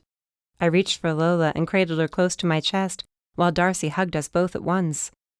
"So you're scratching at the back door of the shop and whining. I knew something had to be wrong, so I called Joe right away." "Oh, baby," I smiled through my tears, which Lola generously licked away. "You saved my life. Smart girl." I then peered up at my sister. Smart girl. "I can't believe you could have been killed. And Mom, too." "Where is she?" I whispered, glancing around. The cafe was chock full of officers, but there was no sign of her. "She's outside with Trixie and Nell. She got out of the cafe as I was coming in and sent me to the kitchen." Joe sighed. "Not a moment too soon."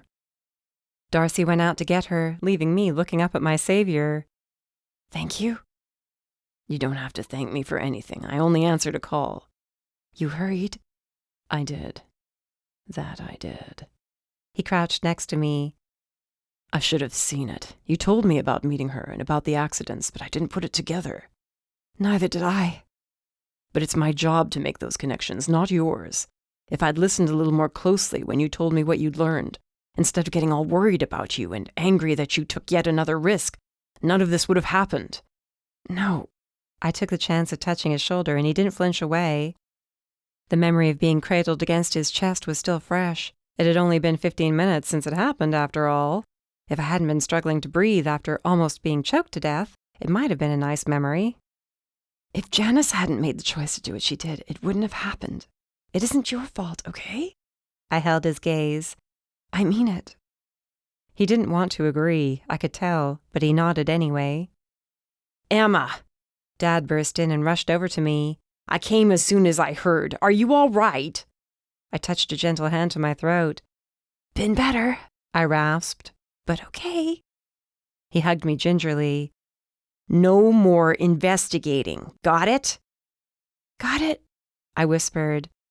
I had no desire to investigate anything more challenging than my bed just then, and maybe a cup of tea. And a cupcake. And another cupcake. They were soft, easy to swallow. I could rationalize anything if I put my mind to it. Chapter 25. "How's Bob doing?" Raina asked Mom while the two of them carried trays of muffins from the kitchen. I sat at one of the tables since Mom refused to let me do anything. Like almost being choked to death 2 days ago meant I was incapable of carrying muffins. "A lot better now that he's out of jail," Mom assured her with a bewildered smile. She was still having a hard time coming to terms with everything that happened, especially our close call. It was a sentiment we shared. I'd had close calls in the past, but I never would have imagined tying my mom's hands behind her back while we had a gun trained on us. There was a first time for everything. My very wise, very discreet best friend glanced my way before asking, "Do you think you'll see him again now that this is over and you know he's not a murderer? And you know his psycho ex-wife won't be cutting your brakes or blowing up your cafe?" "Oh yes, very discreet." "I'd like to keep seeing him," Mom announced in a soft voice, that familiar smile touching her mouth again. "He's only human, like me. He's a bit absent-minded and knows he made mistakes with his marriage, the way I did with mine." "Hang on." Speaking still wasn't a joy, but it was easier than it had been in the hours after my encounter with Janice's forearm. She was definitely the guilty party. She set herself up to get hurt just to blame it on him and get attention. Come on. All because she wanted to keep him with her because she was afraid of losing him. Raina shot me a look that told me just what she thought of this method. "I know, but still, he has his regrets. I have mine. We're both adults, both of us with a past. But our pasts make us who we are now." Mom's smile widened. "And we work well together. Very well."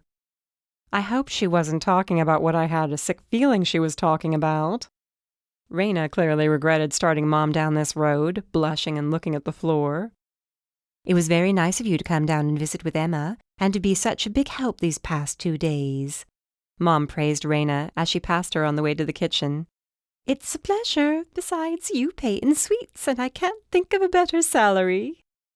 "If you're careful, you won't be able to fit into any of those tiny shorts of yours," I teased.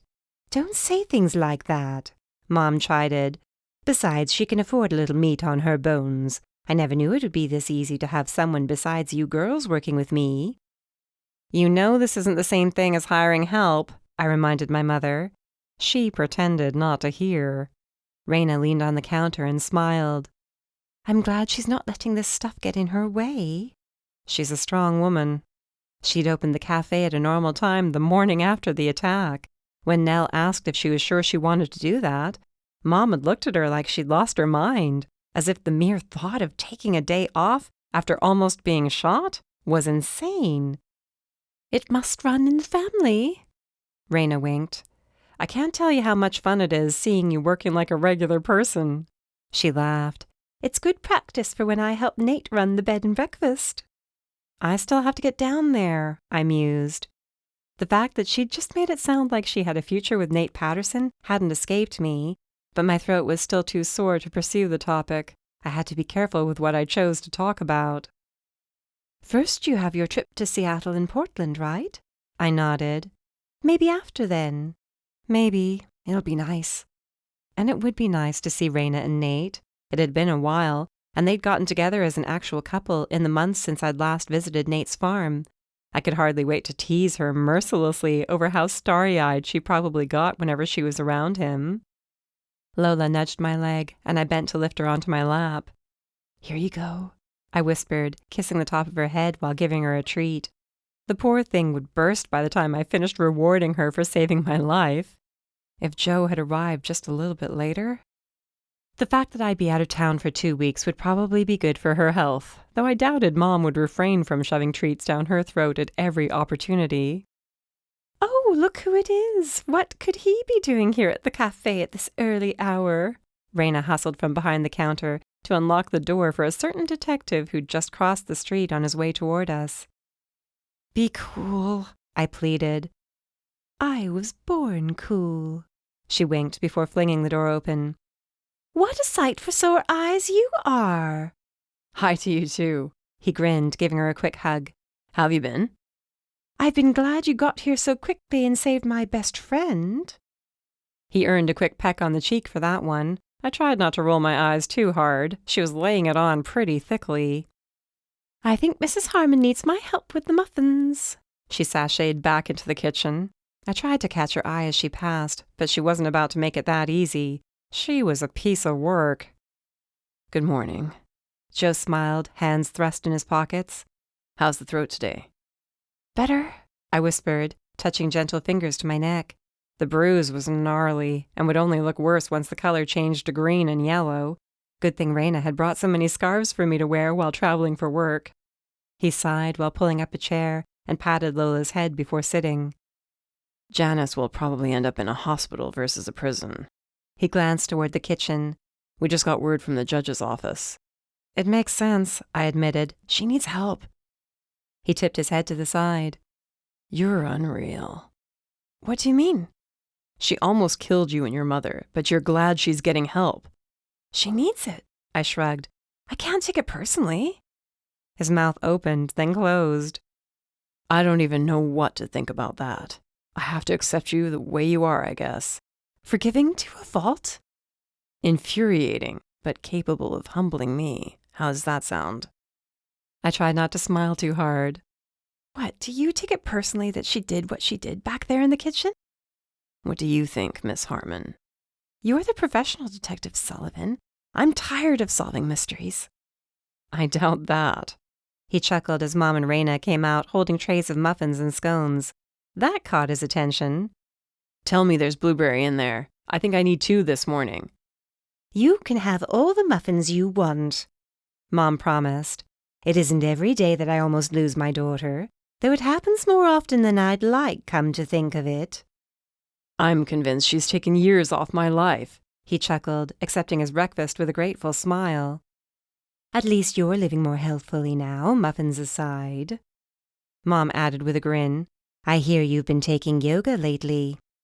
I had to hand it to her. The mom knew how to drop a heavy, heavy hint without even flinching in embarrassment. That took skill. Joe cleared his throat, his cheeks darkening. Yeah, well, that was a passing phase. Oh, you didn't like yoga? She pressed, eyes wide and innocent. Mom, I warned. No, it's okay, he insisted. Yoga's all right, but don't think I'm quite ready to make a steady practice of it. Yoga was very nice, and I hope we can still be friends, but it's better not to take things too fast. At least not for me. You're a smart man, Mom grinned, her gaze darting toward me. I shook my head, menacing, even though relief practically knocked me off my chair. Are we actually talking about yoga? Raina asked. No, Joe exhaled. We're not. Though honestly, I could do without actual yoga too. It's not nearly as much fun without a certain pesky person practicing with me. We shared a private smile when he looked at me over his shoulder. Emma, don't you like doing yoga? Mom asked. Weren't you saying not that long ago that you wanted to practice more regularly? No, Mom, I sighed, shaking my head. She was exhausting. I think we all know I never said that. Though if Joe wanted to practice together, I thought I might be willing to give it a shot. Just for the sake of helping a friend. Nothing more. He needed to practice relaxing. It was for the good of his health. Or so I told myself. End of Book 5. This has been Conundrum in Cape Hope, Cozy Mystery, Cape Hope Mysteries, Book 5. Written by Winnie Reed. Narrated by Jack Ainsworth. Copyright 2016 to 2022 by Winnie Reed. Production copyright by Winnie Reed.